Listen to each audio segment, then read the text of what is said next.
The rain hits the back of Kwon Seok-jin's neck like needles of ice. His fingers are buried in the mud of a forgotten grave in the kingdom's oldest cemetery. The name on the headstone is worn smooth by decades of weather, but he doesn't need to read it. He knows exactly who lies beneath this dirt, because he watched this man die for him 15 years ago. Captain Ryu Chang-soo of the Hwasong Royal Guard took an arrow through the throat the night the coup began. Seok-jin presses his palm flat against the saturated earth and begins to speak the words no living tongue has uttered in 3 centuries. The syllables claw their way out of his throat, like something crawling up from a well. His breath fogs in the warm summer air. The temperature drops 20 degrees in the space of a single heartbeat. Somewhere in the village below the hill, a dog starts howling and doesn't stop. Seok-jin's left hand trembles as the black veins spread from his wrist toward his elbow like ink bleeding through wet paper. He can feel the year being torn out of him. It isn't pain exactly. It's worse. It's the sensation of a door inside his chest, slamming shut and locking forever. And knowing that door will never open again, no matter what he does. He grits his teeth and pushes harder. The mud beneath his palm begins to churn. Something moves under the soil. Something that hasn't moved since the last king of the old dynasty still sat on the throne. A skeletal hand punches through the earth and seizes Seok-jin's wrist with the grip of a man who refused to die even when his body gave out. The fingers are stripped of flesh, and the bones are yellowed with age. But the grip is still the grip of a soldier who trained every day of his adult life to hold a sword. Seok-jin doesn't flinch. He looks down at the hand clamped around his arm, and the ghost of a smile crosses his ruined face. "Captain Ryu," he says, and his voice is a rasp of a thing scraped raw by the forbidden words he just spoke. "You kept your oath after all." The skull breaks the surface next, jaw unhinged in a silent scream. Eye sockets packed with wet soil, and the desiccated remains of what were once proud, watchful eyes. The rest of the skeleton follows in a lurching cascade of bones and torn burial cloth and the rusted remnants of the ceremonial armor the royal guard were buried in. Seok-jin staggers back, and the corpse rises with him, pulled upright by the grip it still has on his arm. For one long, horrible moment, the thing just stands there, swaying in the rain like a puppet with half its strings cut. Then the black veins on Seok-jin's arm pulse once, twice, and a cold blue light ignites in the hollows of the skull's eye sockets. The dead man's jaw creaks shut. The skeleton releases Seok-jin's wrist and drops to one knee in the mud, with the practiced grace of a soldier presenting himself to his commander. Seok-jin looks down at the kneeling dead and feels something crack open inside his chest that isn't the necromancy this time. It's hope, which is more dangerous than any spell he just cast, and he knows it. But he can't stop it. He's been dead inside for 15 years, and now something in him is breathing again. He orders the corpse to stand. It stands. He orders it to walk. It walks. He orders it to raise its arm, as if holding a spectral sword, and the skeleton obeys without hesitation.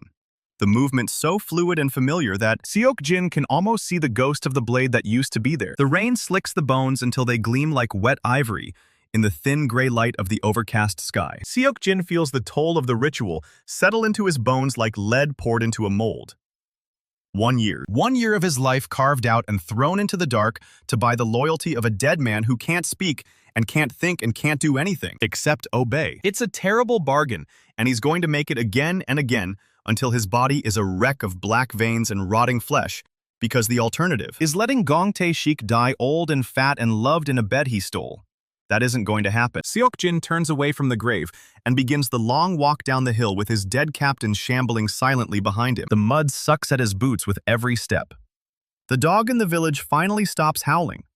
The cold follows him down. 15 years earlier, the palace of Hwasong was the most beautiful building in the entire kingdom. White marble colonnades wrapped in flowering wisteria. Courtyards paved with polished river stones that glittered like scattered coins in the morning sun. The throne room itself was a cathedral of gold leaf and crimson silk, and the carved ebony throne that had seated 12 generations of the Kwon dynasty. On the morning of the autumn equinox, it was also the stage for an execution.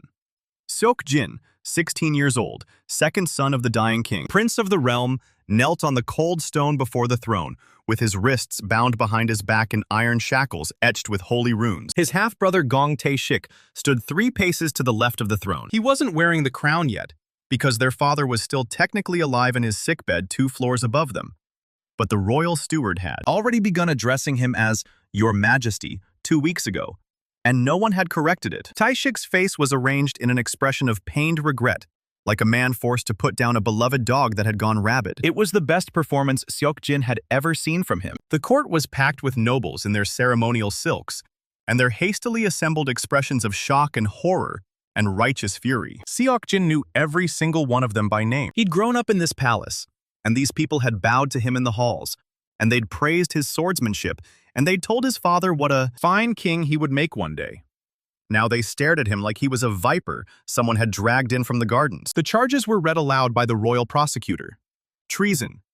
Conspiracy to assassinate the king. Poison found in the prince's private chambers. A vial of distilled nightshade root wrapped in a cloth embroidered with Seok-jin's personal crest. 3 servants testifying that they'd overheard the prince discussing the succession with unnamed foreign agents. It was all nonsense, and everyone in that room knew it was nonsense. But it didn't matter because the evidence was convincing enough to satisfy the law. And the law was whatever Taishik needed it to be. Seok-jin kept his head up through the entire reading. He didn't beg. He didn't cry. He looked his half-brother dead in the eyes and said nothing because there was nothing to say that wouldn't be twisted into another confession. The sentence was death by beheading, to be carried out at dawn the following morning in the public square, so that all may witness the fate of those who betray the crown.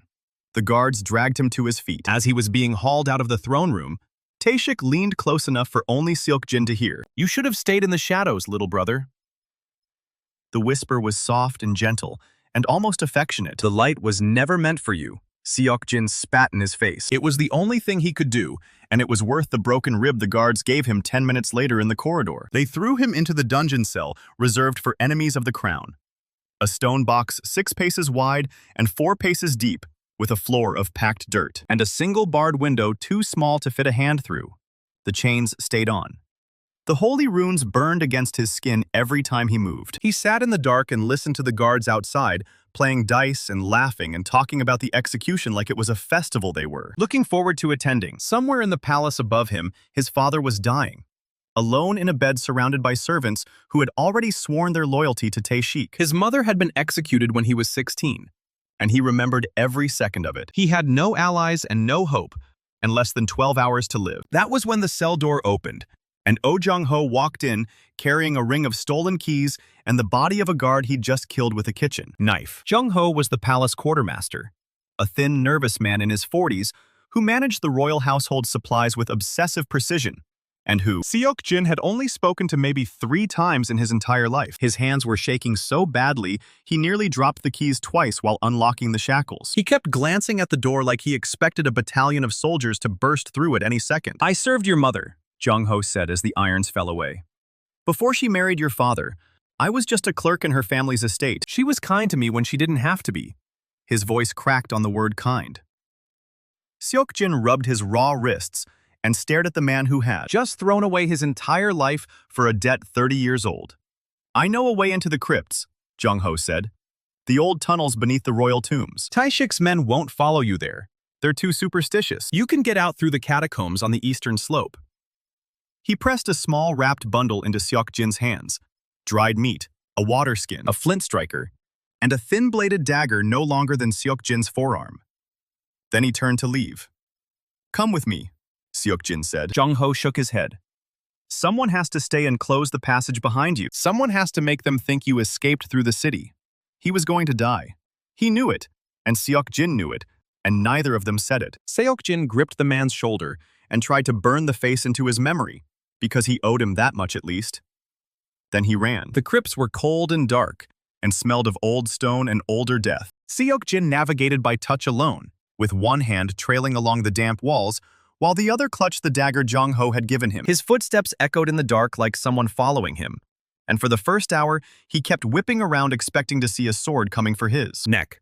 No one came. The crypts were endless. Centuries of dead kings and their families, and their servants and their royal guards, all laid to rest in carved stone. Sarcophagi that lined the walls in tiers, like a library of the dead. Seok-jin walked until his legs gave out. He collapsed against a sarcophagus belonging to some long-forgotten queen and tried to catch his breath, and tried not to think about what was happening in the palace above him. He failed at both. He was still sitting there 3 hours later when he noticed the book. It wasn't hidden exactly. It was just placed on a stone lectern in an alcove that his exhausted eyes had passed over a dozen times without registering. The cover was black leather so old it had begun to crack and flake. There was no title and no author's name, and the pages were made of something that wasn't quite paper and wasn't quite skin. Seok-jin opened. The text was written in a script he didn't recognize.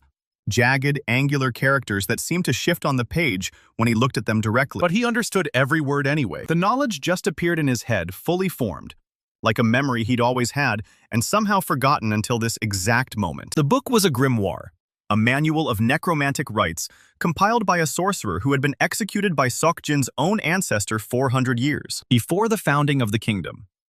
It contained exactly 17 rituals. 7 of them were dedicated to the animation and control of corpses. 10 were dedicated to the preservation of the caster's soul beyond the point of bodily death. The book called this the Lich's Path, and the final ritual was circled in faded ink that might have been blood. Seok-jin read the entire thing in one sitting, while the candle stub he'd found in his pack burned down to a puddle of wax. When he finished, his hands were steady, and his heart was calm. And he knew exactly what he was going to do. He was going to raise the royal guard from their graves. Every last one of them. And he was going to march them through the gates of the palace and tear the crown off Gong Tae-shik's head if it was the last thing his ruined body ever did. He started memorizing the first ritual before the candle even went out. In the present, the rain has stopped and the moon is a sliver of cold silver hanging low over the distant mountains. Seok-jin stands at the edge of the cemetery with his dead captain motionless at his back. He can feel the necromantic bond between them like a taut wire running from the base of his skull to the empty space where the captain's soul used to be. The skeleton doesn't breathe and doesn't blink and doesn't think, but it's his.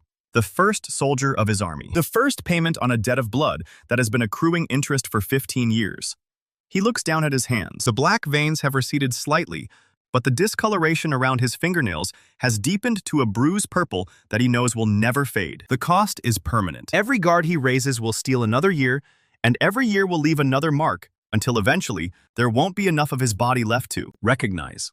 He thinks about Jong-ho, who gave his life for a kindness 30 years old. He thinks about his mother, whose death he remembers in perfect detail. He thinks about the throne room and the false charges, and the way Tae-shik's whisper felt like a blade sliding between his ribs. Then he stops thinking and starts walking. The dead man follows him into the dark.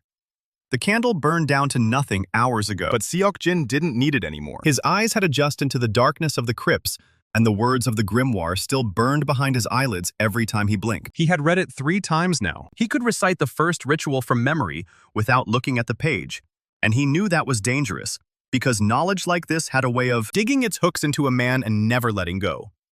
But he was past caring about dangerous. He was past caring about a lot of things. He pressed his palm flat against the stone lid of a sarcophagus and felt the cold seep into his skin. The royal crypts stretched out in every direction, like a city of the dead. And every single one of these tombs contained a soldier who had sworn an oath to protect the throne. They belonged to him. They just didn't know it yet. First ritual, he muttered to himself in the dark. The grimoire called it the rite of first binding, and it was the foundation of everything else. Without it, the other 6 animation rituals were useless. Without it, he was just a dead prince hiding in a hole, waiting for his brother's knights to find him. He wasn't going to wait. He opened a book again and traced the jagged characters with his fingertip. The text shifted under his touch, and the meaning poured into his skull like cold water. The rite required a corpse, a spoken incantation, and a price. The price was always the same. 1 year of his life, carved out of his body and burned as fuel for the binding. The book didn't explain how that worked. It didn't need to. Seok-jin had spent 15 years in hiding, waiting to die, and he had long since stopped thinking of his life as something worth hoarding. If his body was a candle, then he would burn it at both ends and laugh while it melted. He found a guard's sarcophagus at the edge of the crypt's eastern chamber. The name on the lid had worn away centuries ago, but the armor was still visible through the cracked stone. Ceremonial plate with the royal crest, the same crest his father had worn into battle before the sickness took him. Seok-jin wedged the thin-bladed dagger under the lid and heaved. The stone shifted with a grinding sound that echoed through the crypts like a scream. He didn't stop. If someone heard him, then someone heard him. He was done being quiet. The lid crashed to the floor and shattered into 3 pieces. Inside the sarcophagus lay a skeleton wrapped in burial cloth that had yellowed to the color of old teeth. The bones were intact. The armor was rusted but whole.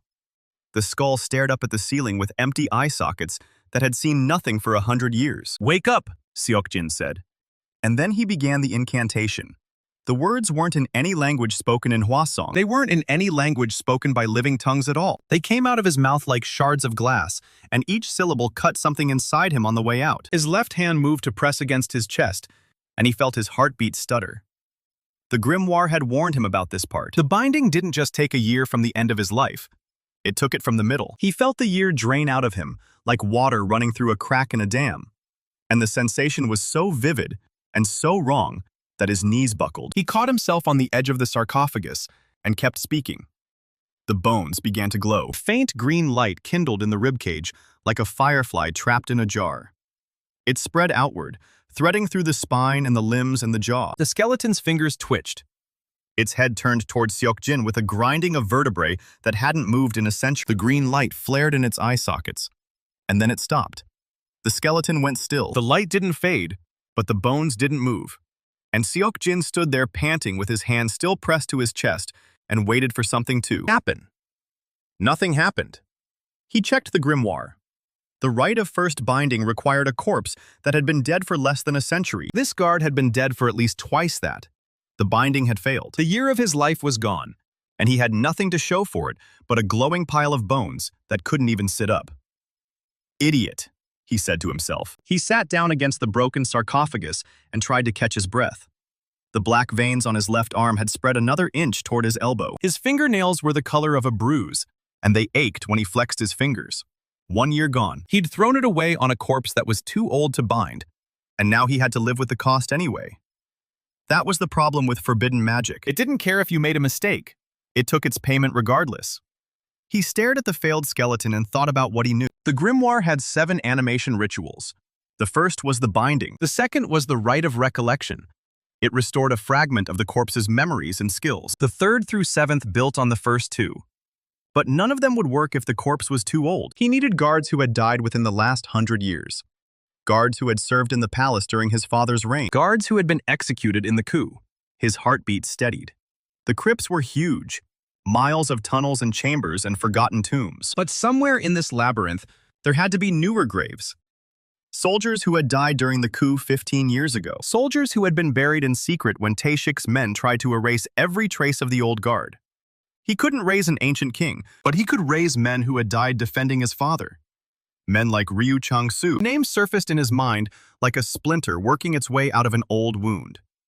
Ryu Chang-soo had been the captain of the royal guard. He had trained Seok-jin when the prince was still young enough to believe that honor meant something. He had been executed the same night as the coup, dragged into the courtyard and beheaded in front of the throne room. Seok-jin had watched from the window of his cell. He had been 16 years old, and he had watched the man who taught him how to hold a sword die on his knees with his head in the dirt. And that was the moment he had stopped believing in honor entirely. If anyone could still be raised, it was Ryu Chang-soo. He would have died less than a century ago. His body would still obey the binding. Seok-jin stood up. He left the failed skeleton behind and walked deeper into the crypts. The tunnels twisted and branched, and every intersection looked the same as the last one. Stone walls, stone floors, stone sarcophagi stacked in tiers like a library of the dead. The air got colder as he walked, and his breath started to fog in front of his face. He ignored it.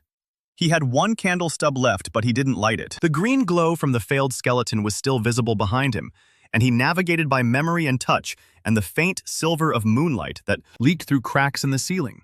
He found the first body an hour later. It was lying in a side chamber that had been walled off with loose stones. A hasty burial, not a proper one. The corpse was still wearing the remains of a guard's uniform. The crest on the chest was the same one Seok-jin remembered from his childhood. He pulled the stones away and knelt beside the body. The flesh had rotted away, but the bones were intact, and there was still something in the way the skeleton was positioned that suggested dignity. Someone had laid this man to rest with care. Someone who knew what he had died for. "Thank you," Seok-jin said quietly. He didn't know who he was thanking. The man who had buried this guard. The guard himself. The universe, maybe, for giving him a chance. Then he pressed his palm to the skeleton's forehead and began the incantation again. The words came easier this time. The glass shard sensation was still there, but he knew what to expect, and he braced himself against the pain. His heart stuttered. The year drained. He felt it leave his body like a thread being pulled out of a tapestry, and something inside him frayed in its wake. He didn't stop speaking. The green light kindled in the skeleton's ribcage, and this time it didn't sputter. It blazed. The bones snapped into alignment, with a sound like 100 knuckles cracking at once. The skeleton rose. It stood on legs that hadn't borne weight in 15 years, and its empty eye sockets fixed on Seok-jin's face. The green light pulsed in its skull like a heartbeat. Seok-jin gave it a command. Stand still. The skeleton obeyed. It didn't move, and it didn't blink, and it didn't breathe. But it was his. The bond snapped into place between them, a taut wire running from the base of Seok-jin's skull to the empty space where the guard's soul used to be. He could feel the skeleton's position. He could feel the absence in its chest, where its heart should have been. He could feel the cold of the crypts through its bones, as if the cold was his own. One soldier. He had one soldier. He looked at the black veins on his arm and saw that they had spread past his elbow now. The discoloration around his fingernails had deepened to a bruise purple that he knew would never fade. 2 years gone. He had paid 2 years for 2 attempts, and one of them had failed. The math was brutal. He didn't care. He gave the skeleton another command, and it fell into step behind him as he walked deeper into the crypts to find more. He found 4 more bodies before the moon reached its peak. All of them were guards who had been executed in the coup, and all of them had been buried in haste by someone who wanted them to rest in peace. Seok-jin raised them one by one. 3 years, 4 years, 5 years, 6 years gone. By the time he was done, his left arm was a map of black veins from his wrist to his shoulder. He could feel the corruption spreading through his chest now, threading its way toward his heart.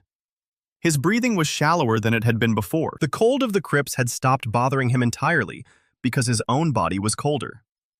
But he had 5 soldiers, 5 skeletons in rusted armor standing in the dark behind him with green fire in their eye sockets and absolute obedience in their bones. Couldn't speak.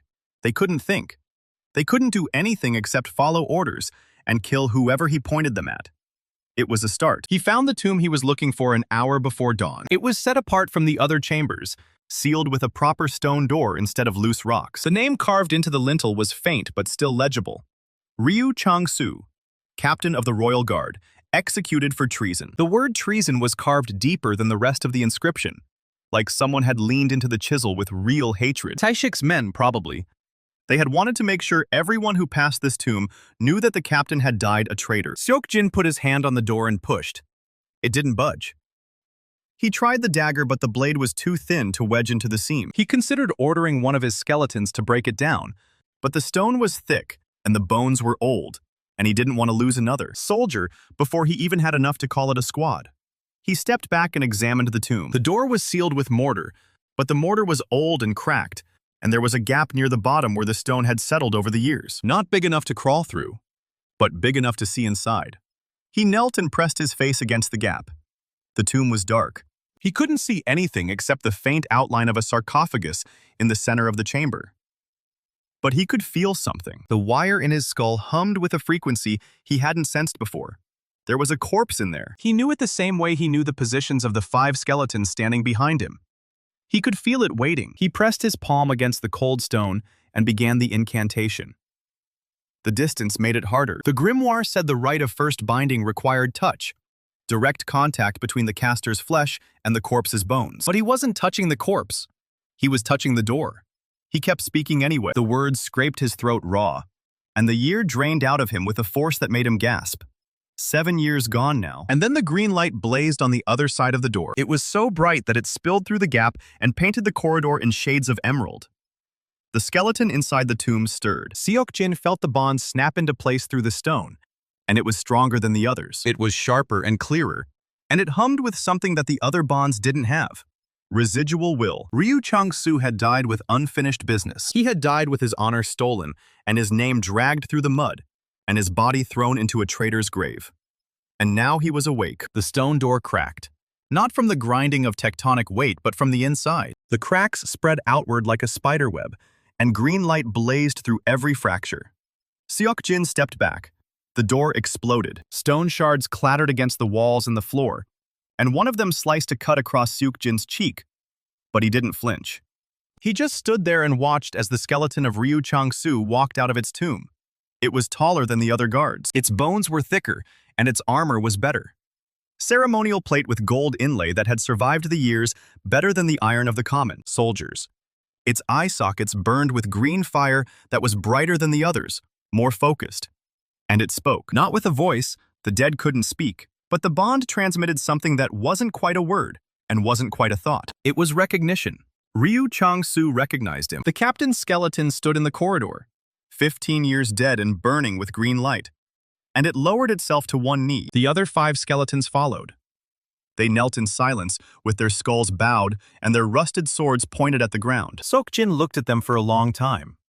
Then he reached out and touched the captain's skull. The bone was cold and smooth, and it vibrated under his fingers with the power of the binding. 7 years, he said quietly. That's how much I've paid for this, so don't make me waste them.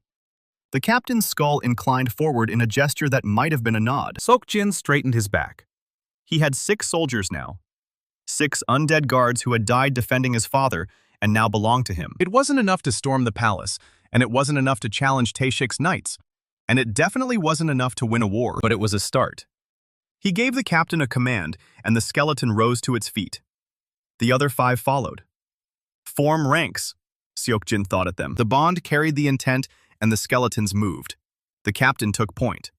The others fell into a loose formation behind it. Seok-jin walked past them, and they followed him in silence through the dark of the crypts toward the surface. The moon was setting when he found the exit. It was a maintenance passage, hidden behind a collapsed section of wall. Old and forgotten, and overgrown with roots that had broken through the stone. Seok-jin climbed through the gap and emerged into a cemetery on the outskirts of the capital. The graves here were newer, and the headstones were simpler, and the night air was cold and clean after the stale darkness of the crypts. His 6 soldiers climbed out behind him one by one. The captain came last. It stood at the edge of the cemetery and turned its skull toward the distant silhouette of the palace. The green fire in its eye sockets flared. Seok-jin knew what it was feeling because he felt it too. The palace was still there. Taeshik was still there. The throne was still there. And now, Seok-jin had an army, a small one. 6 skeletons and a dead captain and a prince whose body was already halfway to a grave of its own. But it was more than he'd had yesterday. He looked down at his hands. The black veins had spread to his chest now, and he could feel the corruption pressing against his ribs with every heartbeat. The cost was permanent, and it was growing. And he knew that if he kept going at this pace, he would be dead before the year was out. He didn't care. He thought about Jong-ho, who had given his life for a kindness 30 years old.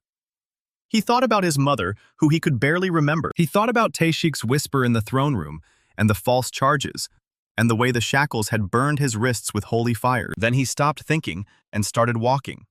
The dead men followed him into the dark. Night was almost done, but Seok-jin couldn't afford daylight yet. 6 skeletons following a half-dead prince through the outskirts of the capital was not exactly a subtle procession. He needed somewhere to hide them before the sun came up, and every farmer and merchant on the road spotted his new army. The old hunting lodge was the first place that came to mind. His father had taken him there once when he was 12. Seok-jin remembered the way, and his memory was still mostly intact for now. The corruption hadn't reached his brain yet. Give it time. The lodge sat deep in the western wood, about 2 hours from the cemetery on foot. Seok-jin marched his dead men through the trees in silence. The captain walked at his side, and the other 5 fanned out behind them in a loose wedge. Their green eye fires cast weird shadows on the trunks, and a fox bolted from its den at the sight of them. Even the animals knew something wrong was moving through their forest. They reached the lodge just before dawn. It was old and dusty, and one wall had a hole where a storm had punched through the roof, but it had 4 walls and a door, and that was more than Seok-jin had right now. He ordered the skeletons inside. They filed through the doorway one by one, and he counted them as they passed. Still 6. Nobody had crumbled to dust yet. Small victories. Seok-jin closed the door and leaned against it, and finally let himself breathe. His chest hurt, and the black veins had spread another 2 inches since the cemetery, and he could feel the corruption pressing against his ribs like a fist trying to get out. He pulled open his tunic and looked down.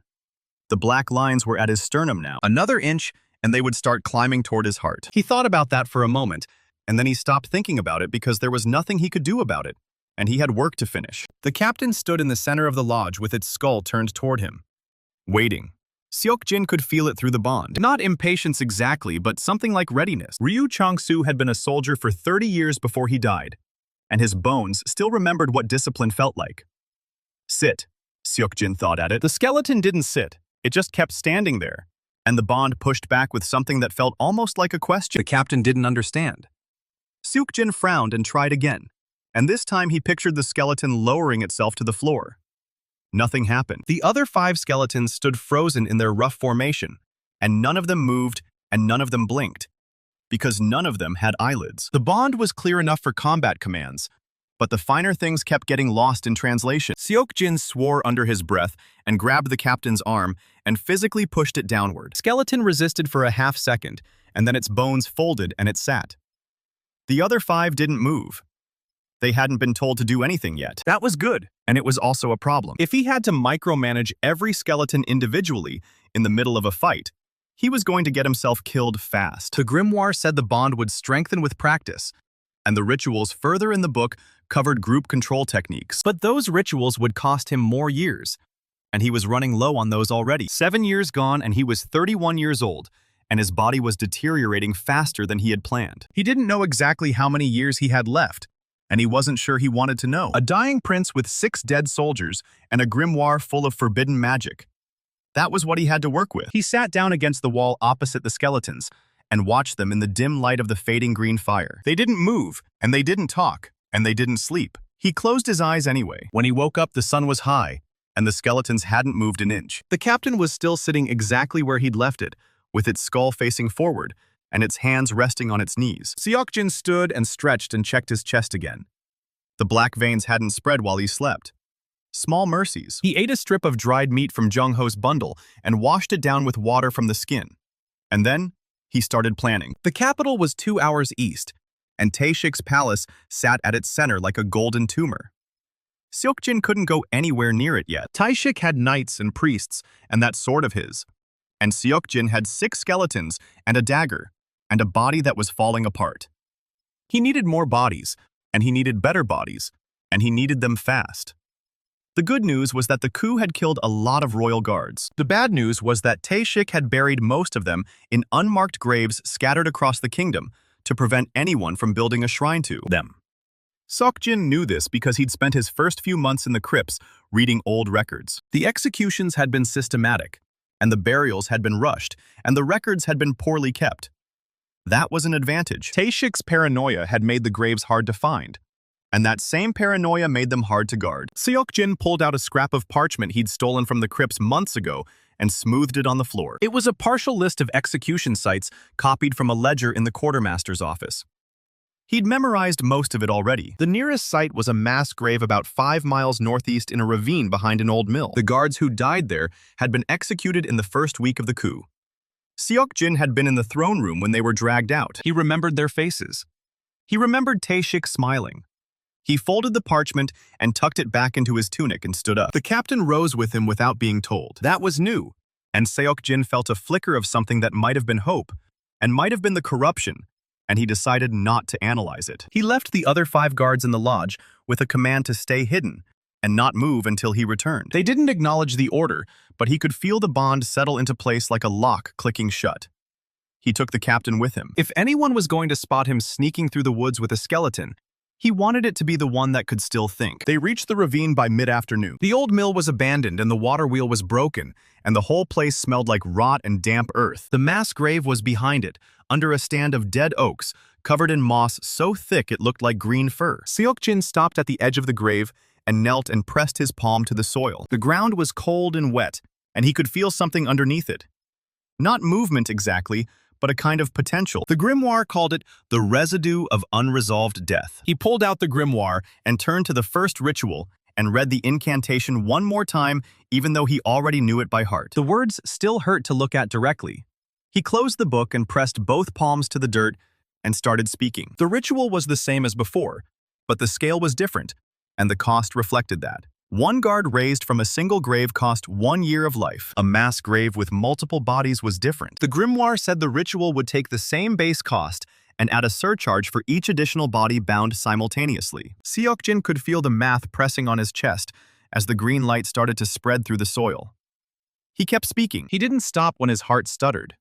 He didn't stop when the black veins crawled another half-inch toward his throat. The ground split open, and bones started rising. Not 1 set, not 2. 5 guards clawed their way out of the dirt with green fire flaring in their eye sockets, and their rusted swords still strapped to their hips. When it was done, Seok-jin collapsed onto his side and gasped for air, and counted the new black lines running up his neck. Another year gone. 8 years total now. His left arm was completely black, and the veins had reached his jaw, and his heartbeat was erratic, and he could feel the corruption pressing against his spine. He sat up slowly and looked at his new soldier. 5 more guards in battered armor, and they were fresher than the ones from the cemetery, and their bonds snapped into place with a clarity that almost hurt. The captain stood at his side and watched. Form ranks, Seok-jin thought. All 5 rose and moved into a tight line behind the captain, his growing host of the dead now. Not an army, but closer than 6 was. He marched them back through the woods to the lodge, and when he arrived, the original 5 were exactly where he'd left them, and the lodge was getting crowded.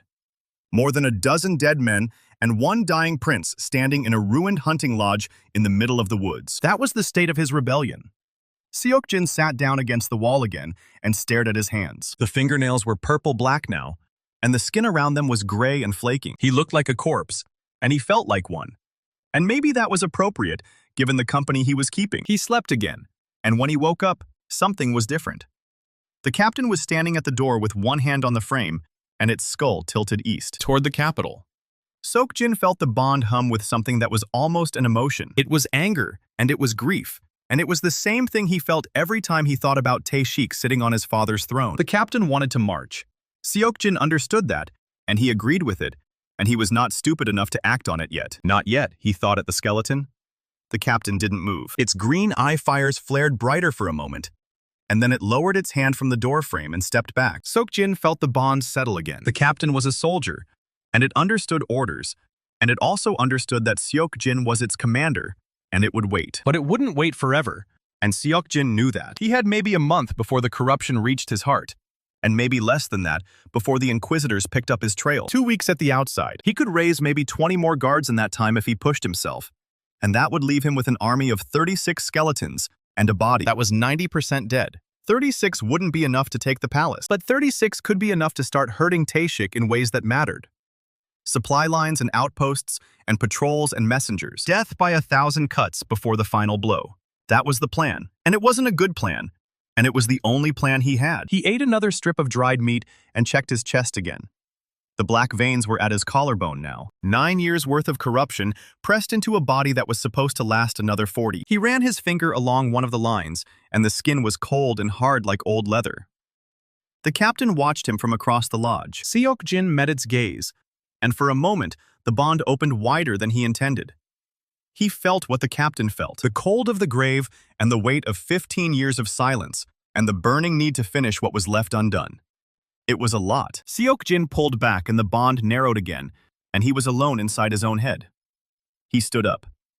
Time to move. He left the 15 guards in the lodge with the same order as before, and he took the captain and started walking toward the next site on his list. The next grave was a single burial about 3 miles south in a copse of pines behind an old shrine. Seok-jin reached it by evening. The sun was setting and the sky was orange and purple, and the shrine was a crumbling stone structure covered in dead vines. The grave was behind it, marked by a wooden post with no name.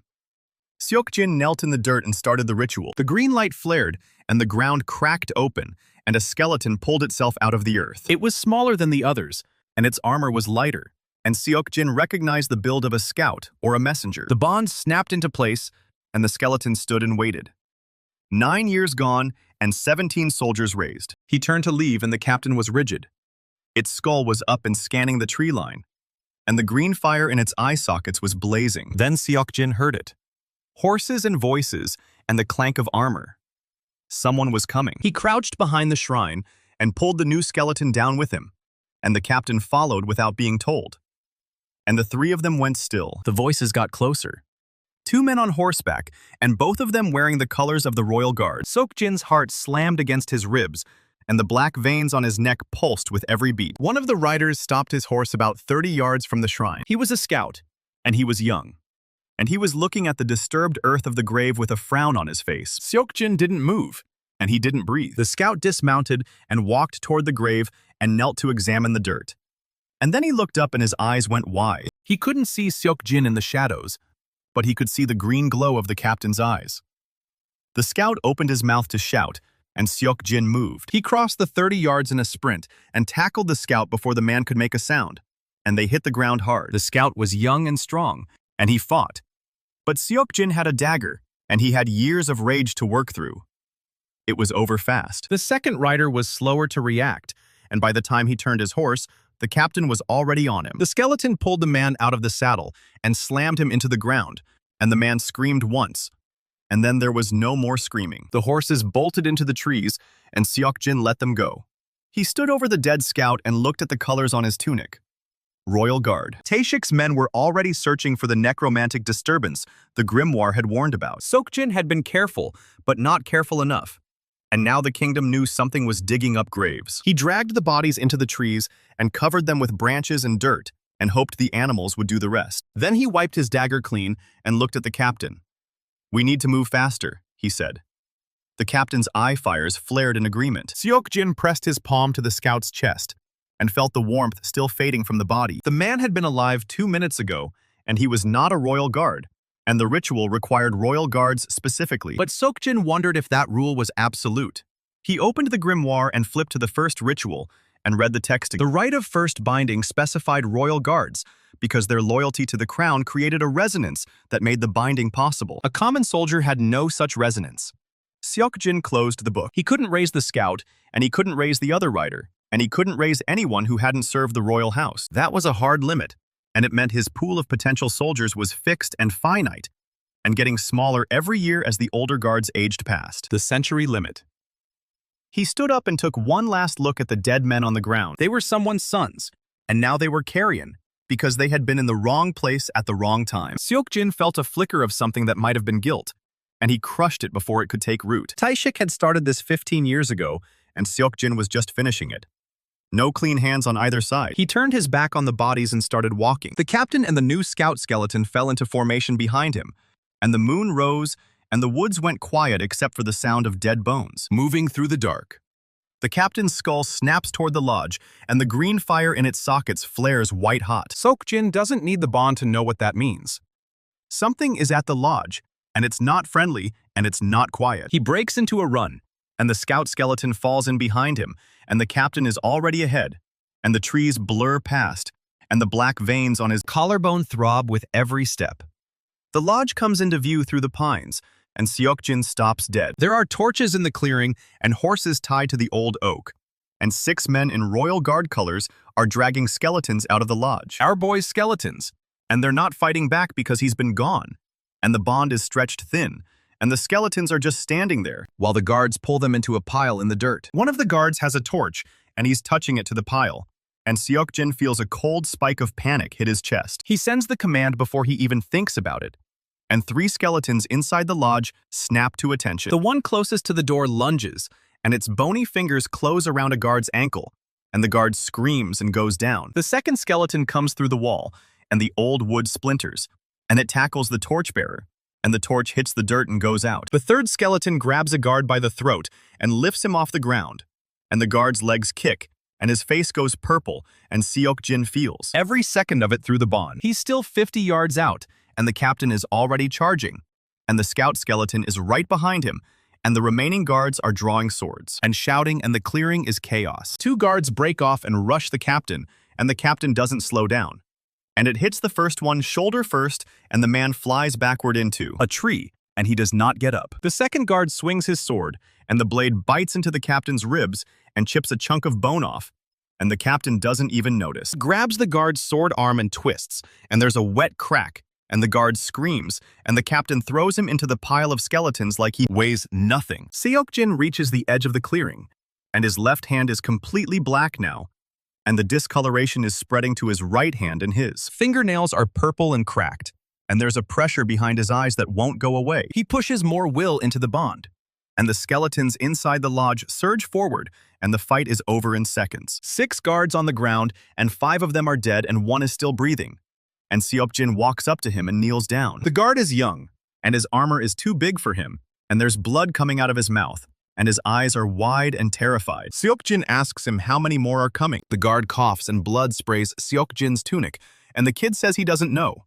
And Seok-jin believes him because the kid is maybe 17 and he's dying, and he's not lying. Then the kid says something that makes Seok-jin's blood go cold.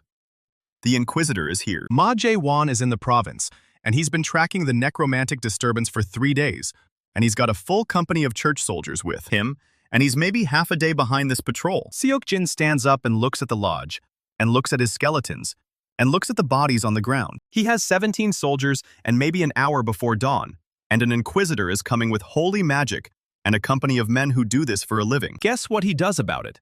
He doesn't run. Our boy drags the bodies into the lodge and lines his skeletons up against the walls and sits down with the grimoire and starts reading. The captain stands by the door, and the green fire in its eyes is steady and waiting, and Seok-jin can feel its question through the bond without words. It wants to know if they're fighting or fleeing. Seok-jin tells it they're doing both. He reads the second ritual, and it's called the Rite of Command, and it's designed for group control. And the incantation is longer, and the cost is higher, and the warning in the margins is written in a different hand. This one will burn 3 years of his life, and it will bind his will to every skeleton he's raised so far, and it will let him control them as a single unit instead of 17 individuals. The catch is that the binding is permanent, and if the skeletons are destroyed, he feels it, and if enough of them are destroyed at once, the shock will stop his heart. Seok-jin reads the ritual twice and memorizes it and stands up. He walks to the center of the lodge, and his skeletons form a circle around him. And the captain takes position at his back, and the green fire in every eye socket flares at once. He speaks the first word of the incantation, and his heart stutters, and the black veins on his neck pulse and spread. The second word feels like someone is dragging a knife down his spine, and his vision goes white at the edges, and his left arm goes completely numb. The third word is the hardest, and it comes out in a language that is not human, and his throat burns, and he tastes blood, and something inside his chest cracks. The green fire in the skeleton's eyes flares brighter and brighter, and then it all goes still. And Seok-jin can feel all 17 of them at once, like they're extensions of his own body. He raises his right hand, and 17 skeletal hands rise in unison, and the sound of bone moving in perfect sync is like a thunderclap in the small lodge. 3 years gone and 12 years total, and his left arm is dead weight now, and the black veins have reached his jaw, and his right eye is starting to film over with something gray. He doesn't have time to care. Dawn is breaking, and somewhere in the forest, an Inquisitor is riding toward him with holy fire and a company of soldiers. And Seok-jin has 17 skeletons and a grimoire, and a promise he made to himself 15 years ago in a cell. He walks out of the lodge, and his army follows him, and the captain is at his right hand, and the scout skeleton is already ranging ahead. And morning light is gray and cold, and the forest is too quiet. The scout skeleton stops at the edge of the tree line, and Seok-jin feels what it feels through the bond. 20 men on horseback, and they're wearing the white and gold of the Church of the Dawn. And at their head is a man in silver armor with a staff that glows with white light. Ma Jae-won. The Inquisitor is older than Seok-jin expected, and his face is scarred, and his eyes are cold, and he's looking directly at the tree line like he knows exactly what's waiting for him. He probably does. Seok-jin sends the command, and his skeletons spread out into a loose line behind the trees, and the captain stays with him, and the green fire in their eyes dims to nothing, and they go still. Ma Jae-won stops his horse 50 yards from the tree line and raises his staff, and the white light pulses, and Seok-jin feels it hit the bond like a hammer. 3 of his skeletons in the back line convulse, and the green fire in their eyes gutters, and Seok-jin feels their connection fray and snap, and then they're just bones on the ground, and the shock hits him in the chest like a physical blow. He drops to one knee, and blood runs out of his nose, and the captain's hand is on his shoulder, and the bond is screaming. Ma Jae-won's voice carries across the clearing, and it's calm and deep and utterly without mercy. He says he knows the necromancer is there, and he knows what he's been doing, and he's giving him one chance to surrender before he purges every last corpse in the forest. Seok-jin wipes the blood off his face and stands up, and his right eye is almost completely gray now, and his left arm hangs limp at his side, and he can feel the corruption pressing against his spine. He doesn't surrender. He sends the command, and his remaining 14 skeletons burst out of the tree line in a wave of bone and rusted armor, and the church soldiers shout and draw weapons, and the fight is on. The captain goes first, and it's faster than the others, and it hits the front line of soldiers before they can form up, and it's a blur of yellowed bone and green fire, and 3 men go down in the first 5 seconds. The scout skeleton flanks right, and it's small and fast, and it's behind the line before anyone sees it, and it drives a rusted sword through a soldier's back, and the man screams and falls. The other 12 skeletons hit the center, and the line breaks and the church soldiers are fighting for their lives, and Seok-jin is standing at the first tree line with blood running down his chin and his will holding 14 dead men together. Ma Jae-won raises his staff, and the white light flares again, and Seok-jin feels the pulse coming, and he tries to pull his skeletons back, but the command is too slow, and the light washes over the battlefield, and 4 more skeletons shatter. The shock hits Seok-jin in the spine, and he screams and his legs give out, and he's on the ground, and the black veins are spreading across his face, and his right eye is completely blind now. The captain is still fighting, and it's got 3 soldiers around it, and it's holding them off. But it can't last, and the scout skeleton is pinned under a dead horse, and the remaining skeletons are falling back. Ma Jae-won is walking toward the tree line, and his staff is glowing brighter and brighter, and Seok-jin can feel the holy magic burning the air. The Inquisitor stops 10 feet away and looks down at Seok-jin, and his expression doesn't change. He says the boy is younger than he expected, and he asks if he understands what he's done to himself. Seok-jin laughs, and it comes out wet and bloody, and he says he understands exactly what he's done. He's spent 12 years of his life, and 14 of his soldiers are destroyed, and he's blind in one eye, and the corruption is eating him alive. And he's lying in the dirt at the feet of an Inquisitor who's about to end him. But he's not dead yet, and the captain is still standing. Seok-jin sends one last command through the bond, and it's not an attack order, and it's not a retreat order, and it's something simpler and more desperate and more human. He tells the captain to remember. The captain's skull snaps up, and the green fire in its sockets blazes, and it stops fighting, and turns toward Ma Jae-won and the soldiers around it. Hesitate because something in the air has changed. The captain takes one step forward, and then another, and the soldiers back away, and Ma Jae-won raises his staff, and the white light is blinding. The captain doesn't stop. It walks into the light, and its bones start to smoke, and the green fire in its eyes gutters and dims. And Seok-jin feels the bond stretching and fraying, and he holds on with everything he has left. The captain raises its hand and points at the Inquisitor, and it doesn't speak because it can't. But Seok-jin hears what it wants to say through the bond, and it's one word: traitor. Ma Jae-won's face changes, and for the first time, there's something other than cold certainty in his eyes. And it looks like recognition, and it looks like guilt. The captain takes another step, and its bones are cracking, and the light is eating it alive. And it's not going to make it, but it doesn't care. And Seok-jin doesn't care, and the bond is holding by a thread. Then the light flares one last time, and the captain's bones shatter, and the green fire goes out, and Seok-jin feels the bond snap, and the shock hits him like a wall of darkness. He's on the ground, and he can't feel his body, and the grimoire is pressing against his chest, and the corruption is everywhere, and he's dying. But he's not dead, and when he opens his eye, Ma Jae-won is standing over him with a face full of doubt, and the staff is lowered, and the soldiers are waiting for orders, and the dawn is breaking over the tree line. Seok-jin smiles with bloody teeth and asks the Inquisitor what he's so afraid of. Ma Jae-won doesn't answer, and that's answer enough. The church soldiers gather up their dead and their wounded, and the Inquisitor gives the order to withdraw. And Seok-jin lies in the dirt and watches them go. He's got 6 skeletons left, and he's blind in one eye, and his left arm is dead, and the corruption has reached his heart. 12 years gone, and most of his soldiers shattered, and the captain is gone, and the bond is silent. The Inquisitor pulled back, and Seok-jin is still breathing, and the grimoire is still in his hands, and somewhere in the forest, the scout skeleton is digging itself out from under a dead horse. He crawls to the lodge and collapses against the wall, and the black veins are pulsing in time with his heartbeat, and his right eye is completely gray. And when he looks at his reflection in a broken piece of glass, he doesn't recognize the face staring back. He looks like a corpse, and he feels like one. And maybe that's the point. The grimoire's third ritual is called the Rite of Preservation, and it's about binding a soul to a vessel. And the warning in the margins says it costs more than years of life. It costs the thing that makes the caster human. Seok-jin closes the book and looks at the 6 skeletons standing guard around the lodge, and thinks about the captain and the way it pointed at them. Inquisitor, and the word it left in the bond.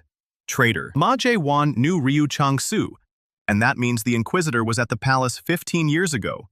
And that means he knows what really happened the night Seok-jin was framed. And that means the church is not an obstacle. It's a target. Seok-jin pulls himself upright, and the pain is like fire and ice at the same time. And he doesn't stop, and he doesn't slow down, and he gives the order to march. 6 skeletons fall into formation, and the scout skeleton is limping, but it's still moving and somewhere ahead of them. Oh Jung-ho is waiting with a safe house and a plan. But first, Seok-jin needs to find out what Ma Jae-won knows. And that means he needs to capture a church soldier alive. And that means the raids are about to get very personal and very ugly and very fast. The hunter becomes the hunted, and our boy is done running. And the next time the Inquisitor sees him, it won't be from 50 yards away with a staff of holy fire between them. It'll be face to face. And Seok-jin intends to ask him some questions before the end. The 6 skeletons march through the trees ahead of him, and the scout skeleton is limping at the rear. And the sound of dead feet on frozen ground is the only thing keeping him awake. He's been walking for 6 hours, and his left arm is a dead weight in its sling, and his right eye is a gray film over nothing, and every breath feels like it's being dragged through a fistful of broken glass. But he's still moving. Our boy doesn't stop. The corruption is at his jaw now, and he can feel it pulsing in his teeth when he clenches them. And that's new, and that's bad, and he files it away. Under problems for later. Right now, he needs to find Oh Jung-ho. The old quartermaster said he'd be waiting with a safe house and a plan. And Seok-jin is running out of time, and running out of body, and running out of options. He reaches the crossroads 2 miles south of the lodge and stops. Scout skeleton freezes behind him, and the other 5 halt in formation, and the forest is quiet. And that's wrong. Dawn is breaking, and there should be birds, and there should be deer, and there should be something alive in these woods, but there isn't. Seok-jin's good eye sweeps the tree line. Nothing moves. He sends a command through the bond, and the 6 skeletons spread out in a loose perimeter, and their green-lit sockets scan the shadows and their bone. Fingers flex on rusted blades, and they're ready. He kneels and presses his good hand to the frozen dirt. Tracks, boot prints, fresh. Heading east toward the old charcoal burner's hut that Jung-ho mentioned in the crypts 15 years ago. And Seok-jin remembers the route like it was yesterday because that was the last night before everything went wrong. And those memories don't fade. He stands up too fast and the world tilts, and the corruption behind his sternum pulses hard. And he catches himself on the scout skeleton's shoulder, and it doesn't flinch because it can't. But the green fire in its sockets flickers with something that might be concern. You're the only one left who's fast, he tells it. It tilts its skull. I need you to run ahead and find him. The scout skeleton's limp is bad, but it's still quicker than the others, and it takes off through the underbrush, and the bond tugs at the back of Seok-jin's skull as it goes. He orders the other 5 into a protective box around him, and they march. The charcoal burner's hut is a ruin of blackened timber and collapsed roof, and there's a body in the doorway. Not dead, alive and bleeding, and propped against a charred beam with a crossbow in his lap and a bolt through his shoulder. And it's Oh Jung-ho, and he's pale as bone, and he's still breathing, but barely. Seok-jin drops to his knees in front of him, and the skeletons form a wall at his back, and the green light from their eyes casts everything in sickly emerald. Jung-ho opens his eyes, and they take a moment to focus. And when they do, he doesn't flinch at the gray eye or the black veins or the dead weight of the arm. He just looks at Seok-jin like he's the best thing he's ever seen. You're alive. His voice is a rasp, and there's blood on his teeth, and Seok-jin can see the arrowhead protruding from the back of his shoulder, and it's barbed and it's deep. What happened? Jung-ho coughs, and it's wet and wrong. Church patrol, 3 soldiers. I was coming back from the village with supplies, and they were waiting on the road. He gestures weakly at the crossbow. I got 2 of them. Seok-jin looks at the bolt in the quartermaster's shoulder, and the wound is hours old, and the bleeding hasn't stopped in that. Means the arrowhead is still in there, and that means infection, and that means time that Seok-jin doesn't have. The 3rd one got away. Jung-ho's face twists with something that isn't pain. He'll report your location. They know about the lodge. They already found the lodge.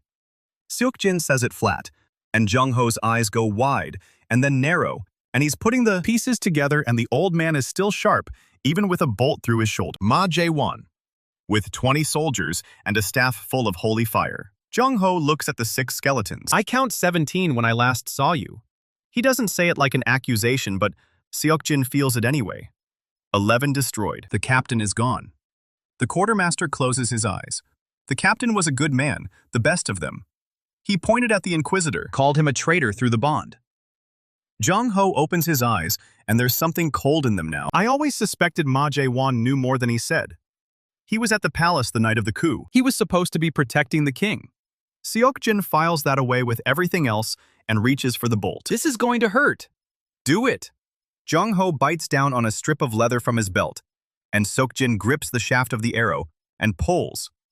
And the old man screams through the leather, and his eyes roll back, and he doesn't pass out because he's tougher than he looks. The barbed head comes out with a wet sound, and Seok-jin tosses it aside and presses a wad of cloth against the wound. And the bleeding slows, but it doesn't stop. He helps Jong-ho to his feet, and the quartermaster sways and steadies himself on the hut's charred frame. There's a cache inside: medical supplies, food, clean water. I've been stocking it for months. He hobbles into the ruined hut, and Seok-jin follows. The cache is buried under a false floor, and it takes both of them to lift the boards. But what's underneath is a treasure, and Seok-jin stares at it. And for the first time in days, he feels something that isn't pain or rage or cold. Vials of purified alcohol, rolled bandages, dried meat and hardtack, and a sealed jar of honey. A spare water skin and a wool cloak, and a leather map case with the royal seal stamped on the flap. But that's not what stops him. Under the cloak, there's a sword. Not a rusted guard's blade or a ceremonial piece. This is a real weapon with a dark leather grip and a blade that's been oiled and sharpened. And it's got the Hwasong crest on the pommel, and Seok-jin knows this sword. It belonged to his father. Jong-ho sees him staring. I took it before the usurper could claim it. It's yours by right. Seok-jin picks up the sword, and the weight is perfect, and the grip fits his hand like it was made for him because it was. And he draws the blade, and the steel is clean and cold, and he can see his reflection in it.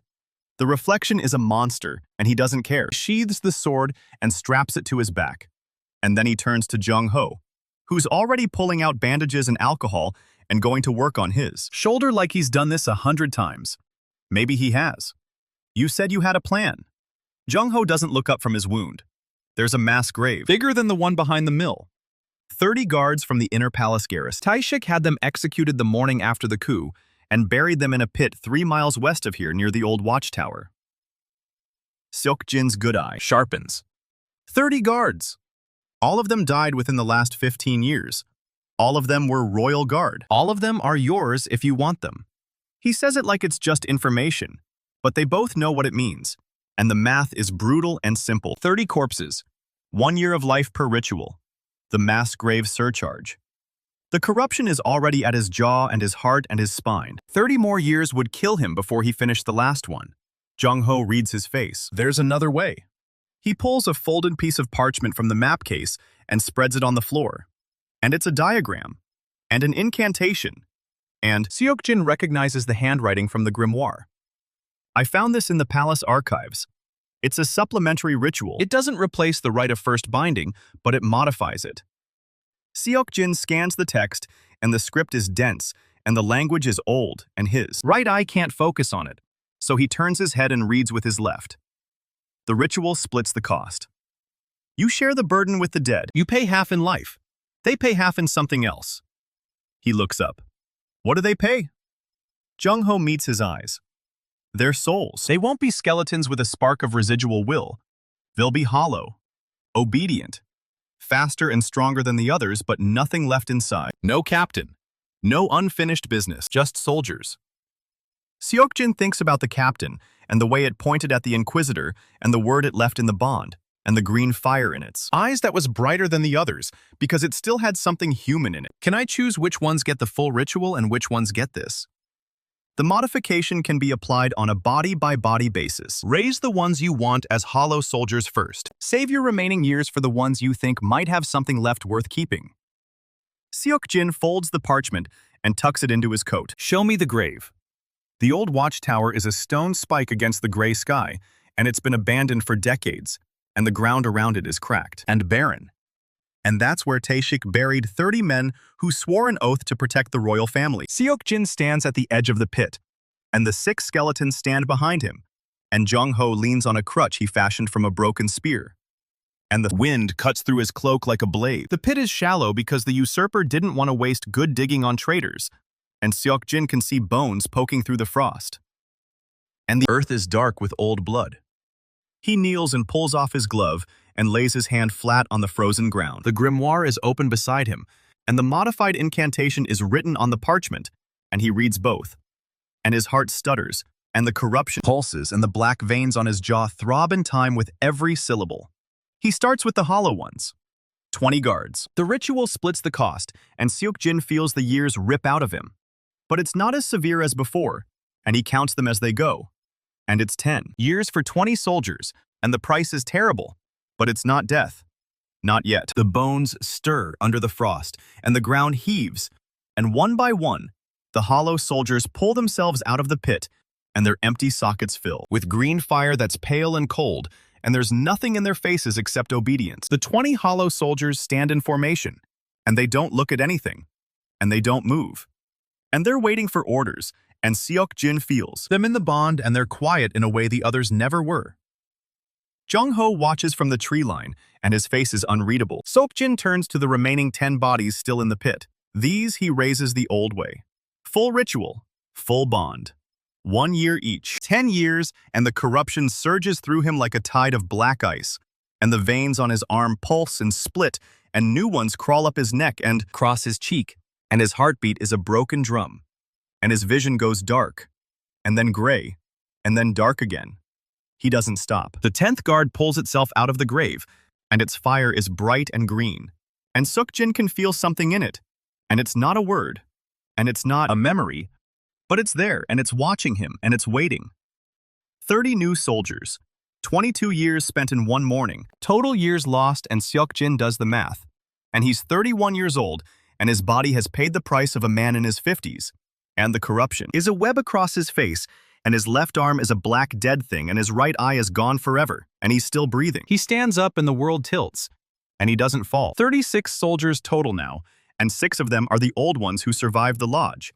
And 20 are the hollow ones who feel like empty bellies in the bond, and 10 are the fresh-raised guards who still have something human in their green fire. And the scout skeleton limps back through the trees and takes its place in formation like it never left. Jung-ho hobbles over, and he's looking at Seok-jin's face. And he's not flinching, but something behind his eyes is breaking. Your mother would weep if she saw you now. Seok-jin pulls his glove back on. My mother is dead, and I'm going to make sure the man who helped kill her is dead too. He gives the order, and 36 skeletons turn as one, and the sound of dead feet on frozen ground is a thunder now, and not a whisper.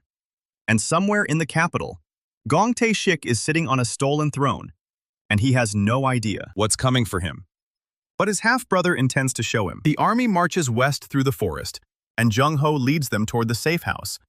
And there are church patrols between here and there. And there's an inquisitor who's probably already regrouping. And there's a kingdom of enemies who want Seok-jin dead. But our boy has 36 soldiers, and a father's sword, and a heart full of cold fury. And the corruption hasn't stopped his heart yet. He's been running for 15 years, and he's done running. The hunter just became the hunted. And the church that thought it was hunting a desperate fugitive is about to find out what a necromancer with an army and nothing left to lose looks like up close. And it is not pretty. Seok-jin pulls the grimoire from his coat and flips to the rite of preservation and reads the warning in the margins again, and the words are the same. But they mean something different now. He closes the book and looks at the skeletons and feels the bond, and thinks about the captain and the word it left behind, and the look on Ma Chaewon's face when he recognized a dead man pointing at him and calling him a traitor. Whatever humanity Seok-jin had left is already eroding under the corruption and the cold and the years of suffering, and he's not afraid of losing it anymore. He's afraid of what he'll become when it's gone. But that's a problem for after the revenge. Right now there's work to do, and the church is about to learn why the old kings of Hwasong burned every necromancer they found and why the grimoire was locked in a crypt and not destroyed like the histories claimed. Some things are too dangerous to destroy. Seok-jin is one of those things now. The safe house is a stone cottage built into the side of a hill, and Jung-ho has it stocked with enough supplies for a siege, and Seok-jin orders the skeletons into the trees around the perimeter, and they vanish into the shadows, and the only sign they're there is the faint green glow in the dark. He slumps against the cottage wall, and Jung-ho hands him a cup of water, and he drinks, and the water is cold and clean, and it feels like the first good thing that's happened in days. The Inquisitor will come back with more soldiers. Seok-jin sets the cup down. Let him. He knows who you are now. He knows about the captain. He's probably already sent word to the capital. Good. Let Tae-shik know I'm coming. Let him waste resources hunting me. Every soldier he sends into these woods is a soldier who isn't defending the palace. Jung-ho studies his face. You're not planning to hide anymore. I'm planning to bleed them. One patrol at a time. One outpost at a time. One inquisitor at a time. He looks at the sword propped against the wall. The captain called Ma Jae-won a traitor. That means the Inquisitor knows what happened the night I was framed. That means he knows who really poisoned the king, and who ordered the executions, and who gave Tae-shik the crown. Jung-ho is silent for a long moment. If you capture Ma Jae-won alive, and he confesses, and you have witnesses. I don't need witnesses. I don't need a confession. I need him to tell me who else was in the room when my father died. His good eye is hard as flint. Because whoever was in that room is going to die. Every single one of them. The fire crackles in the hearth, and the skeletons stand guard in the trees. And somewhere in the capital, a usurper sits on a throne he stole with blood and lies. And he's about to learn that the dead don't stay buried forever. And neither do the princes they tried to kill. Night falls, and Seok-jin sleeps with one hand on the sword and the other on the grimoire. And the bond hums at the back of his skull. And 36 dead men wait for orders in the dark. Dawn brings a new problem. Jung-ho shakes him awake, and his face is gray with something worse than pain from his shoulder. A rider came through the village. Church soldiers are marching on the safe house. Seok-jin is on his feet before the words are finished. How many? 50, led by Ma Jae-won and 2 other Inquisitors. He's got 36 skeletons and a dead left arm and 1 eye and a corruption web that's probably got weeks left before it reaches his brain. And 50 church soldiers are coming, and this is bad, and he knows it's bad. But our boy doesn't run. He walks outside and looks at the tree line, and the green glow of the skeleton eyes is barely visible in the pre-dawn gray. And he counts the bond threads in his mind, and all 36 are there, and they're waiting. He draws his father's sword, and the blade catches the first light of morning, and the royal crest gleams. If Ma Jae-won wants a war, I'll give him a war. He turns to the 20 hollow soldiers and sends a command, and they move without hesitation into the underbrush, and they're fast and silent and deadly. And there's nothing in their heads except killing whatever Seok-jin tells them to kill. Last 10 he sends with Jung-ho to the high ground behind the cottage with crossbows and whatever traps the old man can rig in the next hour. The remaining 14, including the scout he keeps with him at the cottage. It's not enough. But it's what he's got. Seok-jin stands in the clearing in front of the cottage, and the sword is in his hand. And the skeletons are around him, and the corruption is a black map of his suffering on his skin. And the morning sun rises over the hill and paints everything gold. And he looks like something out of a nightmare, wearing a prince's face. Let them come. Let them all come. The first church soldiers appear at the tree line just as the sun clears the ridge. Ma Jae-won rides at the center of the column, and he's brought friends this time. 2 other Inquisitors flank him, and their staves are already glowing, and the horses are armored, and the soldiers are carrying shields blessed with holy runes that shimmer in the morning light. 50 men against 1 dead-armed prince and 36 skeletons. Bad odds if you're counting, but our boy stopped counting when his heart turned to ash 15 years ago. He sends the hollow soldiers first. They burst from the underbrush like they were shot from a catapult. And the church soldiers weren't ready for how fast they moved. No heartbeat to slow down, and no fear to freeze them. And no soul to hesitate. The first wave hits the left flank, and 3 soldiers go down before anyone even shouts a warning. Ma Jae-won wheels his horse, and his staff pulses, and a wave of white fire rolls across the ground and catches 2 of the hollows. They burn. But here's the thing about hollow soldiers. They don't scream. They don't stop. They don't even notice they're on fire. One of them keeps running with its skull engulfed in flame, and it tackles a soldier off his horse, and they both go down in a tangle of burning bone and screaming flesh, and the soldier doesn't get up. Seok-jin watches from the clearing, and his good eye tracks everything. And the bond is buzzing at the back of his skull, and he can feel every skeleton, like a finger on his hand. The 10 full bond guards are positioned in the trees on the right, and he's holding them back. And Jung-ho is on the ridge with the crossbows, and the hollows are doing exactly what they're supposed to do. They're causing chaos. An Inquisitor on the right flank raises his staff and chants, and a dome of golden light erupts around his position, and the hollows bounce off it like flies on glass. Seok-jin sends a command, and the hollows shift and start circling the dome, and the Inquisitor can't move without dropping the barrier, and his soldiers are pinned inside with him. That's 1 Inquisitor neutralized. The second Inquisitor is smarter.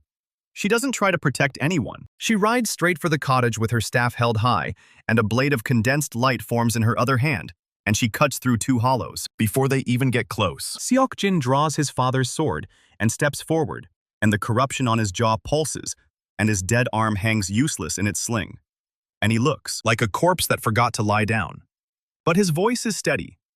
He tells the remaining full bond guards to intercept her. They move as one unit, and the Inquisitor sees them coming, and her blade of light flashes, and she cuts the first one in half at the waist, and the second one loses an arm, and the third one takes her horse out at the legs. The horse screams and goes down, and the Inquisitor rolls clear and comes up swinging. She's good. Really good. But she's fighting 14 skeletons that don't feel pain and don't get tired and don't care how many times she's trained in the church's combat halls. They surround her and she's parrying and dodging, and her light blade is flickering, and she's burning through mana and she knows it. Ma Jae-won sees his colleague in trouble, and he raises his staff and aims it at the circle of skeletons. And Seok-jin feels the holy energy build, and he does something he's never tried before. He reaches through the bond and finds the scout skeleton on the ridge, and he pushes a command into it, and the scout picks up a crossbow, Jung-ho, loaded, and it aims and it fires.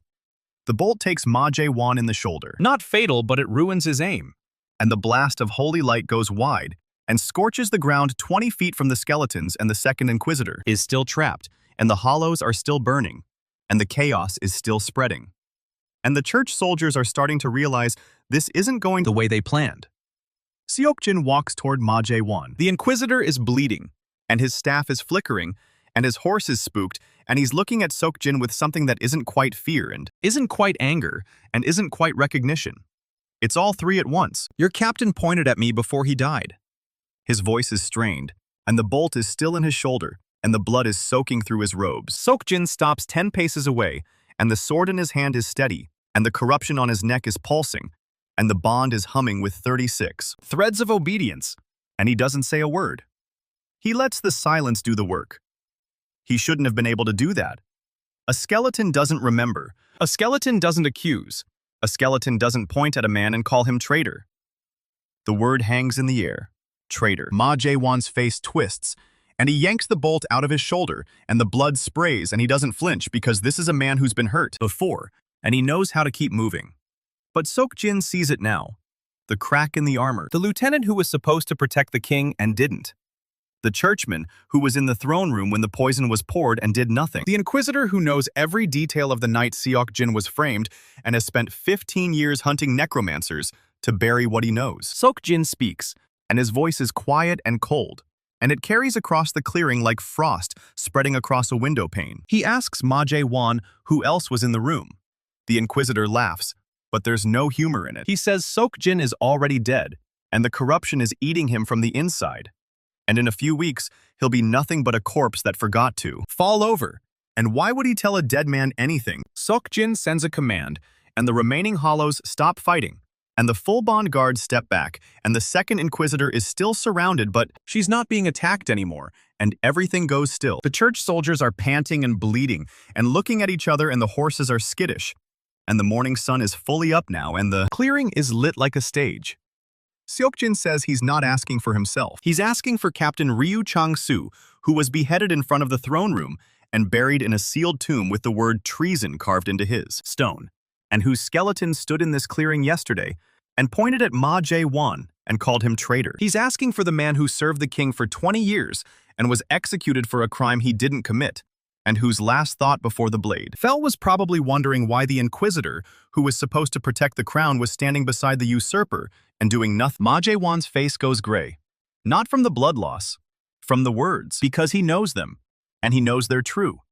And he knows that a skeleton shouldn't be able to communicate any of this, and the fact that it did means something has gone very wrong with the natural order of things. The fact that it did means the dead are more awake than the living want them to be. The second Inquisitor shouts something from across the clearing, and the first Inquisitor drops his barrier, and the soldiers are regrouping, and Ma Jae-won raises his staff, and the holy light is building again, and this is about to turn into a slaughter one way or the other. Seok-jin doesn't move. He just looks at Ma Jae-won and asks one more question. He asks if the Inquisitor's god still listens to him. The light in the staff flickers. Ma Jae-won stares at Seok-jin, and Seok-jin stares back. And the corruption is a black map of his suffering on his skin, and his dead arm is hanging. And his good eye is hard as flint, and he doesn't blink. The Inquisitor lowers his staff. He tells his soldiers to stand down. The second Inquisitor starts to protest, but Ma Jae-won cuts her off with a gesture and says they're leaving. And the third Inquisitor opens his mouth, and Ma Jae-won says it again. And this time, it's not a suggestion. The church soldiers pull back, and the wounded are dragged onto horses, and the dead are left where they fell. And Ma Jae-won is the last one to leave. And he stops at the tree line and looks back at Seok-jin. He says there were 4 others in the room. He names them Lord Un Sung-min and Commander Baek Seo-jin, and High Priestess Yoon Hae-won, and someone else. Someone Ma Jae-won refuses to name. He says he won't say the 4th name aloud, and asking again won't change the answer. And if Seok-jin wants to die not knowing, then that's his choice. Then he rides into the trees, and he's gone. The clearing is silent except for the crackle of burning hollows and the groan of wounded soldiers who didn't make it, and the wind in the pines. Jung-ho limps down from the ridge, and his face is pale, and his shoulder is bleeding again, and he's looking at Seok-jin like he's never seen him before. He asks if Seok-jin believes him. Seok-jin looks at his father's sword, and the royal crest is smeared with ash, and the blade is still sharp, and the corruption on his neck pulses, and he can feel the remaining skeletons waiting for orders, and the bond is steady and strong. He says he believes the captain, the skeleton that pointed at Ma Jae-won and called him traitor. The skeleton that shouldn't have been able to do any of those things. That's the thing about raising the dead that the grimoire doesn't explain in detail, and that Seok-jin is only now starting to understand. The ritual binds bones to will, but some bones carry more than just calcium. Some bones carry memory.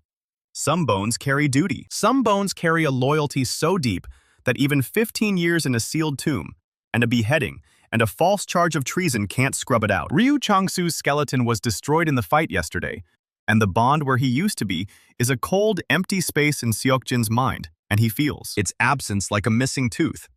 But what the captain left behind is still there. Knowledge about how to position soldiers, and how to read terrain, and how to anticipate an enemy's movements. None of the other skeletons have this, and the hollows are fast and strong. But they're stupid, and the full bond guards can follow orders, but they can't think. The captain could think. Not in words, and not in thoughts, and not in anything that looked like a human mind. But he could assess, and he could decide, and he could act without waiting for Seok-jin to issue a command. Seok-jin reaches through the bond and finds the full bond guards, and he sends them a command, and they move into formation, and it's sloppy and slow, and he has to correct them twice. Then he reaches to the empty space where the captain used to be, and he pushes a fragment of intent through it. Not a command. A question. He asks if there's anything left. The empty space stays empty, and the bond stays silent. And Seok-jin is about to pull back when something flickers. It's not the captain. It's not a thought or a voice or a presence. It's a pattern. The captain spent months drilling the royal guard in formations and tactics and battlefield maneuvers, and those patterns are embedded in the bond. Like grooves in a record. Seok-jin can feel them. He can follow them. He can push commands through those grooves, and the skeletons respond faster and cleaner, and with more precision than they should be able to. Because they're not following Seok-jin's tactical instincts. They're following Ryu Chang-soo's. The dead captain isn't gone, and he isn't a ghost, and he isn't a consciousness floating in the bond. But his knowledge is still there, and his training is still there, and the muscle memory of 1,000 drills is etched into the collective awareness of every skeleton that was ever bound to Seok-jin's will. Jung-ho watches the skeletons move through a flanking drill, and his eyes are wide, and he asks how Seok-jin is doing that. Seok-jin says the captain is still teaching them. He doesn't explain further, and Jung-ho doesn't ask, and the two of them stand in the clearing and watch 30-something dead men execute parade ground maneuvers with a precision that would make a drill sergeant weep. The hollows are faster, but they can't do this. They don't have the grooves. They were raised with the modified ritual, and the cost was split, and the souls were burned away, and there's nothing left in them except obedience and speed. The full bond guards, though, the 10 he raised complete and whole, and with the full cost paid in years of his life, they have the grooves. They have the patterns. They have the captain's training burned into their bones like a brand. This is a weapon Seok-jin didn't know he had. He looks at the 10 full bond guards, and he looks at the 20 hollows, and he looks at the 6 original skeletons that have been with him since the lodge, and he starts reorganizing. He puts 3 full bond guards with 12 hollows and tells them to hold the left flank, and the formation snaps into place and the hollows orient on. The full bonds, and the whole unit moves like a single creature. He puts another 3 full bonds with the remaining 8 hollows, and assigns them the right flank, and the same thing happens. The last 4 full bonds he keeps with him, and the 6 original skeletons and the scout. That's his command squad. That's the core. That's the unit that will follow him into whatever comes next, and fight with the captain's knowledge, even though the captain is gone. Jung-ho is scribbling something in the dirt with a stick, and his shoulder is still bleeding. And he's muttering to himself about supply lines and patrol rotations and the fastest route to the capital. He looks up and says they have maybe 3 days before Ma Jae-won comes back with more than 50 soldiers. Maybe less if the Inquisitor sends word ahead to the capital. Seok-jin sheathes his father's sword, and the corruption on his neck pulses, and his dead arm is a cold weight against his side. And he can feel the years he's already lost pressing on his chest like a stone. He says they're not waiting 3 days. They're marching tonight. Jung-ho asks where. Seok-jin points at the ridge where Ma Jae-won vanished, and beyond the ridge, and beyond the forest and beyond the foothills. He points toward the capital, toward the palace of white marble and wisteria, toward the throne his half-brother stole with blood and lies, and the bodies of 30 royal guards buried in a mass grave. The captain wanted to march on the capital from the moment Seok-jin raised him, and Seok-jin held him back because he wasn't ready, and he didn't have enough soldiers, and he didn't know who the real enemies were. Now he knows.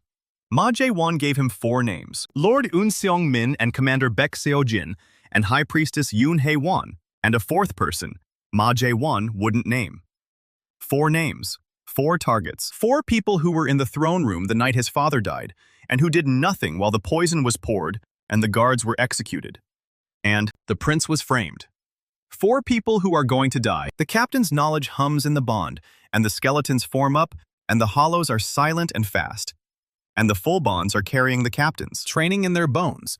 And Seok-jin has 36 dead soldiers, and a dead left arm, and a dying body and a heart full of names he's going to cross. Off one by one. Jung-ho packs the supplies and straps the crossbow to his back, and his shoulder is wrapped tight, and he's moving slow, but he's moving, and that's what matters. He asks Seok-jin if he's sure about this. Seok-jin looks at the ridge and the sky beyond it, and the capital that's waiting for him, with a usurper on the throne and an inquisitor with blood on his hands. He says he's never been more sure of anything. Night falls and they march. The skeletons move through the forest like shadows, and the hollows are at the vanguard, and the full bonds are at the flank. And Seok-jin walks in the center with his father's sword on his back, and the bond humming in his skull, and the captain's knowledge guiding every step. Somewhere ahead is the capital and Gong Tae-shik. Somewhere ahead are 4 people who watched a king die and did nothing. Somewhere ahead is a reckoning that's been 15 years coming, and is about to arrive on the shoulders of 36 dead men and 1 prince who should have died a long time ago but didn't.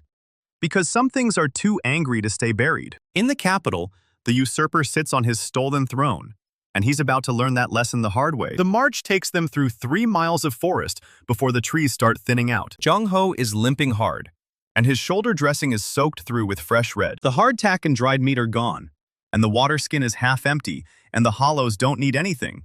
But the full bonds are starting to drag their feet, because the bond is stretching thin over distance and exhaustion. Our boy can feel every single skeleton like a cold knot in the back of his skull. The 10 full bonds hum with the captain's patterns, and the 20 hollows are a dead weight, and the 6 originals are barely holding formation. The scout skeleton is still limping from the horse that fell on it, and its left leg bone is splintered and grinding with every step. Seok-jin calls a halt 2 hours before dawn. They're at the edge of the forest, where the ground slopes down toward the river valley, and there's a trade road cutting through the foothills below. Jung-ho squints at the road and says, the Inquisitors' supply wagons use this route. Church banners and church provisions, and church gold moving between the monastery and the capital garrison.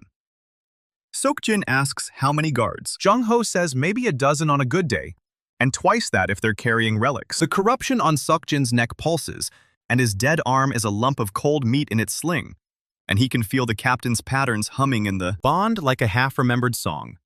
He tells Jung-ho to stay on the ridge with the scout. Jung-ho opens his mouth to argue, and Seok-jin looks at him with one gray filmed-over eye, and one eye that's still working, and Jung-ho closes his mouth. Seok-jin takes 36 skeletons down the slope. The hollows move ahead, and the full bonds flank, and the 6 originals stay with him in the center. They spread out along the tree line above the road, and the hollows crouch in the undergrowth, and the green fire in their eye sockets is the only light for 100 yards in any direction.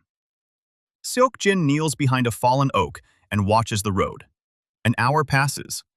Then 2. The sky turns gray, and then pink, and then a column of dust rises from the east, where the road bends around the foothills. Jung-ho signals from the ridge, and Seok-jin doesn't need the signal because he can feel the hoofbeats through the soles of his boots. 3 wagons, each one pulled by 2 horses and covered with canvas, and painted with the church crest. A dozen soldiers on horseback riding escort, and 2 more driving each wagon, and a man in gray robes sitting on the lead wagon with a staff across his knees. Not an inquisitor, a priest. Low-ranking. The kind they send on supply runs because nobody expects an ambush on a wagon full of sacramental wine and communion bread. Guess what? Nobody expected a dead prince with 36 skeletons either. Seok-jin sends a command through the bond, and the hollows start moving. 20 hollow soldiers pour out of the tree line in absolute silence, and the horses smell them before the soldiers see them. The horses start screaming and rearing, and the lead wagon tips sideways, and the gray-robed priest falls off and lands on his face in the mud. The hollows hit the column from both sides. No war cries and no shouting, and nothing except the sound of bones on steel and the wet crunch of bodies hitting the ground. The church soldiers try to form up, but the horses are panicking, and the wagons are blocking the road, and there's nowhere to go. One soldier gets his sword up, and a hollow takes the blade through its ribcage and keeps coming. And the soldier's face goes white. And then the hollow's fingers are around his throat, and that's it. 7 soldiers are dead in the first 30 seconds. The priest is on his knees with his staff raised, and he's trying to chant something. But his voice is shaking and the words keep breaking. A full bond guard walks up behind him and puts a bony hand on his shoulder, and the priest screams and drops the staff. Seok-jin descends from the tree line with the 6 originals around him. The hollows have the remaining soldiers pinned against the overturned wagon. 5 of them still alive, and 1 is just a kid in a squire's tunic, with a church emblem stitched on the chest. Maybe 15 years old, and his hands are up, and his sword is on the ground, and there's a wet patch spreading down his leg. The squire is crying. The other 4 soldiers are trying to look brave, but they've just watched 7 men get ripped apart by skeletons that don't bleed and don't stop and don't make a sound. One of them says something about demons, and another one makes a sign against evil. And the third one just throws his sword down and kneels. Seok-jin walks past them. He walks past the overturned wagon and the dead horses, and the priest who's still on his knees with a hollow's hand on his shoulder. He walks to the second wagon and pulls back the canvas. Barrels of wine and sacks of flour and crates of dried fish and a locked iron chest that clinks when he moves it. He walks to the third wagon. More of the same, and also a bundle of letters, wrapped in oilcloth and stamped with the Inquisitor's seal. He takes the letters. He takes the iron chest and hands it to a full bond, who carries it to the tree line without a word. He looks at the priest, and the priest looks at him, and the priest sees the black veins on his jaw, and the gray film on his eye, and the dead arm, hanging in its sling, and the priest whispers something that sounds like a prayer. Seok-jin asks where Ma Jae-won is. The priest doesn't answer. Seok-jin asks again, and this time he sends a pulse through the bond, and all 36 skeletons turn their heads toward the priest at exactly the same moment. The priest tells him everything. Ma Jae-won is at the monastery of St. Osong, 2 days' ride north. He arrived with a wounded shoulder and a dozen surviving soldiers, and he's been sending riders to the capital with messages Seok-jin doesn't get to read. The monastery has relics and wards, and at least 60 church soldiers, and 3 more inquisitors are on their way from the eastern provinces. The priest says they're assembling a purgation force, and the word he uses is big enough to cleanse an entire province of heresy. Seok-jin absorbs this. He asks about the 4th name on Ma Jae-won's list. The priest doesn't know what he's talking about. Seok-jin asks about the Sword of Dawn, and the priest's face goes even whiter than it already was. The squire knows something. The kid is still crying and his hands are still up, and when Seok-jin looks at him, he starts talking without being asked. He says he served in the palace before he was assigned to the church supply corps. He says he's seen the Sword of Dawn with his own eyes. He says it's not a relic, and it's not a holy weapon, and it's something much worse. Seok-jin tells him to keep talking. The squire swallows, and his voice is shaking, and he says the Sword of Dawn isn't a sword at all. It's a person. A girl. A saint-class exorcist that Gong Tae-shik keeps locked in the highest tower of the palace and uses like a weapon. She's been there for 15 years, and she's why the capital is free of undead, and why no necromancer has ever gotten within 50 miles of the throne. The squire says her name is So-mina. He says she was brought to the palace when she was 6 years old, and she's been in the tower ever since. He says her power is absolute purification, and when she raises her hands, everything that's dead within a mile just stops moving. Just stops. No struggle and no resistance, and no way to fight back. The undead don't burn, and they don't crumble, and they don't get exorcised in a flash of light. They just fall down and don't get up again.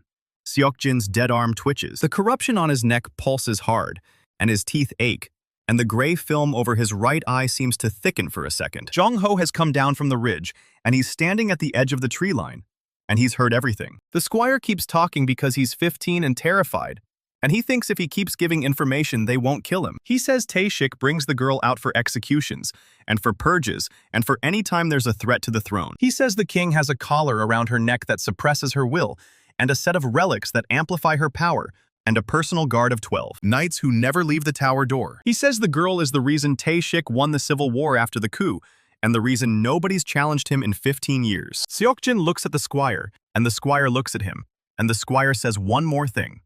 He says the girl has a brother, an older brother who was a palace guard, and who was executed the night of the coup along with the rest of the royal guard. The squire doesn't know the brother's name, but he knows the girl screams it in her sleep, and the guards in the tower can hear her through the walls. Captain Ryu Chang-soo's name. His little sister is locked in a tower and collared and turned into a weapon, and she doesn't even know her brother is dead. She's been up there for 15 years thinking he might come back, and he's been in a sealed tomb with the word traitor carved into the stone above his head. The green fire in the hollow's eye sockets flickers, the full bonds shift, and their bones creak, and the bond hums with something that isn't quite a thought, and isn't quite an emotion. The captain's patterns, the grooves he left in the bond before Ma Jae-won destroyed him. They're lighting up like embers in a windstorm. Seok-jin tells Jong-ho to tie up the priest and the 4 surviving soldiers. Jong-ho does it with strips torn from the wagon canvas, and his shoulder is bleeding again. But he doesn't complain. Seok-jin tells the squire to stand up. The squire stands up, and his legs are shaking, and his hands are still up. And he's looking at the skeletons, and the skeletons are looking at him with green fire where their eyes should be. Seok-jin says the squire is coming with them. Jong-ho asks what for. Seok-jin says the kid knows the palace layout, and he knows the tower, and he's going to draw a map.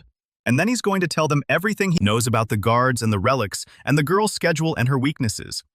The squire nods so fast his neck cracks. They take the iron chest and the letters and the best horse from the lead wagon, and they leave the rest. The hollows dismantle the wagons and scatter the wreckage, and the dead soldiers are dragged into the undergrowth and covered with leaves. Seok-jin doesn't have time for a proper burial, and he doesn't have the energy to care. They move north along the river valley, and the sun is fully up now, and the hollows are slower in daylight.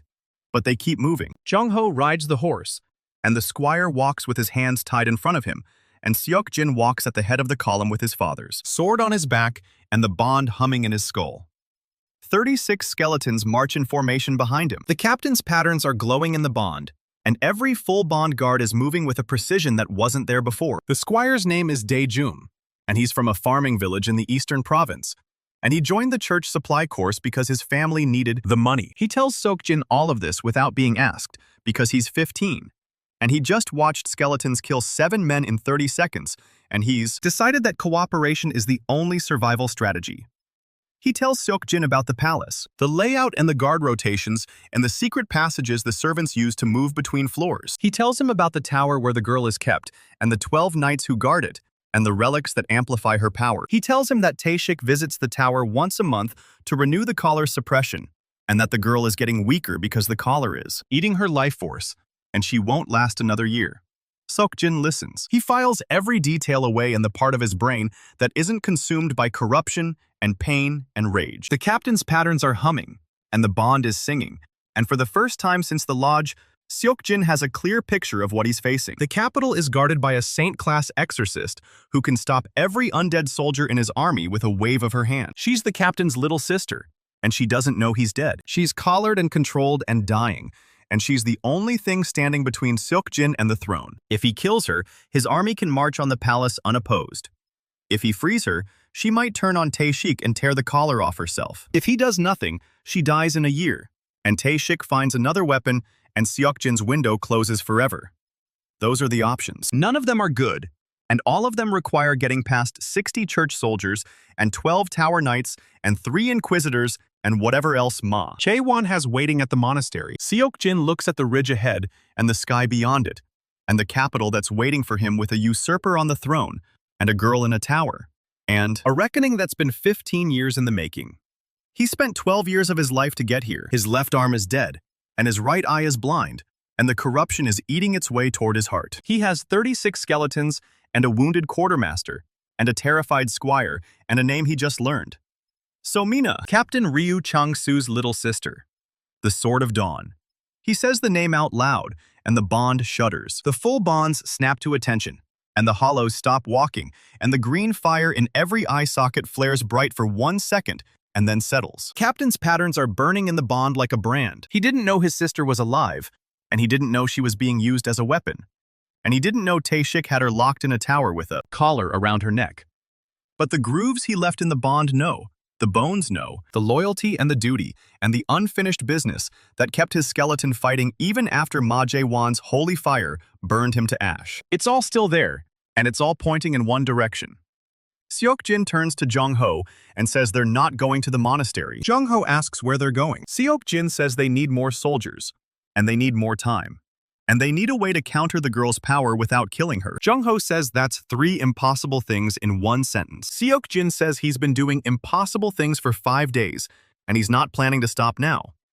The squire asks if he can put his hands down yet. Seok-jin doesn't answer. He's looking at the map in his head and the names on his list, and the girl in the tower whose brother died protecting a king who was already dead. Somewhere ahead is the capital, and Gong Tae-shik, and 4 people who watched a king die and did nothing. Somewhere ahead is a reckoning that's been waiting for 15 years. And now there's a girl in a tower who doesn't know her brother is dead, and doesn't know there's a prince coming to tear the collar off her neck and burn the palace down around her captors. The column moves north, and the hollows are silent, and the full bonds are humming with the captain's patterns.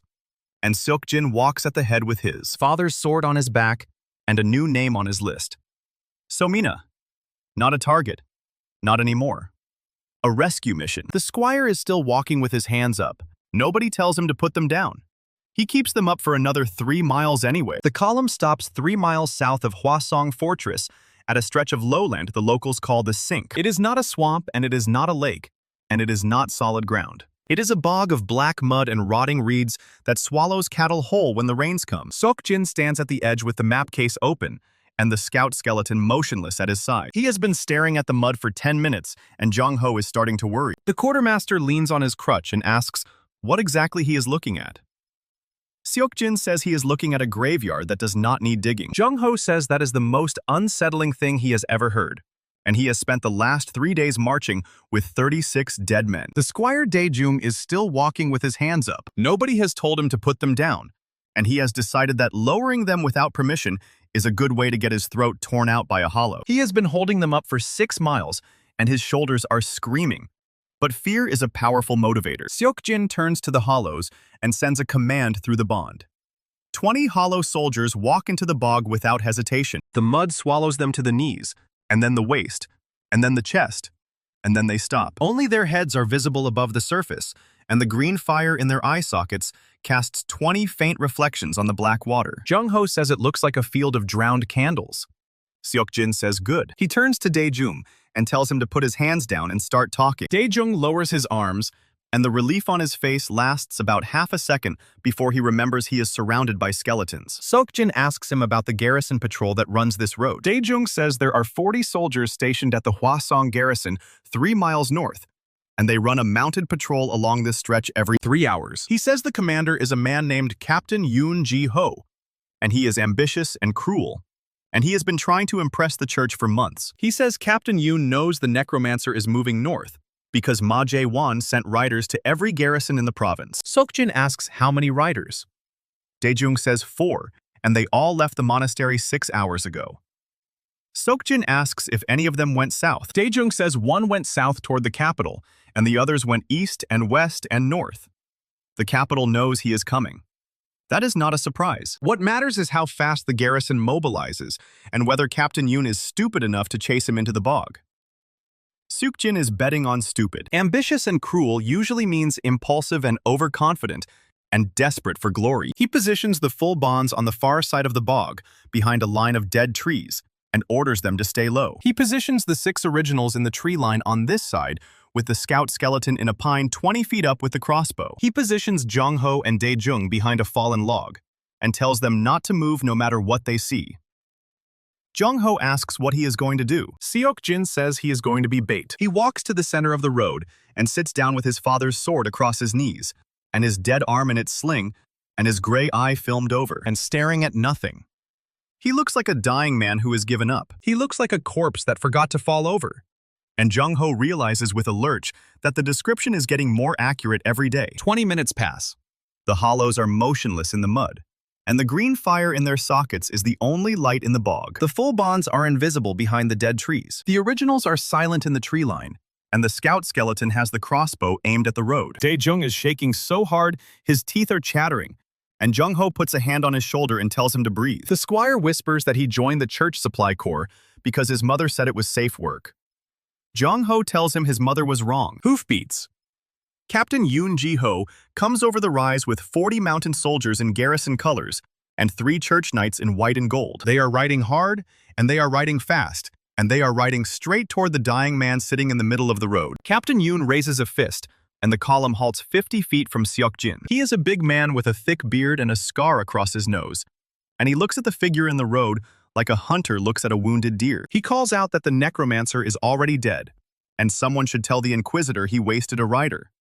His men laugh. Seok-jin does not move. Captain Yoon dismounts and draws his sword and walks toward the seated figure with 3 soldiers flanking him. He says he is going to take the head back to the monastery and collect the bounty, and maybe Ma Jae-won will finally promote him. He is 10 feet away when Seok-jin looks up, the gray eye and the black veins on his jaw, and the dead arm in the sling, and the corruption pulsing at his throat. And he smiles, and his teeth are stained black at the gums. Captain Yoon stops walking. The smile is the thing that does it. It is not the smile of a dying man who has given up. It is the smile of a man who has spent 22 years of his life to be standing on this exact road, at this exact moment, with 40 soldiers in front of him and 20 hollows in the mud behind them. Seok-jin says one word through the bond. The bog erupts. 20 hollow soldiers burst from the mud with black water sheeting off their bones and green fire blazing in their sockets, and they are on the rear of the column before anyone can scream. The first 3 soldiers die with hollow hands around their throats and hollow teeth in their necks, and the horses bolt in every direction. Captain Yoon spins around, and the 3 men flanking him are already dead. The full bonds have crossed the bog, and they hit the flanks with the captain's patterns humming in the bond, and every strike is coordinated and precise and brutal. The church knights try to form up, and one of them raises a shield that glows with pale gold light. The scout skeleton puts a crossbow bolt through his eye from 20 feet up, and the light dies before it fully forms. The second knight shouts an incantation, and white fire gathers in his palm. A full bond guard removes his hand at the wrist, and then removes his head at the neck, and the fire splutters out in the mud. The third knight turns to run, and 6 hollows drag him off his horse and into the bog, and the mud closes over his head, and the bubbles stop after 30 seconds. It takes 4 minutes to kill 37 men. Captain Yoon Ji-ho is the last one alive, and he is on his knees with Seok-jin standing over him, and the hollows forming a circle around them both. The captain is shaking, and the scar across his nose is split open and bleeding, and his sword is on the ground 10 feet away. Seok-jin asks him how many soldiers are at the garrison. Captain Yoon says 200. Seok-jin asks who commands them. Captain Yoon says Lord Bae Jin-ho, but the lord is old and sick, and his son is the one who actually gives orders. Seok-jin asks the son's name. Bae Sung-chan, the captain says, and he is worse than me, and he has been skimming garrison funds for years, and his father does nothing because the old man is half dead and afraid of his own heir. Seok-jin asks if the garrison has any church relics. Captain Yoon says there is a sealed chest in the Lord's solar that glows at night, but nobody knows what is inside except Lord Bae, and he has never opened it. Seok-jin asks if the garrison knows the necromancer is coming. Captain Yoon says they know, and Bae Sung-chan has been fortifying the walls for 2 days, and he has sent riders to the capital and the monastery, and 3 other garrisons asking for reinforcements. Seok-jin asks how many reinforcements. Captain Yoon says at least 500 soldiers are marching from the east, and they will arrive in 4 days. Seok-jin absorbs this information, and the captain's patterns in the bond are humming, and the tactical assessment writes itself. 200 soldiers in a fortified garrison with a corrupt commander and an old lord who might be useful if he is still alive. 500 reinforcements arriving in 4 days. 24 church soldiers and 3 inquisitors at the monastery. Ma Jae-won injured but not dead. The capital alerted and mobilizing. And a girl in a tower whose name makes the bond shudder. Seok-jin looks at Captain Yoon and tells him to deliver a message. Captain Yoon asks, what message? Seok-jin says, tell Bae Sung-chan that the necromancer is coming for the garrison, and if he opens the gates and surrenders the lord and the sealed chest, nobody else has to die. Captain Yoon asks what happens if he refuses. Seok-jin looks at the circle of hollows and the green fire in their sockets and the mud still dripping from their bones. He says if he refuses, then the garrison becomes a graveyard, and the graveyard becomes an army, and Bae Seung-chan's head goes on a spike outside the capital gates. Captain Yoon is pale as paper, and the shaking has spread to his whole body.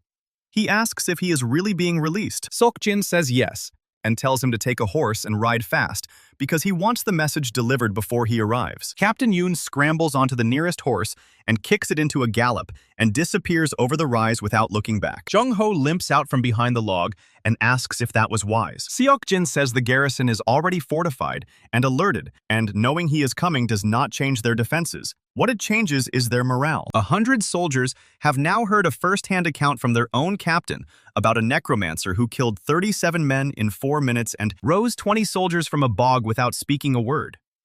Some of them will desert before dawn. Some of them will be too afraid to fight. Some of them will look at Bae Seung-chan and wonder if the old lord in the solar might be a better option.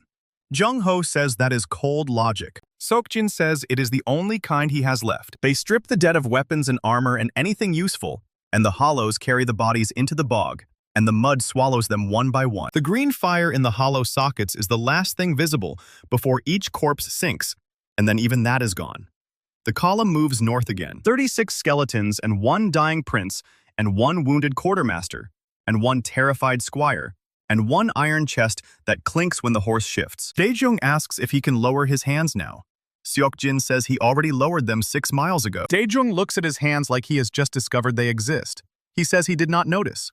Jung-ho says fear does strange things to a man. Daejung says he is not a man. He is 15 and he wants to go home. Seok-jin says home is a farming village in the eastern province. And if he goes back there now, the church will find him and kill him for helping a necromancer. Daejung is quiet for a long moment.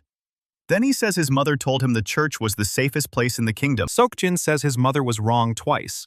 They reach the garrison at sunset. Hwasong Fortress sits on a ridge of gray stone overlooking the northern trade road, and its walls are 30 feet high and its gates are iron, and the parapets are lined with archers and torches.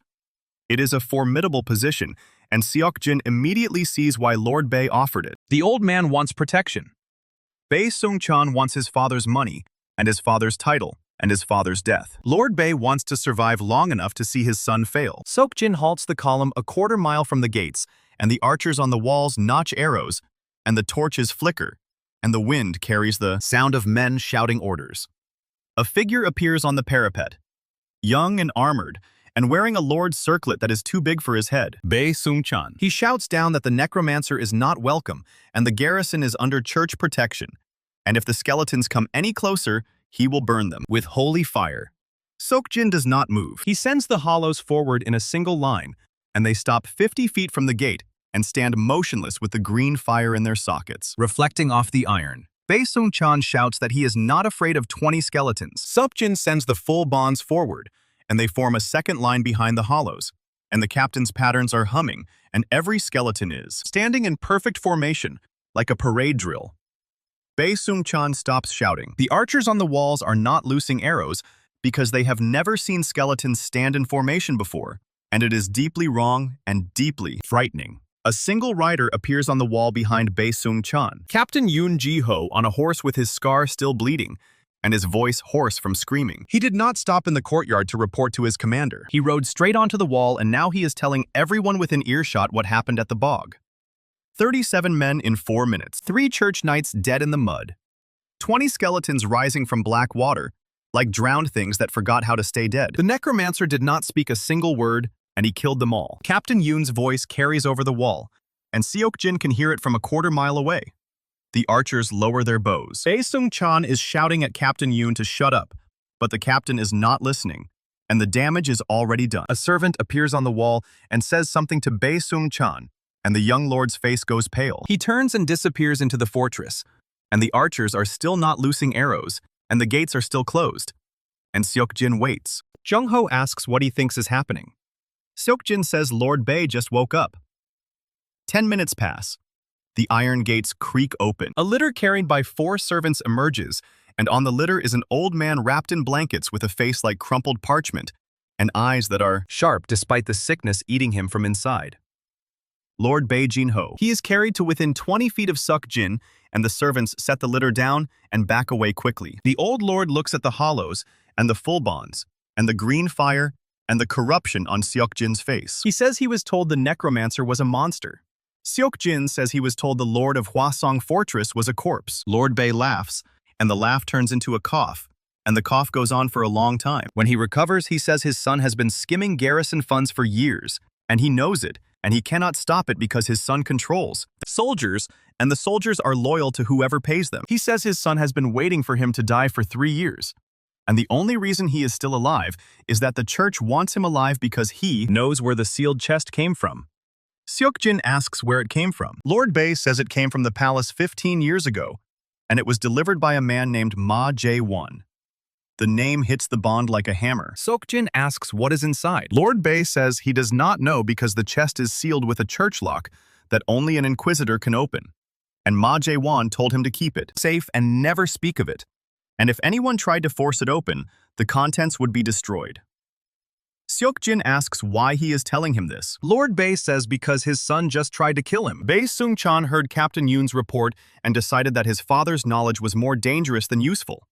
And he sent 4 soldiers to the solar with orders to smother the old man in his bed. The servants carried him out through the servant passages, and they made it to the gates before his son realized what had happened. Lord Bae says his son is now barricaded in the solar with 24 loyal soldiers and the sealed chest, and he is probably trying to figure out how to open it without destroying the contents. He says his son will fail because the church lock is designed to resist force, and the old man knows the activation phrase, but he has never spoken it aloud. Seok-jin asks what the phrase is. Lord Bae says it is the name of the king who died 15 years ago. The name of Seok-jin's father. Seok-jin is very still. The bond is humming, and the captain's patterns are burning, and the green fire in every socket is flaring, and the hollows are trembling with something that is not quite hunger and not quite rage. He asks Lord Bae if he is offering the fortress. Lord Bae says he is offering everything. The fortress and the garrison and the sealed chest, and the loyalty of the soldiers who are still loyal to him and not his son. In exchange, he wants one thing: protection. Seok-jin asks protection from what? Lord Bae says from the church, and from the capital, and from his son, and from the 500 soldiers marching from the east, and from everything that is coming for both of them. He says he is old and dying, and he has nothing left to bargain with except a fortress and a chest, and the truth about what happened in the palace 15 years ago. He asks if that is enough. Seok-jin looks at the old man on the litter, and the fortress behind him, and the archers on the walls who are watching their lord negotiate with a necromancer and the green fire in the eye sockets of 36 dead men who are waiting for his command. He says it is enough. Lord Bae nods, and the servants carry him back through the gates, and Seok-jin follows with Jong-ho and Dae-jung and 36 skeletons and the iron chest that clinks when the horse walks. The garrison soldiers part to let them through, and nobody raises a weapon, and nobody speaks. They have just watched their old lord hand the fortress to a necromancer, and they have heard Captain Yoon's report, and they have seen the green fire, and the black veins and the dead arm in the sling. Some of them are afraid. Some of them are relieved. Some of them are already calculating how to switch sides. Seok-jin does not care. He walks through the courtyard with his father's sword on his back and a new name on his list, and a sealed chest waiting in a barricaded solar with a traitor's son who is about to learn what happens when you try to kill an old man who knows the activation phrase. The hollows form a perimeter around the courtyard, and the full bonds take positions at the gate, and the originals flank the entrance to the keep. Jong-ho limps to a bench and sits down heavily, and Dae-jung collapses beside him, and neither of them speaks for a long time. Jong-ho finally says that this is not how he expected the day to go. Dae-jung says he expected to be dead by now, and the fact that he is not dead is confusing and exhausting, and he would like to sleep for a year. Seok-jin is not listening. He is looking at the keep where Bae Seung-chan is barricaded with 24 soldiers and a sealed chest that glows at night and a church lock that opens with his father's name. He is looking at the first real stronghold he has held since the coup. He is looking at the place where he will make his stand against 500 soldiers and 3 inquisitors and everything else that is coming. And behind him the green fire is burning, and the bond is humming, and the captain's patterns are blazing, with a name that will not let him rest. So Mina, the Sword of Dawn. His next move is already forming, and it has nothing to do with fortresses or sealed chests or 500 soldiers marching from the east. It has to do with a girl in a tower whose brother's bones are still singing in the bond, and whose power can stop every dead thing within a mile. She is the key and the obstacle, and the question he has not answered. Kill her and the capital falls. Free her and she might turn on Taeshik. Do nothing and she dies in a year anyway. Bond shudders, and the full bonds snap to attention, and the hollows stop moving, and every green eye in the courtyard flares bright. Somewhere in the keep, a young lord is trying to open a chest with his father's name, and somewhere in a tower 15 miles away, a girl is dying with a collar around her neck, and somewhere in a monastery, Ma Jae-won is praying for deliverance that is not coming. And Seok-jin walks into the keep to collect a chest and a fortress, and the first piece of the reckoning he has been building since he crawled out of. Forgotten grave with a skeleton at his back. Lord Bei's litter is carried into the keep, and the old man does not look back. Seok-jin stands in the courtyard with 36 dead men and a squire who still cannot believe he is alive. Jung-ho limps to his side and says the old lord meant every word. He also says 500 soldiers are 4 days away, and this fortress has not seen a real siege in 40 years. Seok-jin looks at the walls. 30 feet of gray stone and iron gates and archers who have not fired at anything but practice targets in a decade. The garrison is 200 men who answer to a dying lord and his greedy son. This is not a stronghold. This is a tomb waiting for a funeral. But tombs are where Seok-jin does his best work. He sends the hollows to the walls. 20 figures with no heartbeat and no fear climb the stone steps and take positions at the battlements. The garrison soldiers stare. Some of them cross themselves. One of them vomits over the parapet. Seok-jin does not care. He positions the full bonds at the gate and the originals in the courtyard, and the scout skeleton in the highest tower with a crossbow and a clear line of sight for half a mile. Jung-ho asks what the plan is. Seok-jin says 500 soldiers are 4 days away. That gives him 4 days to turn this fortress into a killing ground. The first thing he does is inspect the walls. He walks every foot of the perimeter, with the hollows trailing behind him, and the garrison soldiers pressing themselves against the stone to stay out of his path. The walls are thick, but the mortar is old. The gates are iron, but the hinges are rusted. The well is deep, but the water is brackish. This place was built to hold against bandits and tax rebels, not against a church army with holy fire and relics. Seok-jin catalogs every weakness and files it away. He has fought worse odds with less. The second thing he does is summon the garrison officers. They gather in the Great Hall under the banner of House Bay, a faded thing with a boar on a field of yellow. 6 men with hard faces and uncertain loyalties. Captain Yoon is not among them, because Captain Yoon is dead in a bog 3 miles south. The ranking officer is a lieutenant named Park, who has a scar on his cheek and a voice that shakes when he speaks. Seok-jin tells them the fortress is now under his command. He tells them Lord Bei Jin-ho gave it to him freely. He tells them anyone who wants to leave can leave right now, and he will not stop them. Nobody moves. Lieutenant Park asks what happens to the soldiers who stay. Seok-jin says they fight. He says they follow orders and hold the walls and do not question the dead men standing beside them. He says if they do this, they live. If they betray him, they die, and then they serve him anyway. The scar on Park's cheek twitches. One of the other officers, a young man with a thin mustache, says this is madness. He says necromancy is forbidden by the church and the king, and every law of gods and men. He says they should arrest the necromancer and hand him to the Inquisitors when they arrive. Seok-jin looks at him. The hollow on Seok-jin's left turns its skull toward the young officer. Green fire flickers in the socket. The young officer shuts his mouth. Seok-jin says the Inquisitors are coming, whether they arrest him or not. He says the church does not forgive, and the king does not forget, and the 500 soldiers marching from the east will not care who surrendered and who fought. They will burn the fortress and kill everyone inside and salt the earth where the walls stood. The only chance any of them have is to fight and win. Lieutenant Park asks if they can win.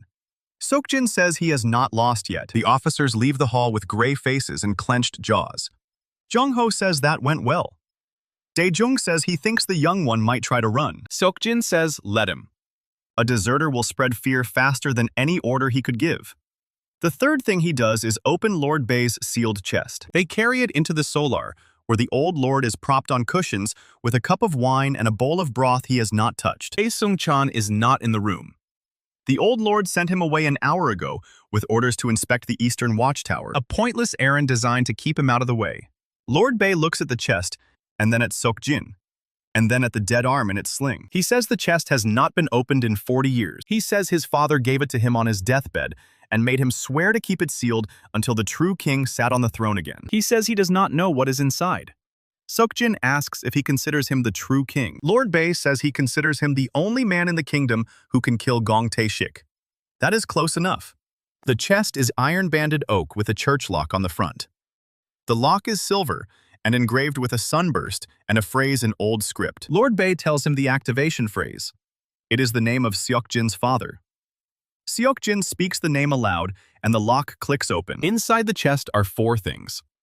A crown of black iron set with 7 rubies, a scroll sealed with the royal sigil, a dagger with a blade of obsidian and a hilt wrapped in dragon skin, and a letter written in his father's hand. Seok-jin reads the letter while the green fire from the hollows casts long shadows on the walls. His father wrote it the night before the coup. It names Gong Tae-shik as a usurper and a patricide. It names the 4 conspirators Ma Jae-won mentioned, and 3 more. It legitimizes Seok-jin as the true heir and nullifies Tae-shik's claim. It is a death warrant for everyone who stole the throne. Seok-jin folds the letter and puts it inside his shirt.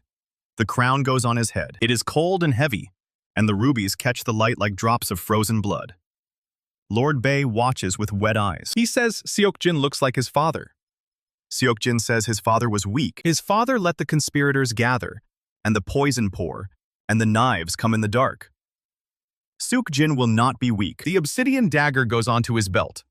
The scroll is a map of the old escape tunnels under the fortress. Lord Bae says he did not know the tunnels existed. Seok-jin says his father built them during the last war. Every fortress in Hwasong has a way out. The question is whether the way out can also be a way in. He spends the next 2 hours exploring the tunnels with 4 hollows and a torch. The passages are narrow and damp, and smell of old stone and older rot. Some sections have collapsed. Others are flooded with knee-deep water. But the main tunnel runs from the keep's cellar to a cave half a mile outside the walls. The cave mouth is hidden by brambles and a fallen oak. Perfect. Seok-jin marks the tunnel on the map and returns to the surface. The sky is darkening, and the first stars are coming out. And somewhere in the east, 500 soldiers are marching toward him. He has 3 days left. The 4th thing he does is prepare the dead. The fortress has a crypt under the chapel. 37 generations of House Bae are buried there in stone sarcophagi. The bones are old, centuries old, far too old for the ritual. Seok-jin walks past them without stopping. He is not here for ancestors. He is here for the guards who died defending the walls in the last war. The fortress chaplain kept a record of every soldier buried on the grounds. Seok-jin finds the book in the chapel's vestry, a thick ledger with entries in faded ink. He flips through the pages while Jung-ho holds a lantern. The entries go back 150 years. Too far. He skips ahead to the entries from 40 years ago, the last war. The one his father fought before Seok-jin was born. 12 royal guards died at Hwasong Fortress.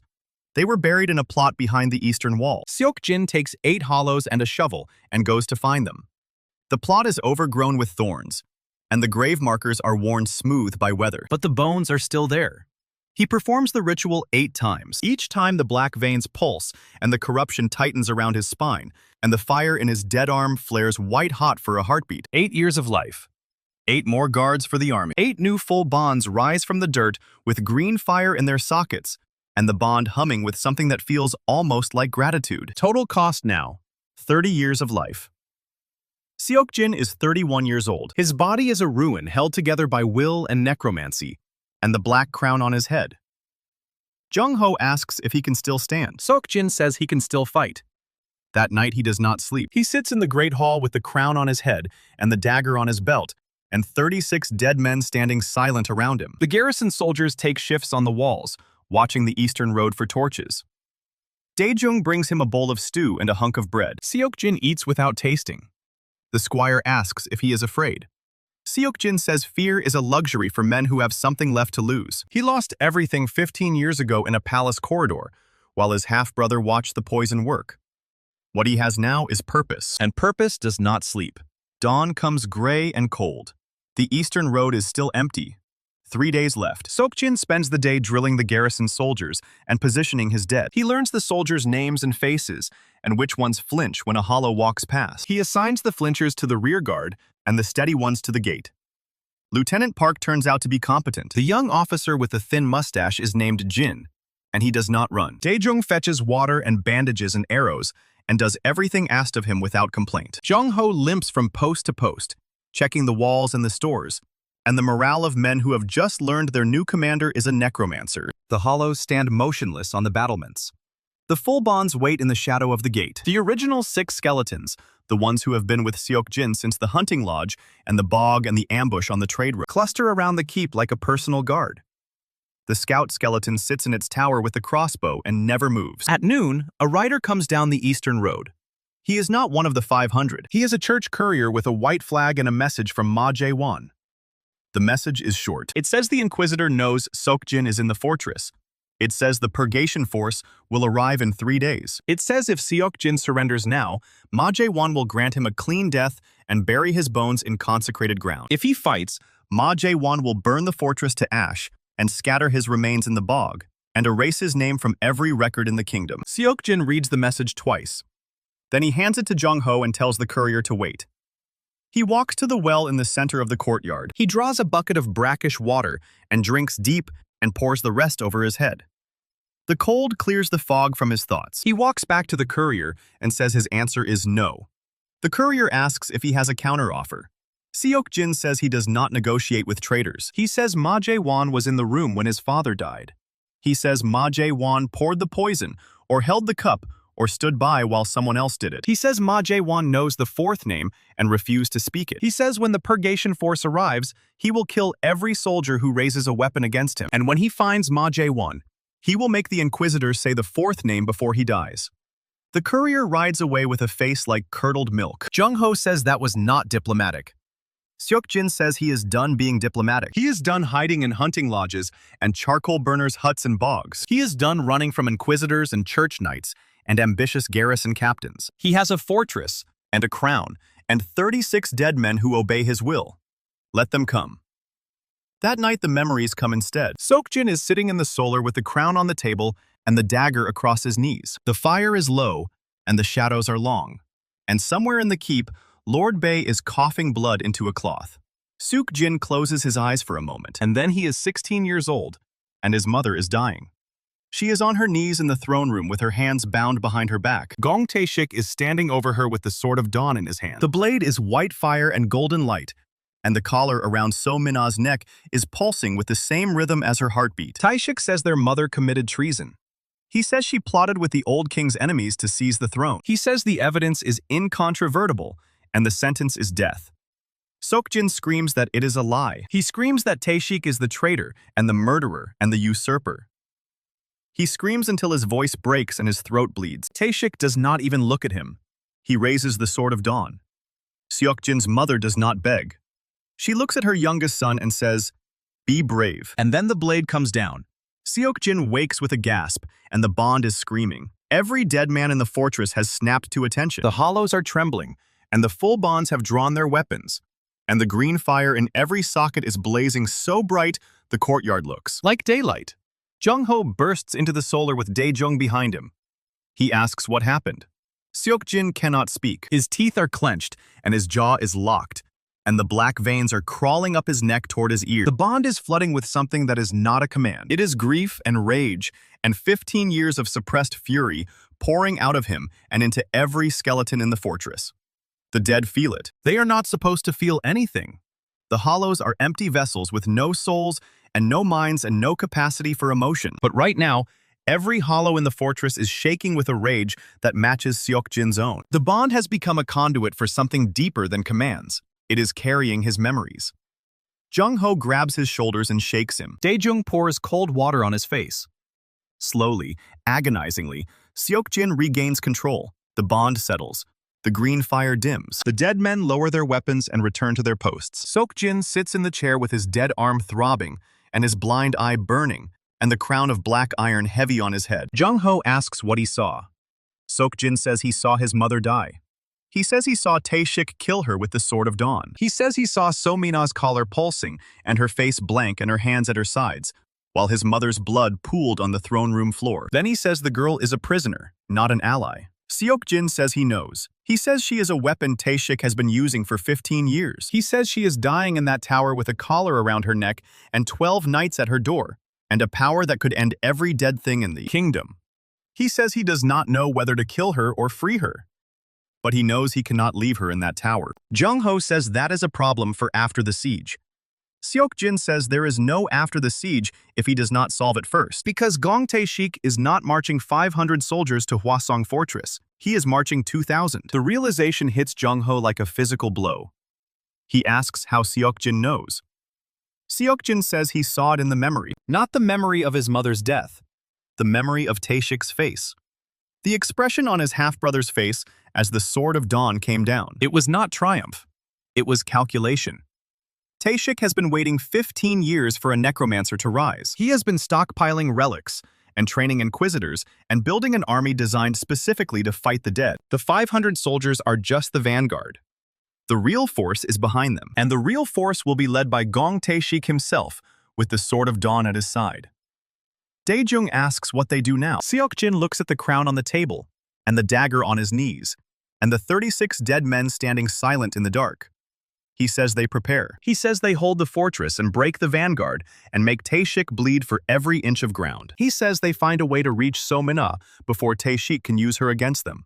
And then he says something that makes even Jung-ho go still. He says the bond just carried his memories to 36 dead men. If it can carry memories, it can carry something else. If it can reach 36 skeletons inside a fortress, it can reach one skeleton 15 miles away. He still has the captain's patterns in the bond. Captain Ryu Chang-soo was destroyed by Ma Jae-won's staff, but the patterns are still there. The grooves of training and duty and loyalty that the captain left behind. Seok-jin does not know if he can use them. He does not know if the bond can reach across 15 miles of forest and farmland and city walls. He does not know if there is anything left of the captain to reach. But right now, in the solar of a dying lord's fortress, with a crown of black iron on his head and a dead arm in a sling, and 30 years of life burned away, he reaches out through the bond. He finds the captain's patterns, and he pushes. The green fire in every socket in the fortress flares once. Then it goes still. Somewhere in the dark, something stirs. It is not the captain. Captain is dust and splinters and scattered vertebrae in the courtyard of a hunting lodge 40 miles away. But the grooves are there, the patterns, the 15 years of drills in loyalty and muscle memory that Ryu Chang-soo burned into the bond before Ma. Chae-won's staff turned him to fragments. And Seok-jin pushes. He pushes with 30 years of stolen life and a crown of black iron, and an arm that no longer feels anything below the elbow. He pushes until the blind gray eye weeps something black, and the veins on his neck pulse like they are trying to crawl off his skin. And the bond answers, not with a voice, not with a skeleton rising from the earth like the captain did, but with a pull, a direction, a cold tug somewhere north-northeast that feels like an old scar being pressed. Seok-jin opens his good eye. Jung-ho is still gripping his shoulders, and Dae-jung is holding the empty water cup. And outside the solar window, the green fire in 36 pairs of sockets is dimming back to its normal glow. Seok-jin says he knows where the tomb is. Jung-ho asks what tomb. Seok-jin says the tomb of King Hyun. The room goes very quiet. Jung-ho says that tomb has been sealed for 200 years. He says no one has entered it since the king was laid to rest with the skull of kings on his chest. He says the entrance is somewhere under the old palace foundations, and the old palace is in the center of the capital, and the capital is crawling, with Tae-shik's soldiers and church knights and inquisitors, and probably Ma Jae-won himself by now. Seok-jin says he knows. Then he stands up. The crown is heavy on his head, and the dead arm swings in its sling, and his teeth are black at the gums now. But he stands. He tells Jung-ho the bond just pulled him towards something. Not a skeleton, something older, something that remembers kings. Jung-ho stares at him for a long moment. Then he asks if Seok-jin is planning to walk into the capital with 36 dead men and dig up a 200-year-old monarch.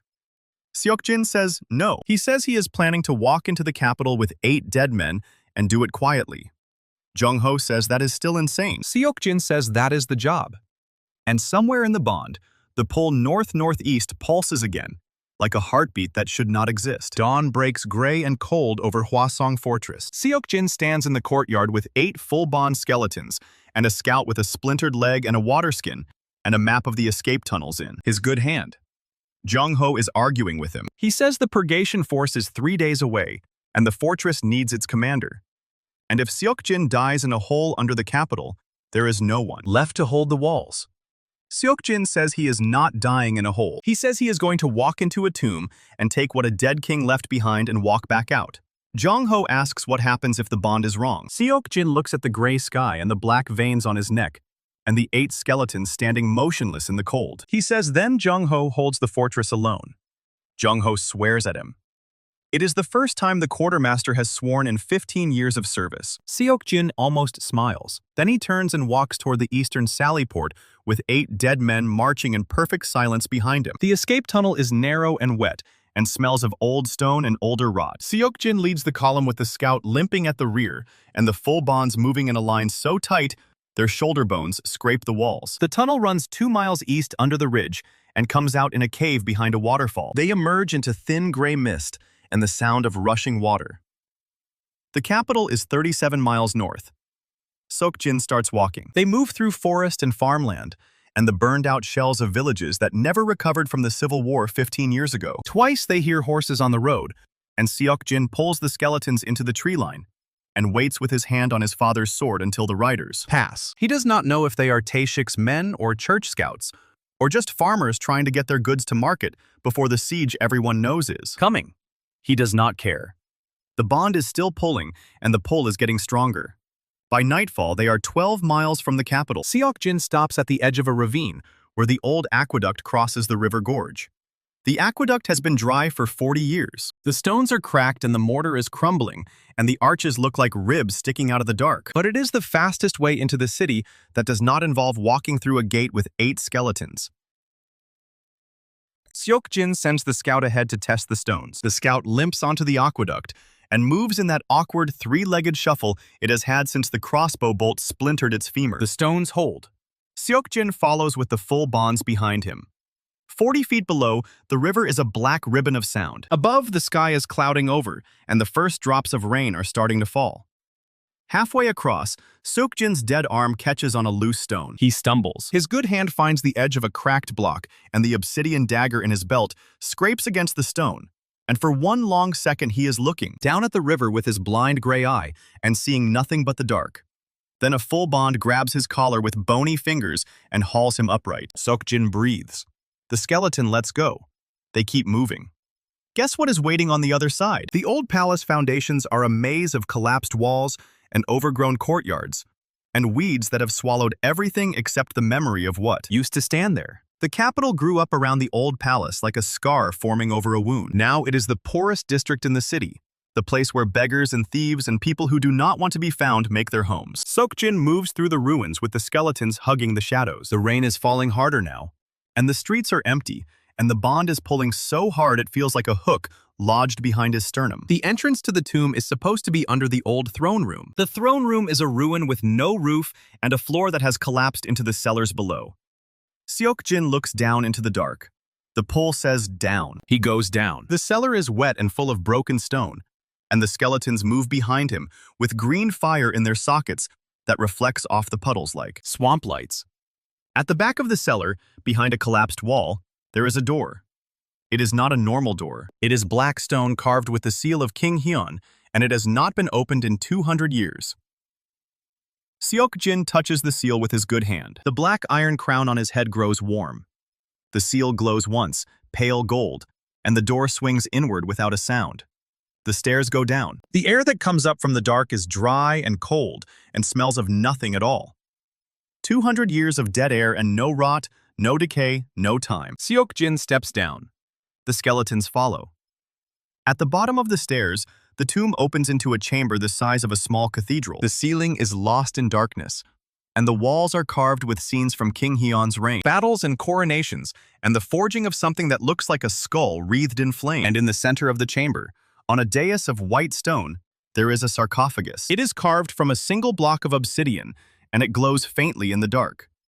The pull in the bond is a roar now. Seok-jin walks toward the sarcophagus with the crown heavy on his head and the dagger cold against his hip. He gets 10 steps before the spectral guardian appears. It rises from the floor like smoke, condensing into a shape. A warrior in armor that is 300 years out of date, with a sword that is not made of steel, but of something pale and cold and wrong. Its eyes are pits of silver light. Its voice is not a voice. It is the sound of stone grinding against stone. And it asks, who dares enter the tomb of the king? Seok-jin says he is the true heir of Hwasong. He says he wears the crown of his father and carries the sword of his house, and he has come to claim what the dead king promised to the throne. The Guardian looks at him. It looks at the black veins on his neck, and the dead arm in the sling, and the gray film over his right eye. It says he is not alive enough to be a king. And then it attacks. The Guardian is fast. Faster than anything with a body. Faster than Ma Jae-won's holy fire. Faster than the church knights who died in the bog with their shields glowing gold. It crosses the chamber in a blink, and the pale sword swings at Seok-jin's neck. One of the full bonds takes the hit. The skeleton is cut in half. Spine and ribs and pelvis separating like a log split by an axe. And the green fire in its sockets goes out before the bones hit the floor. 9 years of life, gone in one swing. Seok-jin commands the other 7 full bonds to attack. They move in perfect coordination, the captain's patterns humming in the bond, surrounding the Guardian from 7 angles with swords and axes and spears raised. The Guardian cuts through 2 more like they are made of paper. Seok-jin feels each death like a needle pushed into his heart. He does not stop. He reaches into the bond and finds the grooves of the captain's training, the pattern for flank and pin, and he pushes it into the remaining 5 skeletons with everything he has left. The full bonds adjust. They stop attacking from the front. 2 faint left, and the Guardian turns to meet them. And then the other 3 come from behind and drive their weapons into the place where its spine should be. The Guardian screams. It is not a sound that belongs in the world of the living. It is the sound of something that should have stayed dead, being reminded of what death feels like. The silver light in its eyes flickers, and Seok-jin steps forward with the obsidian dagger in his good hand and drives the blade into the Guardian's chest. The dagger was in the chest. The chest was sealed with his father's name. His father was a king, and kings have power over the dead who served them. The Guardian shatters. Silver light explodes outward, and then collapses inward. And then there is nothing but the obsidian dagger smoking in Seok-jin's hand, and the echo of that impossible scream fading into the dark. 3 full bonds are gone. 5 remain, plus the limping scout at the top of the stairs. Seok-jin's heart is beating so hard he can feel it in his dead arm. But he is still standing. And the sarcophagus is 10 feet away. He walks to it on legs that barely hold him, and puts his good hand on the obsidian lid. The black iron crown flares hot enough to burn. The 7 rubies ignite like embers, and the lid slides open. Inside, King Hyeon is not a skeleton. He is a body preserved so perfectly he might be sleeping. Skin like old parchment drawn tight over bones. Robes of royal purple that have not faded in 2 centuries. Hands folded on his chest. And between his hands, resting on the silent heart of a man who ruled Hwasong 400 years before Seok-jin was born, is the skull of kings. It is small, no bigger than a child's fist, carved from something that is not bone, and not stone, and not metal, polished to a shine that seems to eat the light around it. The eye sockets are pits of absolute black. The jaw is missing. The crown of the skull is circled by a ring of symbols that Seok-jin recognizes from the grimoire. Symbols that predate the kingdom, predate the church, predate everything except the first necromancer who ever put his hand on a corpse and told it to rise. Seok-jin reaches into the sarcophagus. He takes the skull of kings. And the moment his fingers close around it, the bond explodes. Every skeleton in the chamber snaps to attention. The 5 full bonds.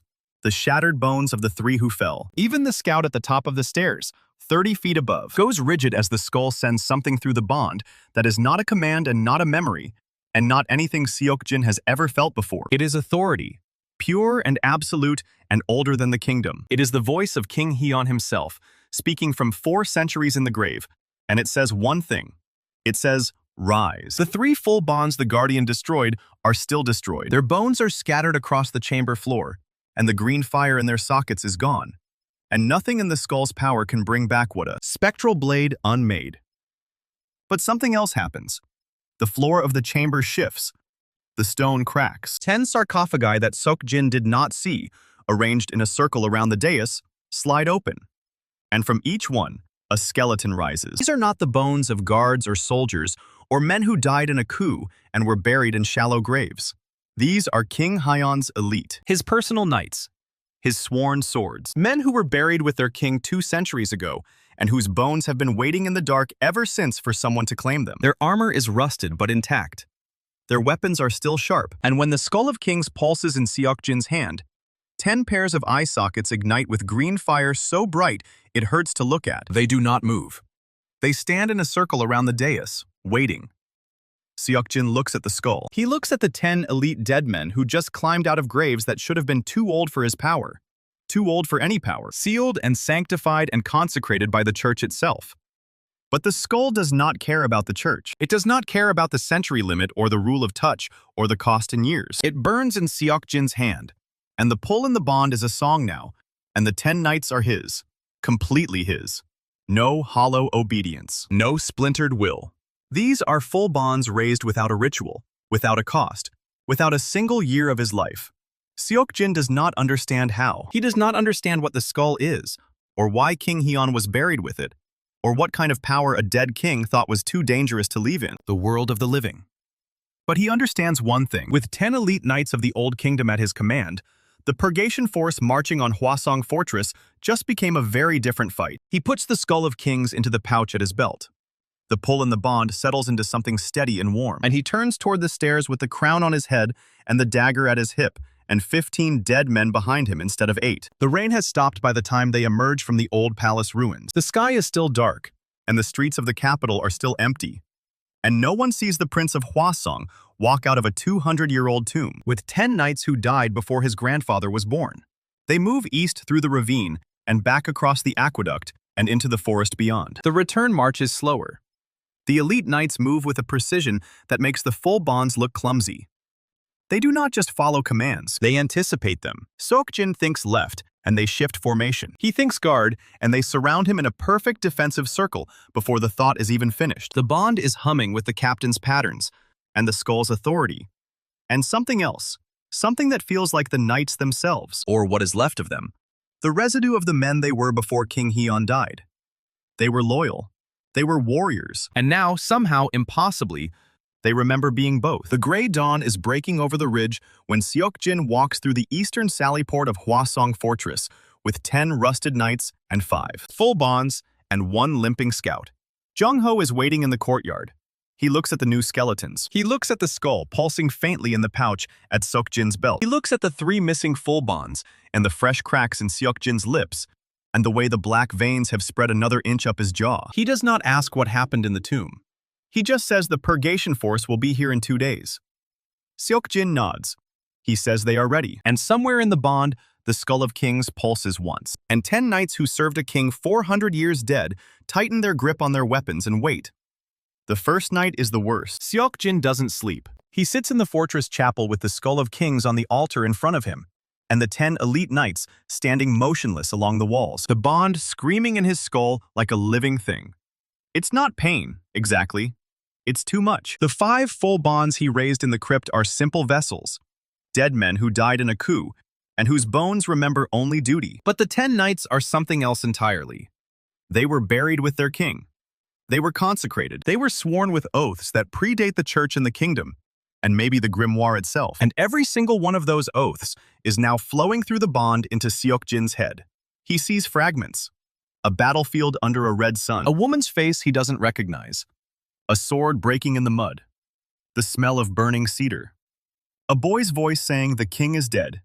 The king is dead. The king is." Seok-jin slams his fist on the altar, and the Skull of Kings rattles, and the visions stop.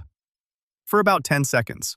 Then they start again. Jung-ho finds him there at midnight with blood running from his nose, and his dead arm twitching in its sling, and his good eye rolled back so far. Only the gray film is visible. He shakes Seok-jin by the shoulders and shouts his name, and the prince snaps back with a gasp that sounds like a drowning man breaking the surface. The 10 knights haven't moved. Their green fire is steady. But Seok-jin's lips are cracked and his teeth are stained black, and the veins on his neck have spread another half-inch toward his ear. He tells Jung-ho he can handle it. Jung-ho doesn't believe him, and neither does the skull. The second night is worse because the knights start talking. Not with voices, not with words, but through the bond, through the grooves the captain left behind, through channels in Seok-jin's mind that weren't built for 10 simultaneous streams of consciousness. They don't speak in sentences. They speak in impressions.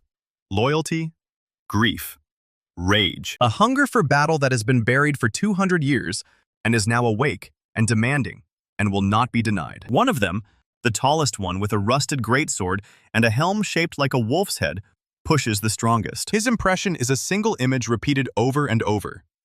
The gates of the capital burning, the palace stairs running red, a crown falling from a dead man's head. Seok-jin grabs the Skull of Kings and shouts at the knight to stop. The knight stops. All 10 of them stop, for exactly 3 heartbeats. Then they start again, louder. This is what the grimoire means by control. The ritual of first binding costs a year of life and gives you a corpse that obeys. The Skull of Kings costs nothing and gives you knights who remember being men.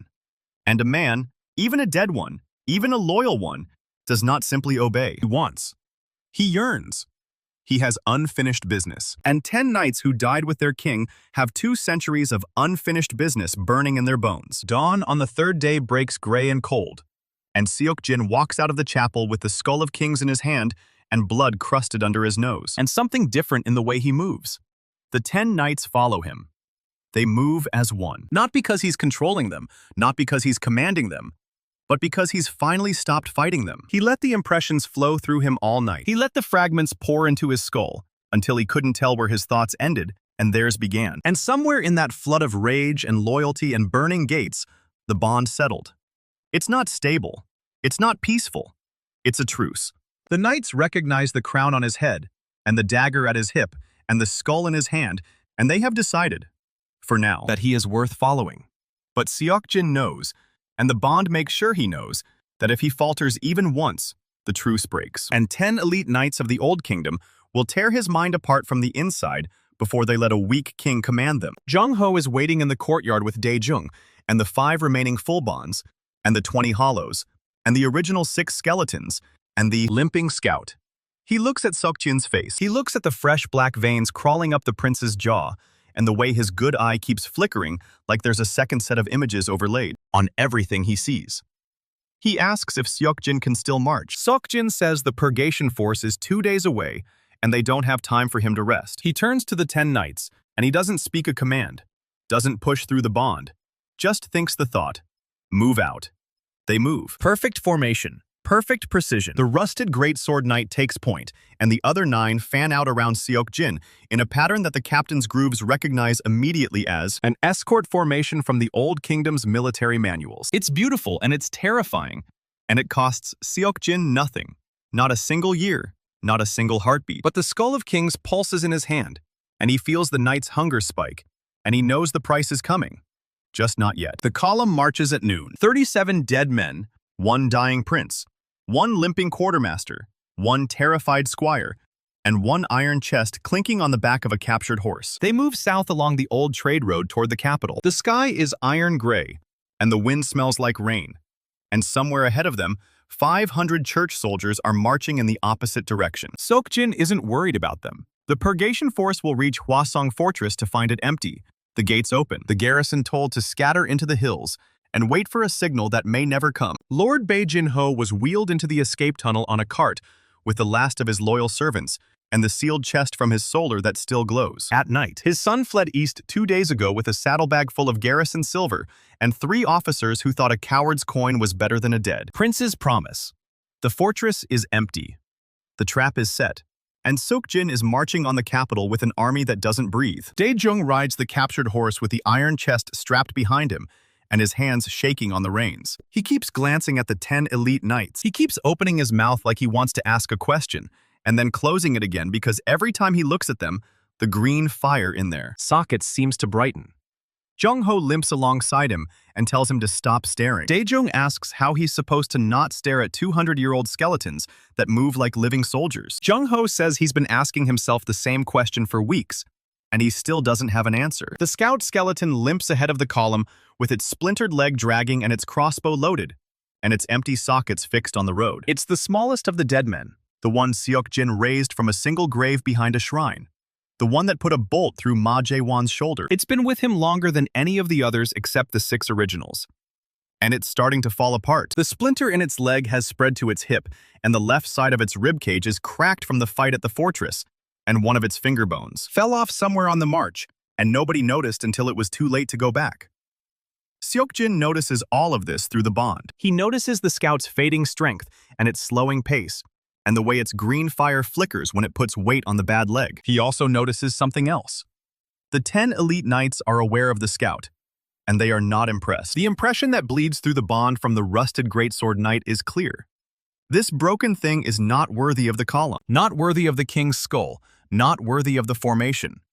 Seok-jin pushes back. He pushes the memory of the crossbow shot and the Inquisitor's shoulder and the bog ambush, and every mile the scout has limped without complaint. He pushes it hard. The Great Sword Knight's impression shifts.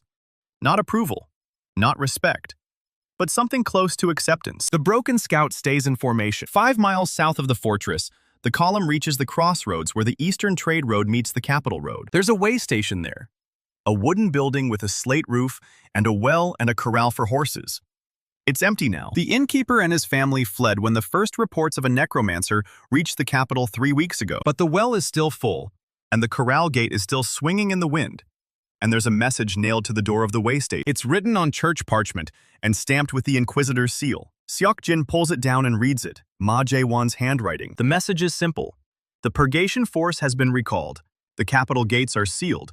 The Sword of Dawn has been moved to the Eastern Tower, and Gong Tae-shik is waiting. That last word is underlined. Waiting. Seok-jin crumples the parchment and drops it in the mud. Jung-ho asks what it means. Seok-jin says it means, Ma Jae-won figured out where he was going before he got there, and it means the capital knows he's coming.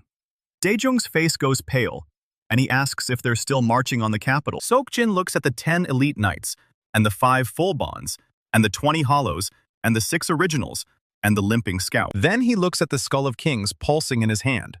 Yeah, they're still marching. The capital road is empty for the next 20 miles. Villages are shuttered. Farms are abandoned. Watchtowers that should have sentries are dark. The kingdom has pulled everything back behind the walls of the capital and is waiting for the necromancer to break himself against the gates. Seok-jin doesn't slow down. He pushes the column hard. 12 hours of marching with no rest, and the dead men don't tire, and the living men barely keep up. Jung-ho's shoulder is bleeding again, and Daejung is swaying in the saddle, and even the captured horse is starting to stumble. But Seok-jin can feel the capital through the bond now. A pull in the direction of the palace that gets stronger with every mile, and the 10 knights feel it too. Their impressions are sharper now, more focused. The burning gates, the red stairs, the falling crown. They know where they're going. They've been waiting 200 years for someone to take them there. They reach the outer marker at dusk. It's a stone pillar carved with the royal seal, placed exactly 10 miles from the capital gates, the traditional boundary where armies stop to make camp before a siege. Seok-jin stops the column there. Not because he wants to, because the Skull of Kings has gone cold in his hand, and the 10 knights have stopped moving, and the bond has gone absolutely silent. No impressions, no hunger, no burning gates, just silence. And then from the direction of the capital, a light appears on the horizon. It's not fire, it's not sunrise, it's a pillar of pure white radiance rising from the eastern tower of the palace and spreading outward in a dome that covers the entire city. So Mina, she's been moved to the tower and she's been activated, and her power is now blanketing everything within a mile of the palace walls. Seok-jin can feel it through the bond like a physical weight pressing down on his chest. The hollow soldiers shudder. The originals sway. The 5 full bonds take a step back without being commanded. Even the 10 elite knights dim slightly, their green fire flickering for the first time since they rose from the sarcophagi. But they don't stop. They don't retreat. They're still facing the capital. The rusted greatsword knight pushes an impression through the bond. We have waited too long to be stopped by light. Seok-jin grips the Skull of Kings, and the cold in his hand begins to warm again. He doesn't know how far So-mina's power extends. He doesn't know if the dead men can cross that barrier without being unmade. He doesn't know if the Skull of Kings is strong enough to protect them from a saint-class exorcist who has been burning for 15 years. But he knows one thing. Gong Tae-shik is behind those walls. The man who killed his father. The man who executed his mother. The man who framed him for treason and left him to die in a shallow grave. Seok-jin has marched across half the kingdom with an army of corpses and a dying body, and a grimoire of forbidden magic, and 30 years of his life burned away. He is not stopping now. He gives the command. The column moves forward into the light. The dome of radiance hits them half a mile from the outer marker. It's not like Ma Jae-won's holy fire. That was heat and pain and destruction focused into a beam. This is something else entirely. It's a pressure, a presence, a voice that whispers at the edge of hearing and tells the dead that they should not be walking. The hollow soldiers slow to a crawl, and their movements become jerky and uncoordinated, and 2 of them fall and don't get up. The originals stop moving altogether, and their green fire gutters, and Seok-jin has to push hard through the bond just to keep them standing. The 5 full bonds are struggling, their formation breaking, their weapons lowering, their eye sockets dimming. But the 10 knights. The 10 knights walk through the light like it's rain. They don't slow. They don't falter. Their green fire brightens against the white radiance, and the rusted greatsword knight raises his blade. And the impression that floods the bond is not pain or resistance or struggle. It's joy. They have been buried in darkness for 200 years. They have been waiting for a king to carry them back to the capital. And now they are here, walking through the light of a saint. And nothing in this world or the next, is going to stop them from reaching those gates. Seok-jin walks in the center of their formation, with the skull of kings blazing in his hand and the black veins spreading up his face and his dead arm hanging useless in its sling. The light presses down on him too. He can feel it trying to sever the bond, trying to purify the corruption in his blood, trying to burn the necromancy out of his bones. But the skull of kings is older than the church, and older than the saints, and older than the light. And it does not yield. The column reaches the capital gates at midnight. The gates are sealed, the drawbridges raised, the walls lined with archers and church soldiers, and holy relics mounted on every battlement. Kwon Seok-jin stands on the central tower with the Sword of Dawn, blazing from the eastern tower behind him, and the crown of Hwasong on his head. He looks down at the column of dead men standing in the light of the saint's dome. He looks at the figure in the center, with the black iron crown, and the obsidian dagger, and the skull of kings blazing like a green star. He recognizes his half-brother. Seok-jin looks up at him through the radiance with one good eye and one gray-filmed socket, and black veins crawling up his jaw and 30 years of stolen life burning in his chest. He doesn't speak. He doesn't need to. The 10 elite knights raise their weapons, and the hollows stop struggling, and the originals steady themselves, and the 5 full bonds reform their lines. Behind them, the purgation force is still marching toward an empty fortress, too far away to matter, too late to help. The capital is alone. The king is alone, and the dead are at the gates. The 10 knights hit the eastern wall like a battering ram made of green fire and ancient bone. They don't need ladders. They don't need siege towers. The rusted greatsword knight simply walks up to the stone and swings. The impact isn't sound. It's a pressure wave that knocks 3 archers off the battlements and cracks the mortar between 6 courses of stone. Our boy watches from the center of the column with the skull of kings blazing in his good hand. The hollows are still struggling against the light. The originals can barely move. The 5 full bonds are holding formation, but their eye sockets are dimming with every step closer to the dome's heart. But those 10 knights? They're having the time of their deaths. Wolf-helmed knight drives his sword into the wall, and a web of green light spreads through the mortar like veins through corrupted flesh. The stones begin to crumble. Not crack, not chip. Crumble into gray dust that falls away like sand through an hourglass. Kwon Seok-jin is still standing on the central tower. He's not moving. He's watching. And guess what he does next? He raises his hand and gives a signal. The archers on the eastern wall don't fire arrows. They fire bolts, wrapped in white cloth soaked in holy water. The first volley hits the rusted greatsword knight dead center. The cloth ignites on contact with the green fire, and the holy water hisses and steams, and the knight staggers for the first time since he rose from the sarcophagus. But he doesn't fall. He plants his feet, and the green fire in his ribcage flares brighter, and the holy water evaporates in less than 3 seconds. The second volley targets the column behind him. Seok-jin sees the bolts arcing through the air with trails of white steam. He pushes a command through the bond. The 5 full bonds raise their shields. The hollows stop struggling and huddle.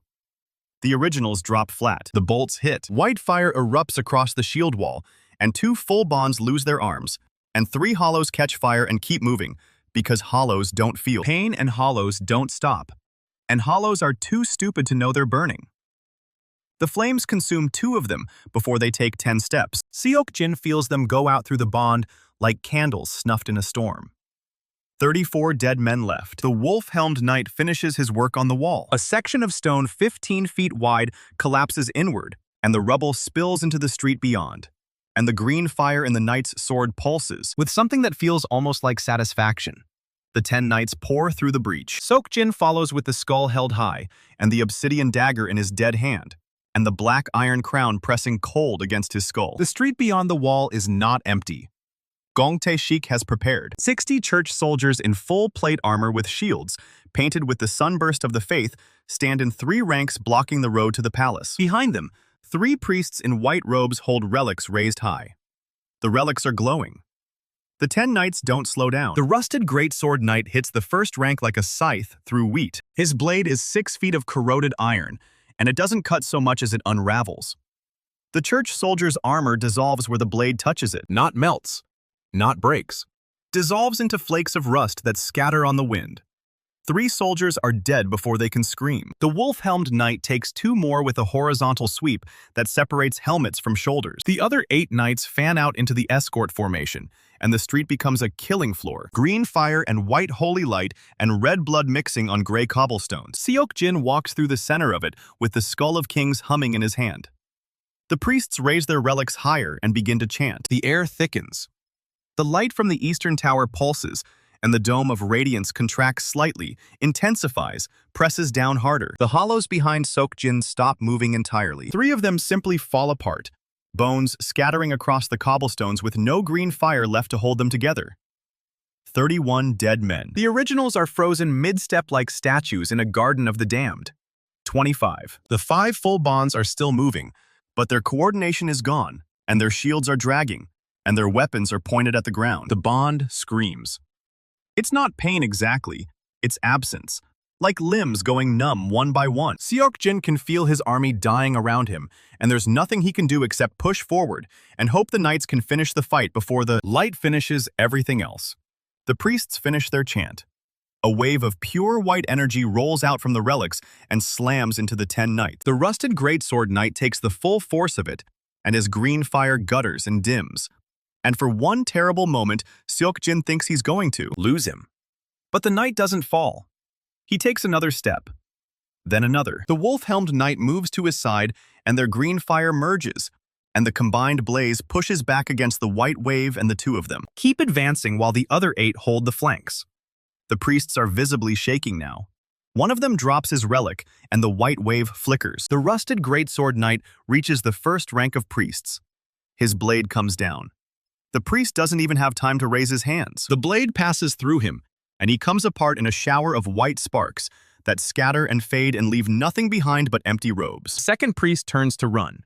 The wolf-helmed knight is faster. His sword takes the priest in the back, and the green fire consumes him from the inside out, and his scream is cut short when his lungs fill with emerald flame. The third priest throws his relic at the knights and bolts for the palace gate. The relic explodes in a dome of golden light that seals the street from building to building.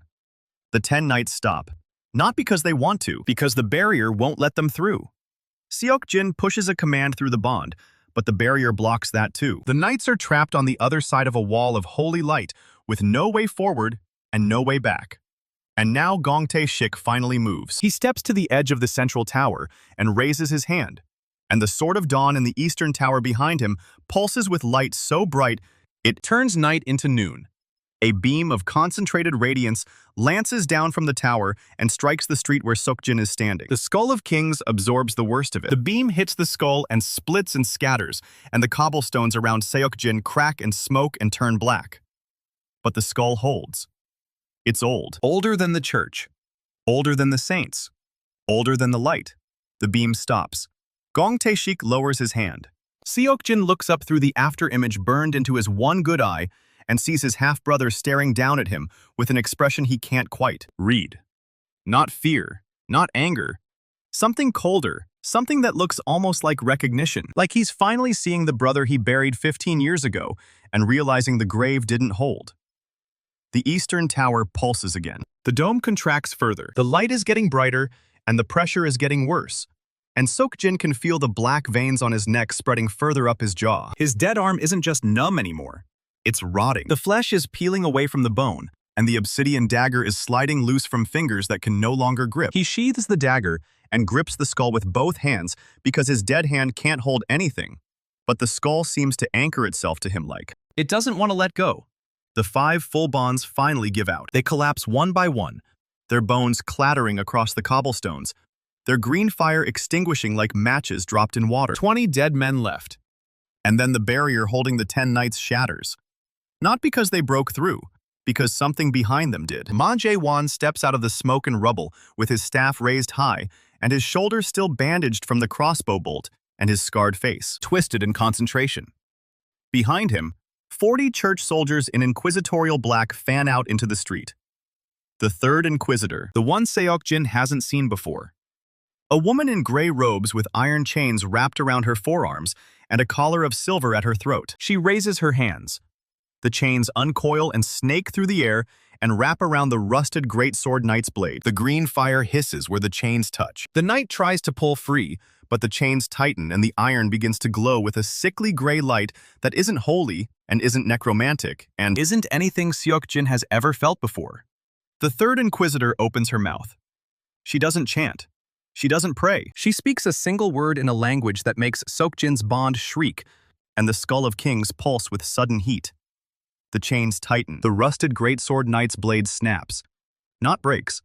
Snaps like a living thing with a spine that can be severed. The green fire in the knight's eyes gutters and dims, and he falls to one knee. The wolf-helmed knight turns to face the threat. His impression floods the bond. Not fear. Rage. The burning gates are in front of him, and the red stairs are under his feet, and the falling crown is the only thing he can see, and he will not be stopped by chains and a gray-robed witch. He charges. The third Inquisitor flicks her wrist. A second set of chains uncoils from her forearm and wraps around the wolf-helmed knight's legs and pulls tight. He hits the cobblestones face first, and the green fire in his ribcage flares and sputters, and the chains tighten further, and the gray light eats into his bones, and the impression in the bond becomes something Seok-jin doesn't recognize. Not pain. Not rage. Betrayal. The wolf-helmed knight is not angry at the Inquisitor. He's angry at Seok-jin because Seok-jin promised him a king's return and a righteous fight and a throne reclaimed. And instead, he's being brought down by chains in a street full of dead soldiers while a saint's light unmakes everything around him. The impression sharpens into words Seok-jin can almost hear. You brought us here to die a second death. The bond fractures. Not breaks. Fractures into 10 separate threads instead of one unified command. The 8 remaining knights stop fighting as a unit. They fight as individuals. And individuals lose. Ma Jae-won raises his staff. Holy fire pours out in a wave that washes over 3 of the knights, and their green fire flickers and dims, and one of them collapses entirely, his bones scattering across the cobblestones with no light left to animate them. 19 dead men. The third Inquisitor flicks her wrist again. The chains around the wolf-helmed knight tighten, and his legs shatter, and the green fire in his eyes goes out. Rusted greatsword knight is still on one knee. He's looking at Seok-jin through the barrier of golden light. His impression is the last thing that comes through the bond. Not rage. Not accusation. Something quieter. Something that feels like an oath made 200 years ago and broken tonight by a prince who wasn't worthy of it. The third Inquisitor's chains wrap around his skull. The gray light pulses. The rusted greatsword knight's green fire goes out. Seok-jin is alone on the street with the skull of kings and a dead arm and 30 years of stolen life burning in his chest. The hollows are ash. The originals are frozen. The full bonds are scattered bones. The 10 knights are gone. The barrier of golden light is still blocking the street, and Ma Jae-won is walking toward him with his staff raised, and the third Inquisitor is coiling her chains, and Gong Tae-shik is still watching from the tower with that cold, unreadable expression. Seok-jin has lost. Not the war, not the throne. Not yet. But this battle, this assault on the eastern wall with 10 elite knights and 34 dead soldiers and the skull of kings blazing like a promise. He has lost it, and now Ma Jae-won is going to finish what he started at the hunting lodge. The Inquisitor stops 10 feet from Seok-jin. The barrier of golden light is between them. He raises his staff. The holy fire gathers at the tip. Seok-jin can feel the heat through the barrier, through the skull, through the corruption eating its way up his face. Ma Jae-won speaks. The barrier doesn't block sound. He says he warned the prince that this was how it would end. He says necromancy always fails. He says the dead cannot stand against the living forever. Seok-jin looks at him with one good eye and one gray-filmed socket and black veins crawling up his jaw and the skull of kings blazing in his hands. He doesn't answer. He's too tired to answer. The holy fire gathers and brightens, and Ma Jae-won draws back his staff to strike. And then the third Inquisitor screams. Not a battle cry, a scream of genuine shock. Her chains go slack. The gray light dies. She's staring at something behind Seok-jin. Ma Jae-won lowers his staff. He's staring too. Seok-jin doesn't turn around. He can feel it through the bond. Not the bond with the knights. That bond is broken. The original bond. The bond with the original 6 skeletons. The ones he raised one by one from unmarked graves and shallow burials and forgotten tombs. Ones that froze when the light intensified. The ones he thought were dead. They're not dead. They're moving. Not walking. Not fighting. Something else. The originals are dragging themselves across the cobblestones with no green fire in their eye sockets, and no coordination and no command pushing them forward. They're moving on their own. The bond isn't telling them to do this. The bond is barely functional at this point. They're doing it because some part of them remembers being royal guards, and some part of them remembers their prince, and some part of them refuses to. Let him die alone in a street full of church soldiers.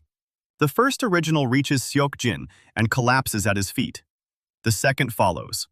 The third. They're not fighting. They can't fight. They're barely holding together. But they're forming a ring around him. A ring of 6 broken skeletons with no weapons and no fire and no hope. Man Jae-won watches them drag themselves into position. His face is unreadable. The holy fire at the tip of his staff gutters. He doesn't strike. The third Inquisitor is still staring. The church soldiers behind her have lowered their weapons. Nobody moves. The 6 originals finish their ring and stop moving, and the green fire in their eye sockets flickers once, faintly, like a candle in a storm, and then goes out. 0 dead men left. Seok-jin is alone in a ring of bones, with the skull of kings in his hands and 30 years of stolen life burning in his chest and a dead arm hanging, useless at his side. The holy fire goes out. He looks at Seok-jin for a long moment. Then he turns and walks away. The third Inquisitor follows him. The church soldiers follow her. The barrier of golden light fades. The street is empty except for bones and ash, and a dying prince with a crown of black iron and a skull that glows like a green star. Seok-jin looks up at the tower. Gong Tae-shik is gone. The Sword of Dawn is still burning. The Dome of Radiance is still covering the city. But the battle is over. For now. Seok-jin turns and walks back through the breach in the eastern wall. The Skull of Kings is warm in his hands. The bond is silent. The dead are dead. And he is still alive. Barely. Seok-jin walks through the breach alone. The Skull of Kings is warm in his good hand. The 6 originals are nothing but piles of loose bone behind him on the cobblestones. They don't follow him this time because there's nothing left to follow. His dead arm swings like a piece of rotten meat tied to his shoulder, and the obsidian dagger finally slips from his grip. He doesn't stop to pick it up. He keeps walking, 1 foot in front of the other, and the black iron crown is still on his head because he forgot it was there, and the burning city is behind him, and the dark countryside is ahead. The eastern wall still has a 20-foot hole in it from where the rusted greatsword knight punched through the stone, and Seok-jin walks through it going the other direction, out of the capital, into the open dark. The Sword of Dawn is still pulsing behind him, that white radiance covering everything like a blanket of light. But it doesn't burn him now. Maybe the skull is eating it. Maybe he's too far gone for holy light to bother with, or maybe the saint in the tower is just too tired to push any harder. He doesn't care which one it is. His lungs are working, and that's about all he's got left. He walks for a mile, then 2, and the burning in his chest doesn't get any better, and the corruption on his neck is still crawling upward like something alive, and the gray film over his eye is spreading to the other one, and his heart is skipping every 4th beat. A riderless horse crosses his path, a church horse with a broken saddle and a dark stain on its flank. It snorts at him and runs off into the trees. Seok-jin doesn't chase it. He turns north-northeast because that's the direction his feet remember, back toward Hwasong Fortress. Even though the fortress is empty and Lord Bei is gone, and the purgation force is probably sitting in the courtyard right now wondering where everyone went. Doesn't matter. What matters is he needs a roof and a floor and 4 walls between him and the sky. And the fortress has all of those things. 3 miles out, his left knee buckles. He catches himself on a tree, which scrapes the dead hand against the bark and strips off a patch of gray skin. He doesn't feel it because that arm has been dead since the spectral guardian's blade passed through it, which was 2 days ago, or maybe 3. Time is getting loose around the edges. He pushes off the tree and walks another mile. The Skull of Kings is doing something weird now. It's humming, but not the way it hummed against the Sword of Dawn's beam. This is lower, slower, a thrum like a heartbeat that isn't his. And the 7 rubies in the crown start pulsing in sync with it, faint red glows answering the green. Seok-jin looks down at the skull, and for a split second, he thinks he sees something moving in those pits of absolute black. Something that might be an eye or might be a memory, or might just be his one good eye failing. He doesn't stop to figure it out. 4 miles out, he finds the aqueduct entrance he used on the way in. It's a drainage culvert set into a hillside, half hidden by dead vines. and the iron grate he pried off is still lying in the mud where he left it. He crawls inside. The dark doesn't bother him anymore. He's been living in crypts and tombs and unmarked graves for months now, and the inside of an aqueduct feels almost cozy in comparison. He follows the tunnel by touch. Left hand on the slimy wall, dead hand dragging behind him like a broken rudder, and the crown keeps pulsing, and the skull keeps humming. And somewhere around the second junction, his good eye finally gives out entirely. Total darkness. He keeps walking. He counts his steps because counting is something he can do without seeing. And at step 412, the tunnel widens and the air changes, and he knows he's under the old palace foundations again. The tomb of King Hyun is somewhere below him, maybe 50 feet down, sealed behind that black stone door with the king's seal that opened when he touched it. The spectral guardian is gone, so there's nothing down there now except an empty sarcophagus and 10 broken coffins, and a lot of dust. Perfect. He finds the door, pushes it open because the seal is already broken, and descends the stone stairs into the burial chamber. The air is cold and still. The skull's humming gets louder as he enters, like it recognizes the place. Seok-jin collapses against the wall and slides down until he's sitting on the floor, with his legs stretched out in front of him and the skull of King's resting in his lap. His dead arm flops to the side, and his good arm comes up and touches his face, and his fingers find the black veins on his jaw, and the gray film over both eyes and the cold, cracked skin around his mouth. He tries to open his eyes, nothing but blur and shadow. The skull's green light is barely a smudge. This is bad. This is worse than bad. He has lost 30 years of his life, give or take, and the corruption is still spreading. And he still has to kill Gong Tae-shik and reclaim the throne, and tear down the church, and somehow survive all of that with a body that is literally rotting off the bone. He needs more time. He doesn't have more time, so he does the only thing that's ever worked for him when the world is falling apart. He reaches into his coat and pulls out the grimoire. The book is black leather and bone-white pages, and it smells like old blood and older magic. And it has been his constant companion since he found it in the crypts a lifetime ago.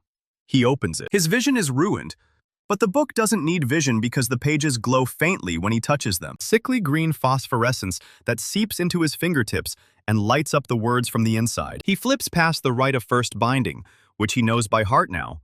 1 year of life for every soldier raised, and past the rite of command, which cost him 3 years to bind 17 skeletons as a single unit, and past the modified ritual that burns souls for hollows and splits the cost for full bonds. All the way through to the section he's been avoiding for weeks, the Lich Transformation. He's read these pages before, once.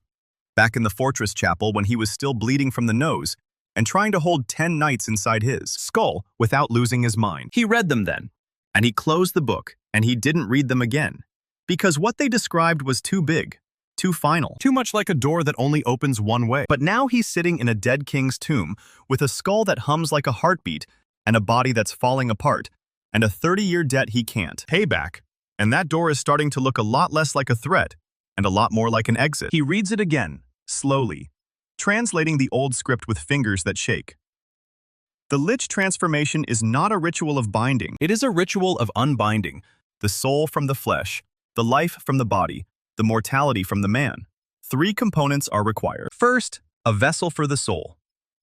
This can be anything that has been touched by death and consecrated by royal blood, the book says. And Seok-jin looks down at the skull of kings, and the skull hums back at him like it's been waiting for this conversation. Second, the death of the caster. Not the metaphorical death of the old self, or whatever poetic nonsense the church would dress it up in. Literal, physical death. The heart must stop, the lungs must empty, the brain must go dark. The soul must be caught in the moment of passing and transferred into the vessel. And the vessel must be strong enough to hold it. And if the vessel isn't strong enough, the soul shatters and that's the end. Third, a royal life. The life of a king, taken by the caster's own hand.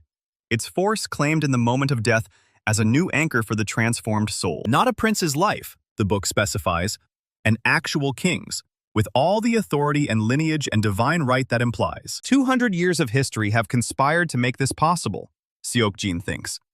And the thought is almost funny, because there's exactly one king in Hwasong right now who fits the description. Gong Tae-shik, his half-brother, the man who killed his father and executed his mother and sentenced him to death, and spent the last several months trying to finish the job. The man whose life, according to this book, is the only thing that can save him. Seok-jin closes the grimoire. The green light fades. He sits in the dark with the skull of kings in his lap and the black iron crown on his head, and the weight of a terrible, impossible, completely insane plan settling into his bones. He's going to die. That's step one. He's going to die, and he's going to trap his soul inside the skull.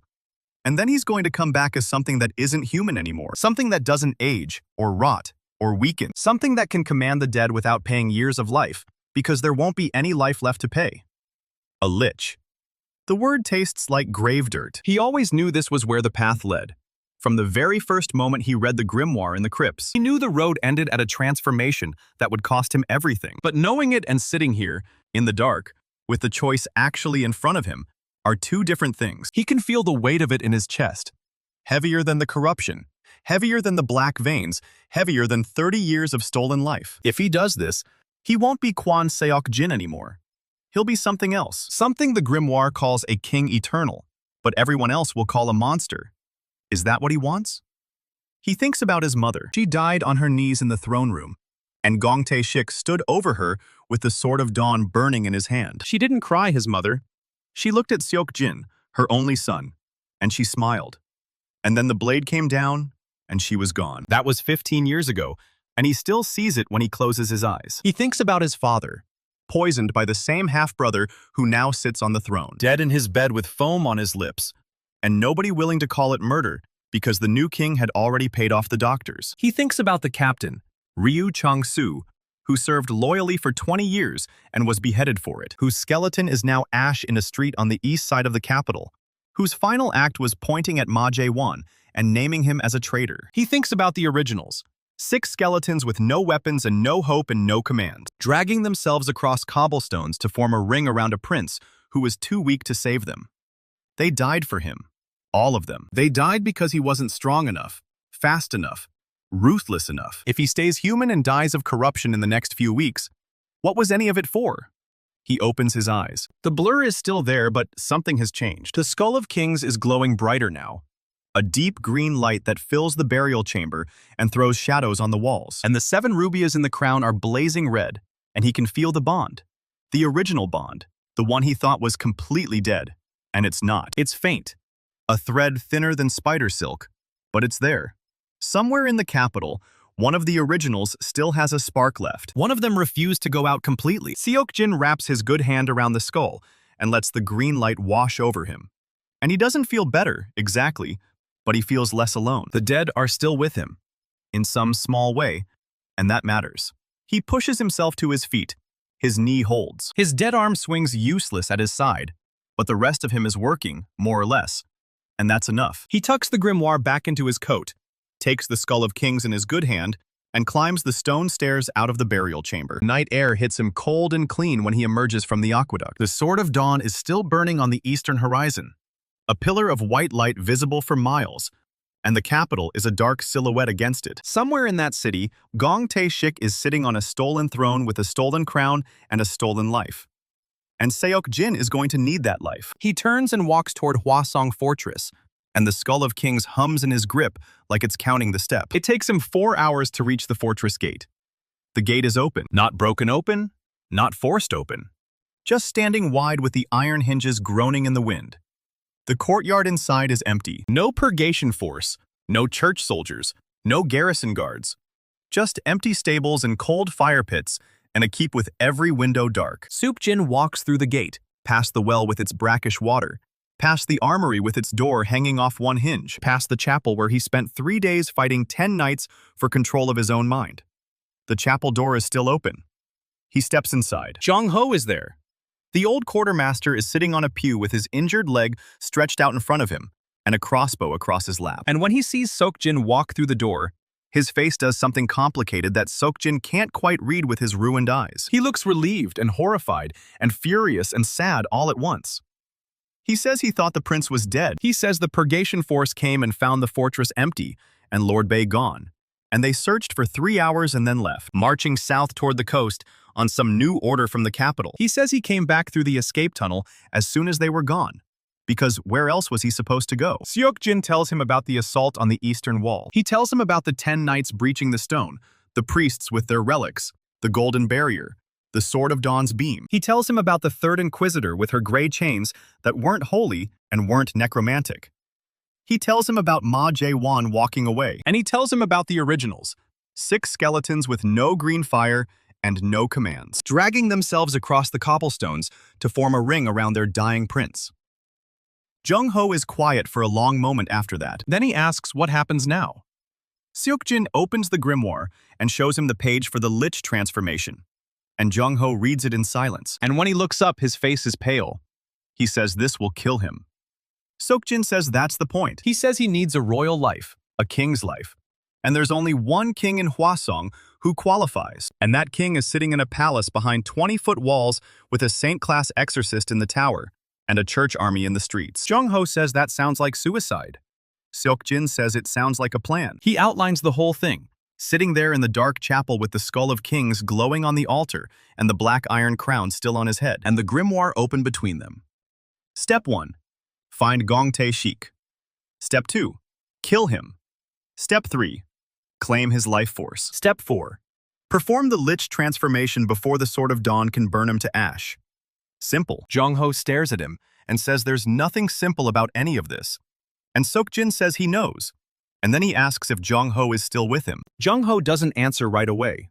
He looks at the grimoire, and the skull, and the crown, and the black veins crawling up Seok-jin's face. Then he says he's been with him since the day he stole the keys and broke him out of the execution cell. And he'll be with him until the end. Whatever that end looks like.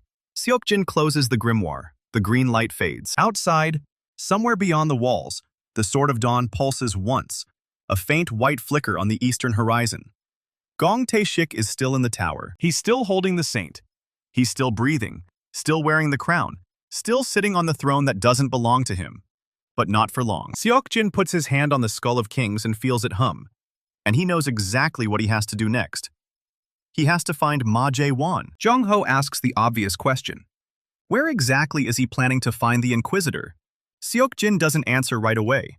He's staring at the skull of kings on the altar, and the thing is humming low and steady.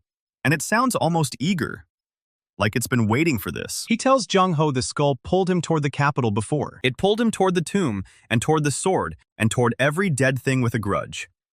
Now it's going to pull him toward Ma Jae-won. Jung-ho says that sounds like a guess. Seok-jin says it's a necromancer's guess, and those are the only kind he's got left. He picks up the skull, and the green light flares and the hum sharpens into something that feels like a hook behind his ribs tugging north, not toward the capital. West. Of course. Ma Jae-won wouldn't go back to the capital after what happened at the Eastern Wall. He lost knights, and lost priests, and lost face, and the church doesn't forgive failure. Seok-jin knows how that works. Jung-ho asks if he's really going after the man who nearly killed him with a staff and a prayer. Seok-jin says Ma Jae-won is the only person alive who knows the fourth conspirator's name. And he's got holy relics. And Seok-jin needs one of those relics for what comes next. He tucks the grimoire into his coat, and the skull into the crook of his dead arm, and he walks out of the chapel. The courtyard is still empty. The gate is still open. The Sword of Dawn is still pulsing on the horizon, and every pulse makes the skull twitch like it's being poked with a hot needle. Jung-ho limps after him and says he's coming too, and Seok-jin tells him no. Someone has to stay and hold the fortress in case Lord Bae comes back or the purgation force changes its mind. Jung-ho says there's nothing to hold. The fortress is empty, and the garrison is gone, and the walls wouldn't stop a determined goat. Seok-jin says then he'll hold the memory of it. Then he nods and says he'll be here when the prince gets back. Seok-jin walks through the gate and into the dark. The skull pulls him west along the old trade road, and the hum is steady now, like a second heartbeat thudding in his bones. He walks for 2 hours. His left knee keeps buckling, and his dead hand keeps swinging into his thigh, and the gray film over his good eye has spread to the edges of his vision so everything looks like it's been wrapped in dirty gauze. But he can still see the stars, and he can still feel the skull pulling. The trail leads him to a way station. Not the same crossroads where he found Ma Jae-won's message. A smaller one, tucked into a fold of hills with a broken well and a shrine to Saint Osong, with its roof caved. There's a fire burning in the shrine. One man sitting beside it. His shoulder is bandaged, and his scarred face is hollow with exhaustion, and his staff is leaning against the wall behind him. Ma Jae-won. He doesn't look up when Seok-jin steps into the firelight. He just says he was wondering how long it would take. Seok-jin says he didn't know the Inquisitor was waiting for him. Ma Jae-won says he's not waiting for the prince. He's waiting for the thing the prince is becoming. Seok-jin walks closer, and the skull's hum spikes, and Ma Jae-won's staff flickers with pale gold light. But the Inquisitor doesn't reach for it. He just sits there staring into the fire. Seok-jin asks why he's alone. Where are the 40 soldiers? Where's the gray woman with the chains? Ma Jae-won says the third Inquisitor recalled her to the capital, and the soldiers were reassigned, and he's been stripped of command. Turns out losing a squad of knights and letting a necromancer walk out of the city doesn't look great on a service record. Seok-jin says that sounds like church politics. Ma Jae-won says it's always church politics. He says the High Priestess never trusted him, and Lord Yoon always hated him, and Commander Beck thinks he's a fanatic. And now he's sitting in a ruined shrine with a disgraced prince and a talking skull, and his career is ash. Seok-jin sits down across the fire from him. His dead arm flops into his lap, and the skull glows green between them, and Ma Jae-won finally looks at him. Really looks. He sees the black veins crawling up Seok-jin's neck. He sees the gray film swallowing his eye. He sees the strip of skin missing from his hand where the tree bark scraped it away, and the rot underneath. He says the prince is dying. Seok-jin says he's been dying for 30 years. He just didn't know it until recently. Ma Jae-won asks what he wants. Seok-jin says he wants the fourth name, and he wants a holy relic. Ma Jae-won laughs, and it's a dry, cracked sound that doesn't belong in a man who commands holy fire. He says the prince is asking a disgraced inquisitor to betray the church and hand over a sacred object, and he's not even offering anything in return. Seok-jin says he's offering Ma Jae-won a choice. He can die here alone and forgotten, and buried in an unmarked grave with no rites and no prayers and no one to remember his name. Or he can give Seok-jin what he needs, and die knowing he helped put a blade through Gong Tae-shik's heart.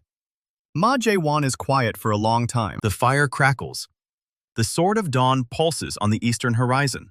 The skull hums. Then Ma Jae-won says the fourth name is High Confessor Yoon Ha-jun. He says it fast like he's been holding it behind his teeth for years, and it finally broke loose. Seok-jin asks who that is. Ma Jae-won says the High Confessor is the man who hears the king's sins and absolves them, and he was in the room when they poured the poison. And he gave the blessing and he called it holy. He's also the man who trained Ma Jae-won, raised him from an orphan in the church dormitories, taught him to read scripture, and wield holy fire and hunt darkness. And then he looked Ma Jae-won in the eye and told him the coup was God's will, and the prince was a necessary sacrifice. Ma Jae-won says he's been carrying that betrayal for 5 years, and it's heavier than the staff. Seok-jin asks why he's telling him now. Ma Jae-won says because he's tired, and because the prince is the only person in the kingdom who hates Gong Tae-shik more than he does. He reaches into his coat and pulls out an object. It's a reliquary made of silver and bone, about the size of a fist, shaped like a weeping eye. Ma Jae-won says it's the tear of Saint Hyun-soo, a first-order relic consecrated by 3 high priests and soaked in holy water for a century. It purifies anything it touches. Seok-jin asks what happens if he touches it. Ma Jae-won says it will burn him, maybe kill him, maybe worse. Seok-jin asks if there's a way to corrupt it. Ma Jae-won stares at. He says corrupting a holy relic requires bleeding necromantic power directly into its core, and the relic will fight back, and the process will probably destroy whatever's left of Seok-jin's body. Seok-jin says that sounds about right. He holds out his good hand. Ma Jae-won doesn't move. He asks if the prince understands what he's asking. Seok-jin says he understands that the Lich Transformation requires a vessel touched by death and consecrated by royal blood.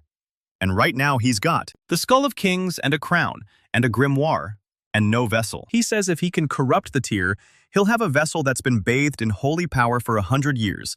And that kind of paradox might be enough to anchor his soul when his heart stops. Ma Jae-won says that's insane.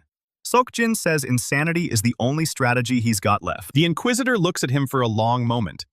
Then he places the tear in Seok-jin's palm. The pain is immediate. Seok-jin's hand locks up, and the silver heats to burning, and the bone radiates white light that sears through his fingers and up his wrist and into the black veins on his arm. The veins ignite. Not metaphorically, actual green fire crawls up his forearm, following the corruption, and every inch of it screams. Seok-jin doesn't drop the tear. He closes his good eye and reaches into the bond. The bond is almost empty now. The 10 knights are dead, and the hollows are ash, and the full bonds are scattered bone. But there's one thread left, one original, the one that sparked. Seok-jin finds it pulsing, faint and distant, somewhere under the capital, and he pulls.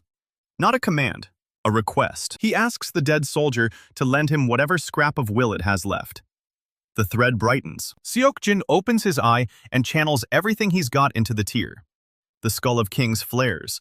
The crown's 7 rubies pulse. The grimoire in his coat hums. And the tear begins to bleed. Black threads spread through the white bone like ink in water. The silver tarnishes. The holy light dims and flickers, and turns a sickly gray-green that matches the corruption crawling up Seok-jin's neck. Ma Jae-won watches this happen, and his face is unreadable. He says he's spent his whole life hunting necromancers, and now he's watching one corrupt a first-order relic, and he's not even trying to stop him. Seok-jin asks if that bothers him. Ma Jae-won says it bothers him more that it doesn't bother him. The corruption spreads. Tear is half black now, and the holy light is drowning in green, and Seok-jin's dead arm is smoking from the elbow down. Then the relic cracks. A hairline fracture running straight through the weeping eye.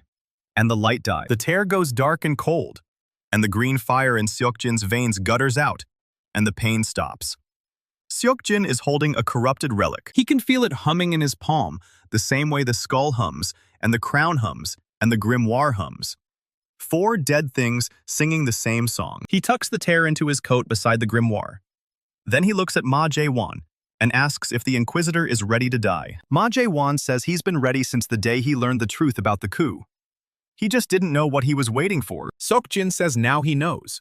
He tells Ma Jae-won the plan. The Lich Transformation requires a royal life, and the only royal life available belongs to Gong Tae-shik. And getting to Gong Tae-shik means getting past the Sword of Dawn. But the Sword of Dawn is a saint-class exorcist locked in a tower, and she's been firing beams for hours, and she's got to be exhausted. And a corrupted relic shoved into the right place at the right time might be enough to disrupt her for a few seconds. Long enough for Seok-jin to reach the throne room. Ma Jae-won asks what his role is. Seok-jin says he needs someone to carry the tear into the eastern tower while the saint is distracted. Someone the church soldiers won't stop. Someone who still looks like an inquisitor. Ma Jae-won looks at his bandaged shoulder and his ruined staff and his hollow face. He says he doesn't look like much of anything anymore. Seok-jin says he looks like a man with nothing left to lose, and that's the most dangerous kind of soldier there is. Ma Jae-won is quiet for a moment, then he nods. He says he'll do it. He'll carry the corrupted relic into the heart of the church's power, and he'll plant it at the saint's feet. And he'll die if he has to. Seok-jin says he will have to. Ma Jae-won says he knows. They leave the shrine together. 2 dead men walking west under a sky full of cold stars, and the Sword of Dawn still pulsing on the horizon. The skull hums, and the tear hums, and the crown hums, and Seok-jin's heart skips every 4th beat. He's got maybe a day left before the corruption reaches his brain, maybe less. Jong-ho is waiting at the fortress gate when they return. He sees Ma Jae-won limping behind Seok-jin, and his hand goes to his crossbow. Seok-jin tells him to stand down. The Inquisitor is an ally now. Jong-ho says that's the man who burned 4 of their soldiers and broke the captain, and almost killed the prince. And now he's the man who's going to help them kill a king. Jong-ho stares at Ma Jae-won for a long moment, then he lowers the crossbow. He says the prince has a talent for collecting dangerous friends. Seok-jin says he learned it from watching Gong Tae-shik. They gather in the chapel. Seok-jin lays out the plan on the altar, using the grimoire and the skull and the tear, and a charcoal stick to draw rough lines on the stone. The capital is sealed. The walls are 20 feet high, and the gates are barred, and the streets are full of church soldiers. But the eastern wall has a hole in it. Seok-jin put it there. And the church is busy cleaning up the mess the 10 knights made, and they're not expecting another assault so soon, especially not from a necromancer who just lost his entire army. Seok-jin says he's going to walk through that hole alone. No skeletons, no knights, no hollows, just him and the skull and the crown and the grimoire and 30 years of debt and an exit strategy that ends with Gong Tae-shik's life in his hand. Jong-ho asks how he's going to get past 600 soldiers and a saint-class exorcist and a king with a relic that can vaporize undead. Seok-jin says he's not going to get past them. He's going to walk straight at them and let them see him coming. Let them think they've already won. And while they're all staring at the dead prince dragging himself toward the palace, Ma Jae-won is going to slip into the eastern tower and plant the corrupted tear at the saint's feet. The moment the Sword of Dawn flickers, Seok-jin makes his move. Jong-ho asks what happens if the saint doesn't flicker. Seok-jin says then he dies. Simple.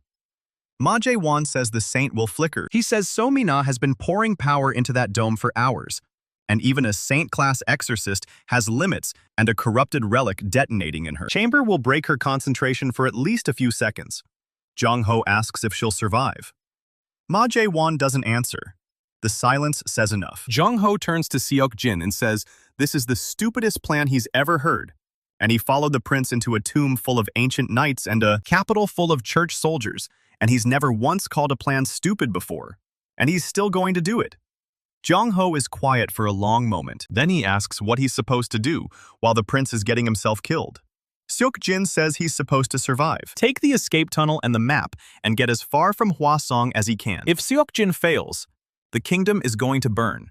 And he doesn't want Jong-ho to burn with it. Jong-ho says he didn't steal the keys and break the prince out of the execution cell just to run away at the end.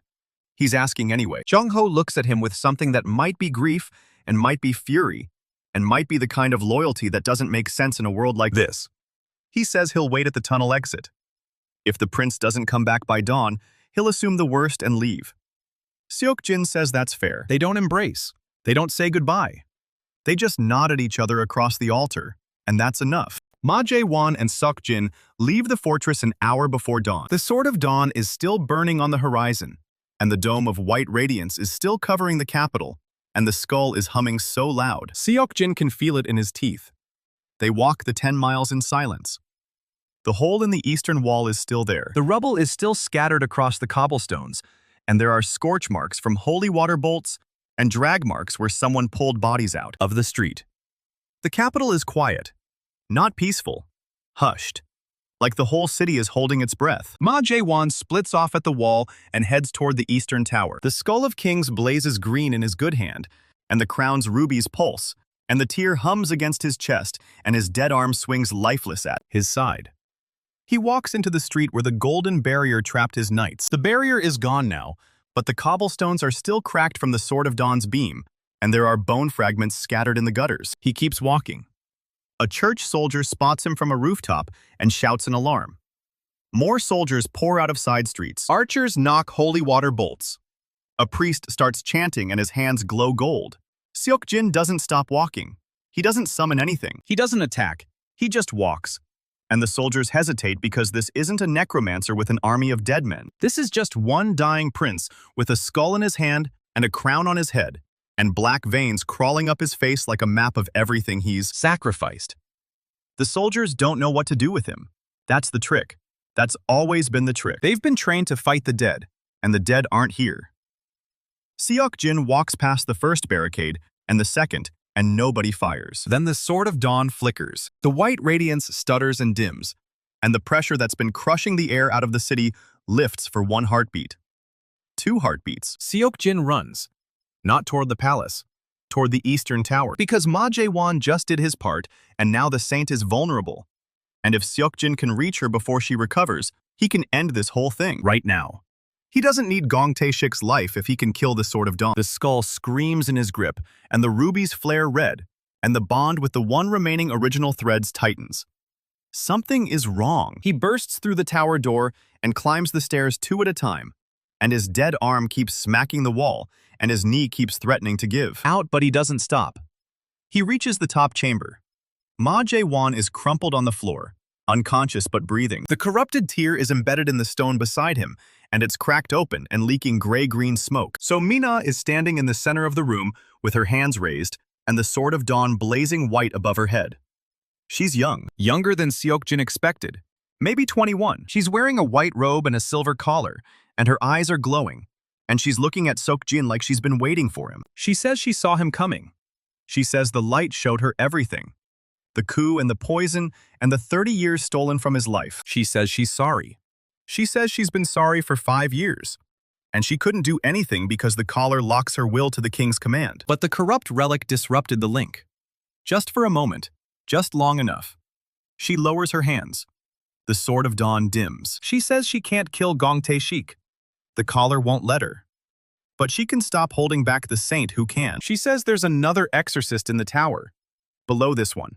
Sealed in the foundations, a saint so powerful the church locked her away because they couldn't control her. Her name is Yoon Sol-hwa, the Saint of Ash, and she's been waiting 200 years for someone to let her out.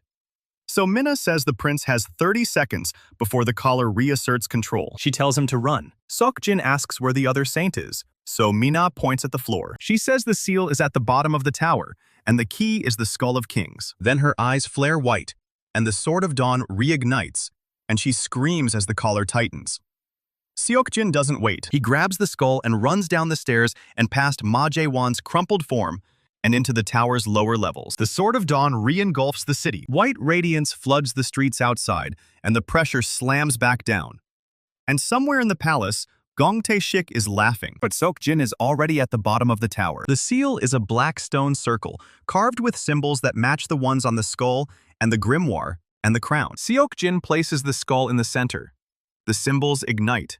The floor cracks open, and something old and furious and burning with gray fire begins to rise from the darkness below. The gray fire roars upward, and the floor of the tower splits wide open.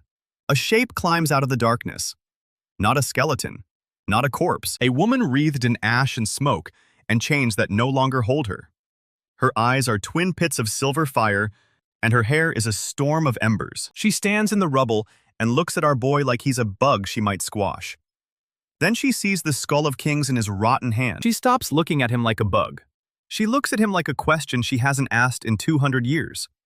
Seok-jin can barely stand. His dead arm hangs useless, and his left eye is a gray film, and his heart skips every fourth beat. He still has enough brain to know this is the Saint of Ash, Yoon Sol-hwa, the one the church locked away because they couldn't control her. She basically asks him who he is and why he's dripping necromantic energy all over her prison.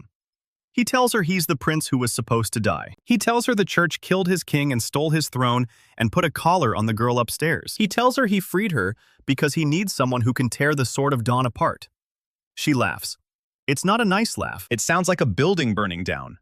She tells him she's been dreaming of revenge for 200 years, and he just handed her a weapon. She asks him what he wants in return. He tells her he wants Gong Tae-shik's life. She tells him she can't take the king's life for him, but she can give him the man. The king is in the throne room. The sword of dawn is in the tower above them. She tells him to get out of her way. Seok-jin steps aside. She walks past him, and the stone wall starts smoldering. The air twists with heat, and the smell of old incense burning. She climbs the stairs, and Seok-jin follows, because he's not leaving the Saint of Ash unsupervised. Upstairs, the sword of dawn is still blazing. So Minna is on her knees with the collar glowing around her throat. Ma Jae-won's crumpled, unconscious form is still on the floor, and the corrupted tear has split wide open, and the smoke is so thick you can taste it. Yoon Sol-hwa looks at So Minna, and her silver eyes soften for half a heartbeat. She tells the girl the church did the same thing to her. She tells her the collar only works if you believe it does. Then she reaches out and wraps her hand around So Minna's throat. Gray fire floods the collar. The collar shrieks. So Minna screams. The sword of dawn flickers and dims, and the pressure over the city drops like a stone. Then the collar shatters. So Minna collapses, and the sword of dawn just floats there. A blade of pure white light hanging in the air with no one holding it. Yoon Sol-hwa turns to Seok-jin and tells him the sword will stay put for a few minutes. She tells him that's all the time he gets. She tells him to go kill his brother. Seok-jin doesn't wait. He runs. He's falling apart at the seams, but he runs anyway. His dead arm smacks the wall with every step, and his knee crunches, but he doesn't stop. He bursts out of the eastern tower and into the street. The capital is a madhouse. Church soldiers are running in every direction, and priests are yelling prayers. And somewhere, a bell is ringing over and over like the end of the world. Nobody stops him. They're too busy staring at the sword of dawn flickering in the tower window. Seok-jin cuts through an alley and heads toward the gate where the 10 knights made their last stand. He knows what he's looking for. The obsidian dagger. He dropped it when his arm gave out. Somewhere in the broken cobblestones near the barrier. He reaches the spot, and there are bone fragments everywhere. Wolf-helmed knight's broken legs. Rusted greatsword knight's blade shard. And there, half buried under a charred shield, the dagger. He scoops it up with his good hand. The skull of kings hums when the dagger touches his skin. The dagger was in his father's chest. The dagger was sealed with his father's name. The dagger remembers. He straps it to his belt and turns toward the palace. The throne room doors are open. Gong Tae-shik is standing on the dais with the crown on his head and a sword in his hand. But it's not the sword of dawn. It's just a normal sword because he's just a normal king who relied on stolen power. He sees Seok-jin walk through the doors, and his face does something complicated. Half fear, half rage, half confusion. That's three halves, and Kwon Seok-jin has never been good at math. He shouts for his guards. Nobody answers. The Saint of Ash is outside, and the guards have other problems. Seok-jin walks into the throne room alone. One dying prince with a skull and a dagger, and 30 years of borrowed time. Taeshik tells him he looks like a corpse. Seok-jin doesn't bother answering. He just keeps walking. Taeshik charges.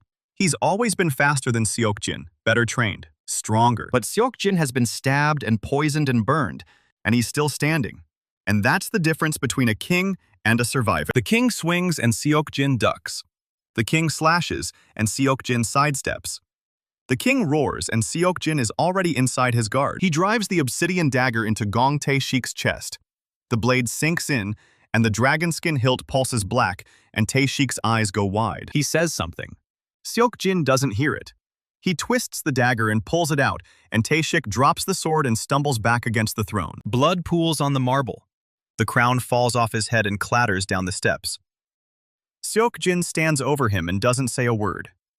He just watches. The man who killed his mother. The man who stole his throne. The man who sent an entire church after him. Bleeding out on the floor of the hall he stole. Then the Sword of Dawn screams. Every window in the throne room shatters. A column of white light erupts from the eastern tower, and the sky turns to noon, and then the light bends. It doesn't explode outward. It collapses inward. It pulls toward the palace like a river reversing course. Seok-jin turns toward the windows and sees it coming. A spear of pure radiance. A blade of holy fire. The Sword of Dawn melting out of the tower and streaking across the capital. It hits the throne room like a hammer. Seok-jin has 1 second to think he's about to die. Then the light doesn't burn him. It enters him. The skull of kings flares green, and the crown's rubies shatter, and the obsidian dagger goes cold, and the Sword of Dawn just pours into his chest like water into a cracked vessel. A king dead by his own hand, the final price paid. He feels everything, every prayer the sword ever heard, every saint who ever touched it, every ounce of holy fire that ever burned in that tower. It all funnels into his rotting body. The necromantic energy in his blood twists and screams, and the holy light and the death magic start eating each other. His veins are black, and then they're white, and then they're both, and he can't tell which way is up. He staggers out of the throne room, out of the palace, out into the street where the Saint of Ash is standing with her arms raised and her gray fire swallowing a battalion of church soldiers. She sees him, and her silver eyes go wide. She says something, but he can't hear her. His ears are ringing with a hymn that hasn't been sung in 1,000 years. He runs. Not toward the eastern wall. Not toward the fortress. Just away. Away from the screaming soldiers and the burning church banners, and the king bleeding out on the throne. His body is a war zone, and the Sword of Dawn is winning, and every step feels like he's ripping himself in half. He makes it to the aqueduct, the same one he crawled through when he was blind. He stumbles into the darkness, and the holy light inside him casts shadows on the stone that don't look like his. His dead arm stops swinging. It starts moving. The gray film on his eye peels back, and his vision snaps into perfect clarity, and then shatters again into a kaleidoscope of white fire. The skull of kings cracks. Just a hairline fracture. Just enough to let a wisp of green smoke leak out. Seok-jin keeps crawling. He doesn't know where he's going. His body is rebuilding itself and destroying itself at the same time. The holy light knits his skin, and the death magic rots it again, and the cycle is too fast for his brain to process. He reaches the tomb, King Hyon's burial chamber. The sarcophagus is still open where he took the skull. He collapses beside it. The grimoire is still there. He left it in the tomb after reading the Lich Transformation passage. He reaches for it with a hand that is half skeleton and half glowing flesh. He flips to the section he read before. The Lich's Path. The requirements. A vessel touched by death. The Sword of Dawn has been touching death for 15 years through So Min-ah's collar. A death of the caster. His heart is skipping every third beat now, and the holy light is burning through his lungs. A royal life. Taeshik's life, taken by his own hand in the throne room half a mile away. Seok-jin laughs. He laughs because he came here to die, and the universe just handed him the ingredients for immortality. Then he passes out, and the Sword of Dawn and the necromantic corruption keep fighting. And the grimoire pages start turning on their own. The grimoire stops turning. The page it lands on is blank. Seok-jin lies face down on the stone floor of the burial chamber, and his body isn't his anymore. The Sword of Dawn is still inside him. The necromantic corruption is still inside him. They're still fighting. But now neither one is winning. They're fusing. His dead arm cracks first. The rotten flesh peels away in strips, falling to the stone like wet paper. And underneath it, the bone isn't yellow or gray. It's black. Not the black of decay, the black of obsidian, the black of a sky with no stars. His good arm follows. The skin splits along the veins, the black veins that have been crawling up his neck for weeks, and the skin just falls off. It hits the floor with a wet slap. Underneath, more black bone. Smooth. Polished. Wrong. The Skull of Kings hums louder. The hairline fracture widens, and green smoke pours out of it. Not leaking now, but flooding. And the smoke doesn't rise. It sinks. It rolls across the floor like fog and climbs up Seok-jin's exposed bones and seeps into the joints. His fingers move. Not because he tells them to, because the smoke is inside them now, and the smoke has weight and purpose and hunger. The grimoire lifts off the floor. It floats. The pages fan open, and the blank page fills with words written in green fire. And the words aren't in any language Seok-jin has ever read, but he understands every single one. The Sword of Dawn screams inside his chest. He hears it as a hymn, a choir of saints singing a death song. And the song is about him. And the song says he should burn. He should be ash. He should be nothing. But the necromantic corruption hears the song too, and it doesn't scream. It laughs. Not a metaphor, an actual laugh. A sound that comes out of his own throat, and his throat isn't throat anymore. It's just vertebrae and ligaments, and the laugh sounds like stones grinding together at the bottom of a well. The crown is still on his head. He forgot it was there. The rubies shattered when the Sword of Dawn hit him. But the black iron is intact, and now it's sinking into his skull. Not melting, fusing. The iron becomes bone, and the bone becomes iron, and the line between them stops existing. The obsidian dagger. He lost it in the alley. He left it next to Gong Tae-shik's body, but the dagger was sealed with his father's name, and it was in his father's chest. And his father's blood is his blood. And the grimoire doesn't care about distance. A thread of green light snaps from the dagger, half a mile away, straight through stone and earth and the foundations of the palace. It connects to Seok-jin's chest. His heart stops. Not the skipping every third beat thing he's been dealing with. It just stops. No last thump. No dramatic pause. It's done. And nothing happens. He doesn't die. Because the Sword of Dawn is still burning, and the necromantic corruption is still laughing, and the two of them together are doing the work his heart used to do. Pumping energy through bones that don't need blood, lighting up veins that aren't there anymore. The grimoire turns another page.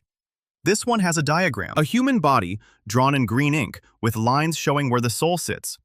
The throat, the heart, the crown of the head, and in the diagram, all 3 points are connected by threads of light. Seok-jin's eyes open, both of them. The gray film is gone. The good eye and the dead eye both see, and what they see is the ceiling of King Haeyeon's tomb, which is covered in carvings of the old kings. And the carvings are moving. The stone faces are looking down at him. Some of them are weeping. Some of them are smiling. The Skull of Kings stops humming. It speaks. Not words. An impression. The same kind of impression the knights used to push through the bond. But this one is older than the knights, older than the saints, older than anything that has ever walked the surface of Hwasong. It's the impression of a door opening. And behind the door, something is waiting. Seok-jin's spine arches off the floor. His arms spread wide. The Sword of Dawn pours out of his chest as visible light, white and blinding, and it forms a sphere above him. And inside the sphere, he can see every prayer the sword ever heard, every soul it ever purified, every dead thing it ever burned. Thousands of faces, thousands of voices, all of them staring at him. Then the necromantic corruption pours out of him too. Black smoke, green fire, the rot of 36 dead men, and the grief of a prince who watched his mother die, and the rage of a boy who was buried alive. It forms a second sphere, equal in size, equal in power, and the two spheres hang there, one white and one black, spinning around each other like twin suns. They don't fight. They dance. They've been fighting inside him for hours, and neither one could win. And somewhere along the way, they stopped trying. They found a rhythm. They found a balance. And now they're showing him what they made together. The grimoire's pages keep turning. The green words keep writing themselves. Seok-jin reads them without moving his eyes. The Lich's path is not a spell. It's a contract. The caster gives up his body, his heartbeat, his breath, his warmth. In exchange, he gets something that doesn't need any of those things. He becomes a vessel, a container for power that would destroy a living man. The Sword of Dawn and the necromantic corruption both need a host, and neither one can survive without the other. And Seok-jin's body just volunteered. The twin spheres stop spinning. They hang in the air above him, one white and one black, and then they descend. Slow, inevitable. Two suns falling toward a single point. They touch his chest at the same moment. The light eats the dark, and the dark eats the light. And Seok-jin's body stops being a body. For one endless second, he is nothing. No bones, no flesh, no thought. Just a point of balance between two infinite forces, and the point is smaller than a needle and larger than the kingdom, and it's holding. Then the grimoire slams shut. The sound echoes through the burial chamber like a thunderclap. The green fire on the pages goes out. The skull of kings stops leaking smoke. The crown finishes fusing to his skull, and Seok-jin stands up. He doesn't climb to his feet. He doesn't push himself off the floor. 1 second he's lying on the stone, and the next second he's standing, and there was no movement in between. He just is. His body is black bone from crown to heel. Every trace of flesh is gone. The black iron of the crown has merged with his skull, forming a circlet of dark metal that can never be removed. His eye sockets are empty, but deep inside them, 2 points of light are burning. One white, one green, left and right. Holy and unholy, balanced. The Sword of Dawn is still inside him. He can feel it, but it's not fighting anymore. It's resting. It's found a home, and the home is him. And the necromantic corruption is wrapped around it like a blanket, and the two of them are purring. He looks down at the grimoire. It's lying on the floor, closed, the black leather cover cracked and smoking. He doesn't pick it up. He doesn't need to. Every word in it is written in his bones now. The obsidian dagger is in his hand. He didn't reach for it. It's just there. It came when he called. It crossed 1/2 mile of stone and earth to answer its master, because the seal on it was his father's name. And his father's blood is his blood. And he is still Kwon Seok-jin. He is still the prince. He is just no longer the man. He walks to the stairs of the burial chamber. His bare-bone feet click on the stone. Click, click, click. The rhythm is slow and deliberate and absolutely certain. At the top of the stairs, the black stone door is still open. He steps through it into the aqueduct. The water is shallow, ankle deep, and when his feet touch it, the water turns black. It turns black and stays black and flows downstream toward the capital. And everyone who drinks from it tonight will dream of a king in a crown of iron walking out of the dark. He walks for an hour, maybe 2. Time doesn't feel the same without a heartbeat. He passes through the tunnel and into the countryside, and the sky above him is gray with pre-dawn light. The sun is rising. The Sword of Dawn stirs inside him, a flicker of warmth, and then settles again. It's learned not to burn him. He reaches the eastern wall of the capital. The hole he made with the 10 knights is still there, a gap in the stone wide enough for 3 men to walk through side by side. The rubble hasn't been cleared. The bodies of the church soldiers haven't been moved. The capital is still reeling from everything that happened yesterday. The gray fire, the dead king, the light that bent in on itself and vanished. No one is guarding the hole. No one wants to get near it. The soldiers have heard the stories by now. A dead prince who walked through fire. A skeleton army that breached the wall. A saint who burned a battalion. They're not going to stand in front of the breach and wait for more. Seok-jin walks through the hole and into the street where the golden barrier used to be. The barrier is gone now. The third priest is dead. The golden dust has settled into the cobblestones, and it glitters faintly in the first light of dawn. And Seok-jin's bone feet leave black prints in it. He walks toward the palace. The street is empty. Windows are shuttered. Doors are barred. The capital knows something is coming. It can feel it in the air, in the water, in the dreams that half the city had last night. A king in a crown of iron. A skeleton that doesn't kneel. The palace gates are open. No one closed them after Gong Tae-shik died. The guards ran. The courtiers fled. The throne room is exactly how Seok-jin left it, except for one thing. Gong Tae-shik's body is gone. Someone took it. The blood is still on the marble, still wet, still pooling around the steps where the crown fell. But the corpse is missing. Seok-jin doesn't stop for it. He walks past the throne and into the corridor behind it, the one that leads to the royal quarters. And he finds what he's looking for in the third room on the left. A mirror, full length, silver-backed. The kind of mirror that kings use to inspect themselves before audiences. He stands in front of it and looks at what he's become. A skeleton in black bone. A crown fused to his skull. 2 lights burning in his eye sockets, one white and one green. The obsidian dagger in his left hand still pulsing with black light. He is terrifying. He is beautiful. He is exactly what the grimoire promised. And he is still Kwon Seok-jin. He remembers everything. His mother's face, his father's voice, Jong-ho's hand on his shoulder, the taste of the bread they gave him in the crypts, the sound of Ryu Chang-soo's skeleton breaking through its tomb, the wolf-helmed knight's rage, the saint of ashes' silver eyes. Every death, every loss, every year he gave up, it's all still there. The difference is, it doesn't hurt anymore. Or it does hurt, but the hurt is distant, like a voice calling from another room. He can hear it. He can acknowledge it. He can let it guide him. But it doesn't own him.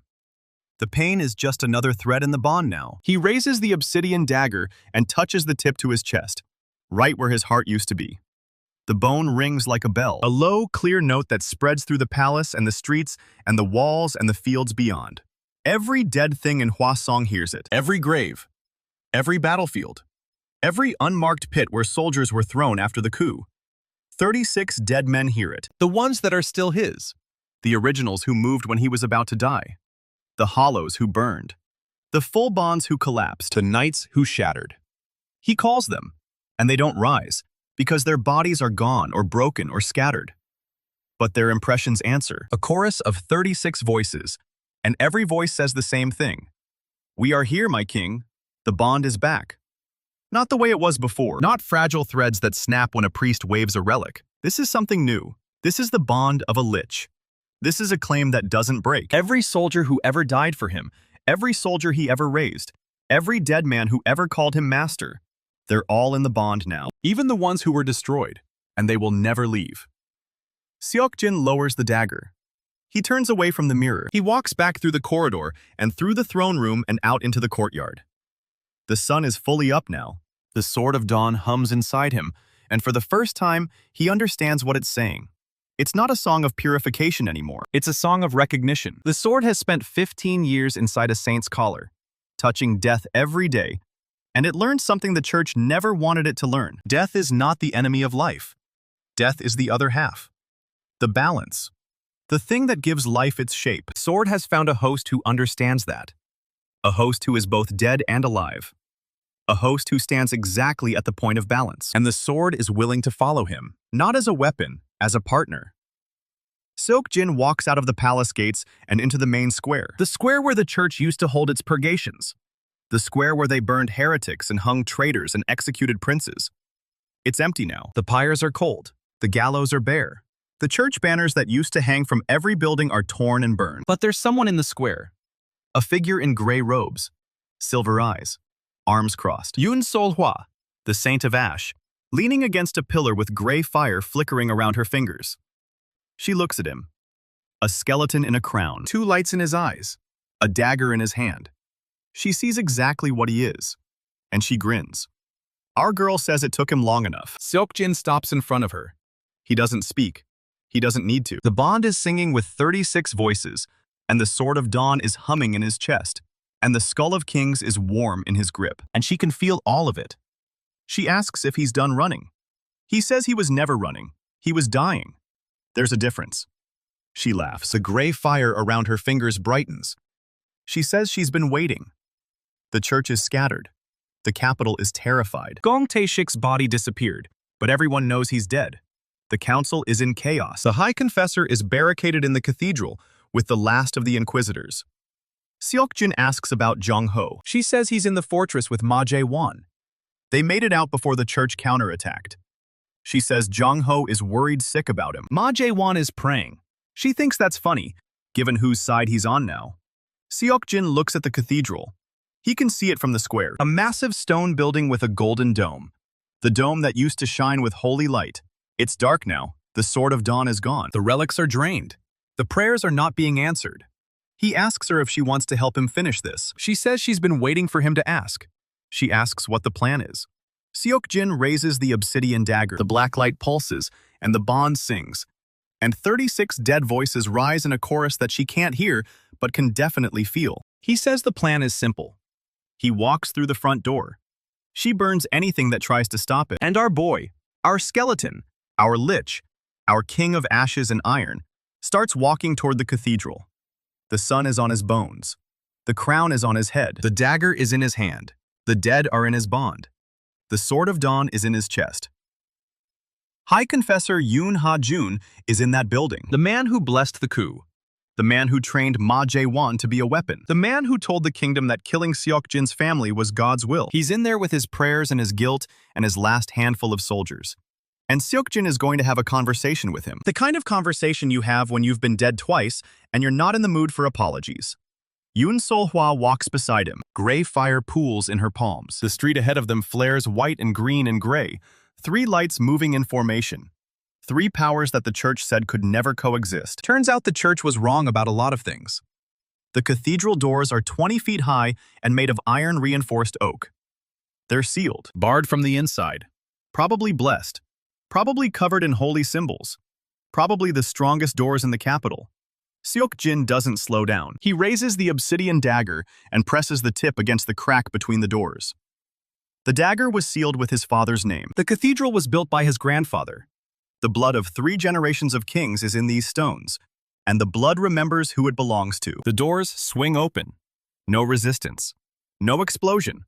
Just a creak, loud and slow, and then silence.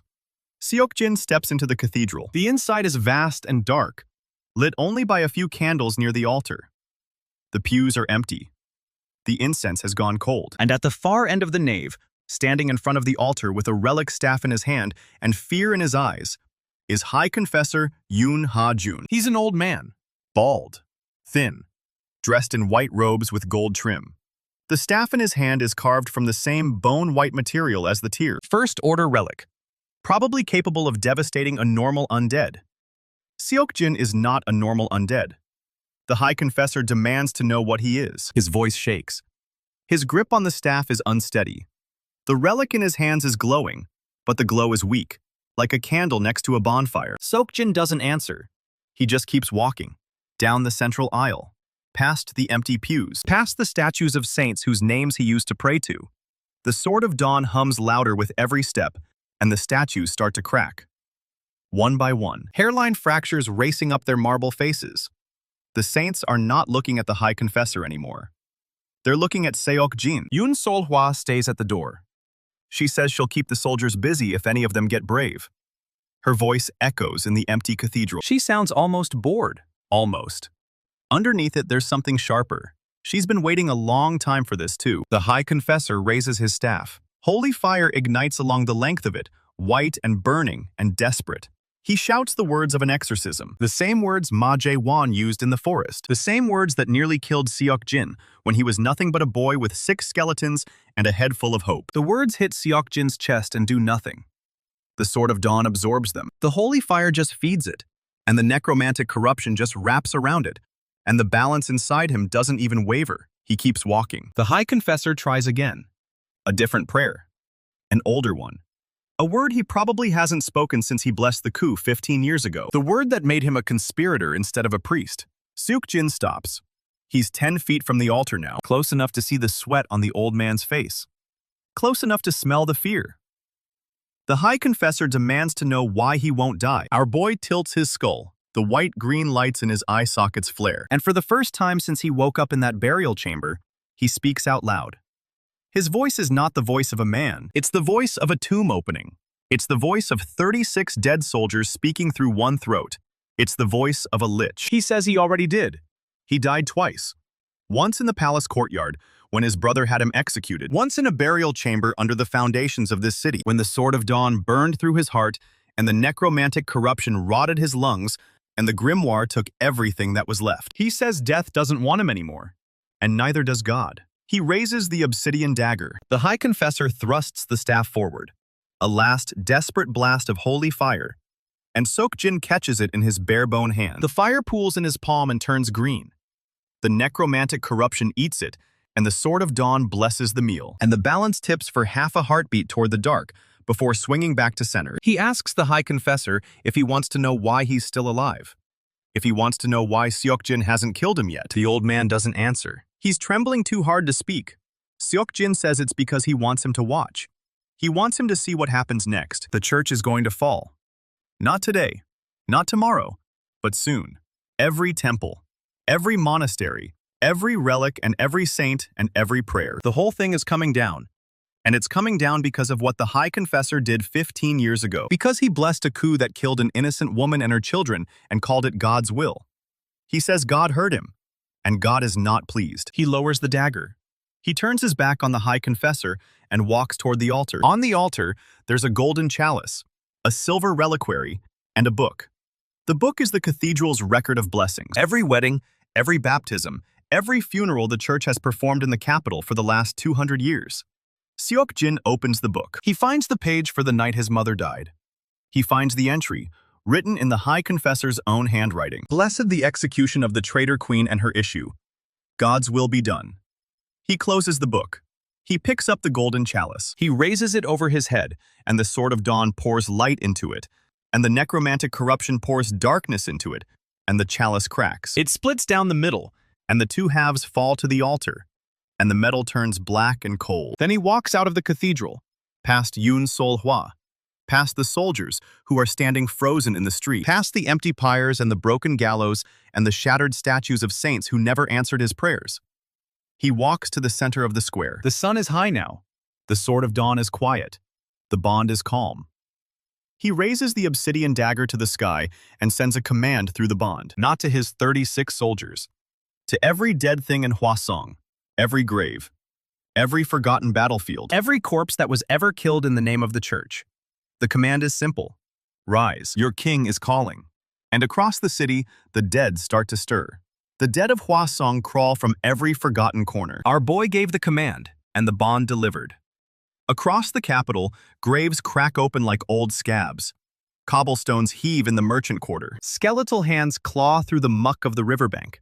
A beggar screams as the ground under his cart liquefies. The church bells start tolling, but no one rang them. Seok-jin stands in the square, the obsidian dagger humming in his fist. His skull tilts, white-green lights flaring in the sockets. The Sword of Dawn pulses inside his ribcage like a second heartbeat, and the necromantic corruption wraps around it in a lover's embrace. Every church soldier still breathing drops their sword. They saw the cathedral desecration. They saw the High Confessor's staff snuffed like a candle. Now they see the dead walking, and they know what it means. The reign of the false king is over. The Lich King has come home. Seok-jin spends the next 3 days consolidating. Not with speeches, mind you, with blunt force. He marches through the palace gates with 36 bonded dead in parade formation. The garrison surrenders before the first skeleton crosses the threshold. Jung-ho hobbles in from the fortress with the last supply carts. He takes one look at Seok-jin's new bone-white face and doesn't flinch. That's the kind of loyalty you can't buy with gold. Yun Sol Hua lounges on the throne dais like a cat. She says the church vaults are full of relics. She says she's going to burn half of them and keep the other half. Seok-jin doesn't argue. Ma Jae-won shows up 2 days later with his arm in a sling. Corrupted tear is still smoking in his satchel.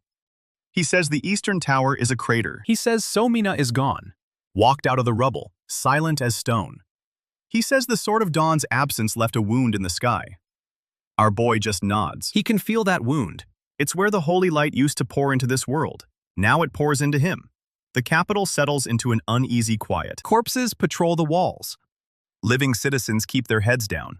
Nobody is stupid enough to start trouble with a lich on the throne. But trouble doesn't need an invitation. It comes riding down the northern road with crossbows and crusade banners. Sir Han Do-yoon is a name the church whispers like a prayer. He's a paladin of the old order, the kind that took vows of silence and then broke them with steel. He's big, broad as an ox, with a face like a stone hammer. His armor is dented in 100 places, each one a story of something that tried to kill him and failed. He carries a relic spear called the Lance of Jericho. It's said to have pierced the heart of a demon saint 6 centuries ago. It's about to pierce something else. He leads a force of 2,000. Knights in white tabards, crossbowmen with blessed quarrels, priests hauling reliquary wagons big as houses. They stop 5 miles from the gates and build a camp with holy wards anchored into the earth. Seok-jin watches from the eastern wall, the hole he punched still gaping like a wound. He doesn't send a parley. He doesn't send threats. He just waits. The first assault comes at dawn. Siege ladders and a battering ram consecrated with saints' tears. The dead on the walls don't flinch. Arrows thud into rotten bone and stick like quills. The hollows don't even notice. Our boy stands on the parapet like a grim scarecrow. He raises one skeletal hand. 36 bonded dead snap to attention. Another 100 fresh corpses, raised from the city's plague pits, lurch forward. It's not a battle. It's a meat grinder. The battering ram reaches the gate. The lance of Jericho glows white-hot on the horizon. Sir Han Do-yoon isn't a fool. He's not here to take the walls. He's here to take the king. He leads a strike team through the breach in the eastern wall. 50 knights with relics blazing. They carve through the hollows like a sword through rotten silk. Holy fire eats green light. Bones shatter into dust. Seok-jin feels the bond flicker, not pain, just a steady erosion of his forces. He could throw everything at them. He could drown them in dead meat. But he's been fighting long enough to know the difference between a sacrifice and a waste. So he walks down to meet them. The square is empty when the knights arrive. They pour through the breach and fan out, shields up, prayers loud. Sir Han Do-yoon is at the front, the lance in both hands. His eyes lock onto the black iron crown fused to the skull at the center of the square. He doesn't waste time with introductions. He says the name of God. The lance shrieks. Seok-jin raises the obsidian dagger. Green fire erupts along the blade, but this time there's white threaded through it. The sword of dawn answers. The lance of Jericho screams back. They clash in the middle of the square like two storm fronts colliding. The lance punches forward, and Seok-jin catches it on the dagger's flat. The impact shatters the cobblestones under his bare-bone feet. He doesn't move, doesn't breathe, doesn't need to. Han Do-yoon grunts, "You're a tough one." Our boy would smile if he had lips. Instead, he sends a pulse through the bond. 36 impressions of dead soldiers flood into the knight's mind for a single heartbeat. Han Do-yoon staggers, just for a second. That second is enough. Seok-jin pivots. The dagger lashes out. It scrapes across the knight's pauldron, shearing holy plate like tinfoil. Blood wells, dark and hot. But the lance doesn't stop. It swings upward, catching Seok-jin under the ribs. Bone cracks. The sword of dawn inside him flares, not in pain, but in recognition. The lance of Jericho just struck the living blade of a saint-class exorcist. For a heartbeat, both relics remember what they are. They howl at each other like wolves from rival packs. And Seok-jin is the cage. The next few seconds are chaos. He stabs. Han Do-yoon dodges. The knights around them try to intervene, but the bonded dead push back. Yoon Sol-hwa appears on a rooftop, gray fire pooling in her palms. She hurls a bolt into the knight's rear, setting 3 tabards ablaze. They don't scream. Holy men don't scream, but they drop. Seok-jin presses the advantage. He drives the dagger toward the knight's throat. Han Do-yoon catches his wrist. The man's grip is like a vice. "You think you're the first monster I've killed?" The lance thrusts forward, not at Seok-jin's chest, at his belt, where the skull of kings hangs. Seok-jin realizes too late. The relic spearhead punches through the hairline fracture. Green smoke explodes outward. Every dead soldier in the square stumbles as the bond shrieks. The skull of kings cracks wide open. Pieces of ancient bones scatter across the cobblestones. The green light in Seok-jin's eye sockets flickers. His body locks up. The crown fused to his skull groans, a sound like a dying mountain. Han Do-yoon wrenches the lance free. "Your phylactery is dust, Lich. Your soul has no anchor." Our boy's jaw creaks. The sword of dawn inside him pulses, once, twice, 3 times, and then goes quiet. The necromantic corruption wraps tighter, a desperate squeeze. But the bond is gone. His dead soldiers are just dead. The 36 impressions wink out like candles in a storm. For one long, terrible second, Kwon Seok-jin feels truly alone for the first time since he crawled out of the crypts. And then he laughs. It's not a sound. It's an impression. A ripple through the air that makes every knight in the square shudder. Han Do-yoon's eyes narrow. What? Seok-jin's body is collapsing. Black bone is flaking. The green smoke is dissipating. But the center isn't dying. Because he made a deal. The Lich's path isn't a phylactery. The phylactery was just the door. The house is inside him. The sword of dawn and the necromantic corruption are still there. They still need each other. They still own each other. And they refuse to let their host go. The shattered pieces of the skull of kings start to hum. Not with necromancy, with something older. The memory of every king who ever wore that crown. King Hyun's whisper. King Taejong's bellow. A dozen forgotten names, all speaking at once. Seok-jin's body reforms. Not from the bones outward, from the light. White radiance and green fire braid together, weaving new black bone, new sinews of shadow. The crown doesn't repair, it regrows. Han Do-yoon stumbles back. That's not possible. Our boy's jaw reattaches with a click. The white-green lights in his sockets reignite, brighter than before. The obsidian dagger flies into his hand from halfway across the square. Not summoned, just returned. The green thread between them is gone because they're the same thing now. He takes a step forward. The lance of Jericho trembles. Seok-jin says nothing. He doesn't need to. Every knight in the square understands, in that moment, that the phylactery was never the weakness. It was the leash. And now it's broken. He lunges. The fight that follows is a slaughter dressed as a duel. Han Do-yoon is a legend. He blocks, parries, thrusts, every move textbook, perfect, blessed. But Seok-jin moves like a man who already died and decided it didn't suit him. The lance strikes his ribs and passes through shadow. The dagger finds gaps in the armor that shouldn't exist. One knight tries to interfere. Seok-jin doesn't even look. A tendril of green fire lashes out from his shoulder and unspools the man's tabard into ash. Yoon Sol-hwa laughs from the rooftop. Finally showing off, Bone Boy. He doesn't answer. He's too busy carving. Han Do-yoon's left gauntlet goes flying, fingers still twitching. The lance swings in a desperate arc, and Seok-jin catches the shaft. The holy relic howls. His black bone hand steams. He doesn't let go. He twists. The lance of Jericho, a weapon that killed a demon saint, cracks at the midpoint. Not broken. Bent. The shockwave throws Han Do-yoon into the rubble of the cathedral steps. The remaining knights break. They scatter like roaches. Some drop their relics and run. Some fall to their knees, babbling prayers that won't be answered. Seok-jin stands over the fallen crusader. Han Do-yoon is gasping. Blood bubbles at the corner of his mouth. The light in the lance is a dying ember. He looks up at the Lich and says one word. Finish it. Our boy considers. The Sword of Dawn is quiet. The corruption is quiet. The balance is peaceful. He could do it. One thrust. Instead, he leans down. The impression of his voice fills the square, not out loud, but right inside every skull. Tell them. Tell the church. Tell the crusade. Tell every holy man who still draws breath. I am not the monster they made. I am the consequence. He straightens. He turns his back on the fallen knight and walks toward the palace. The obsidian dagger hangs at his side, no longer smoking, just black and patient and waiting. The capital is quiet for exactly 1 week. Then the black water starts flowing again. The aqueducts that feed the city have turned dark as ink. Farmers downstream wake up with dreams of a king wearing an iron crown, standing on a shore of bones. At first, everyone thinks it's an omen. It's not an omen. It's an invitation. Seok-jin sits on the throne. Not the usurper's throne, but the old one. Hauled up from the crypts of King Heon. The skull of kings is gone, but its pieces have been fused into the armrests. They whisper to him. Jung-ho stands beside him, alive and tired and proud. Yoon Sol-hwa sprawls across the steps like a bored panther. Ma Jae-won stands in the shadows, the corrupted tear buried somewhere in the tower ruins, still humming.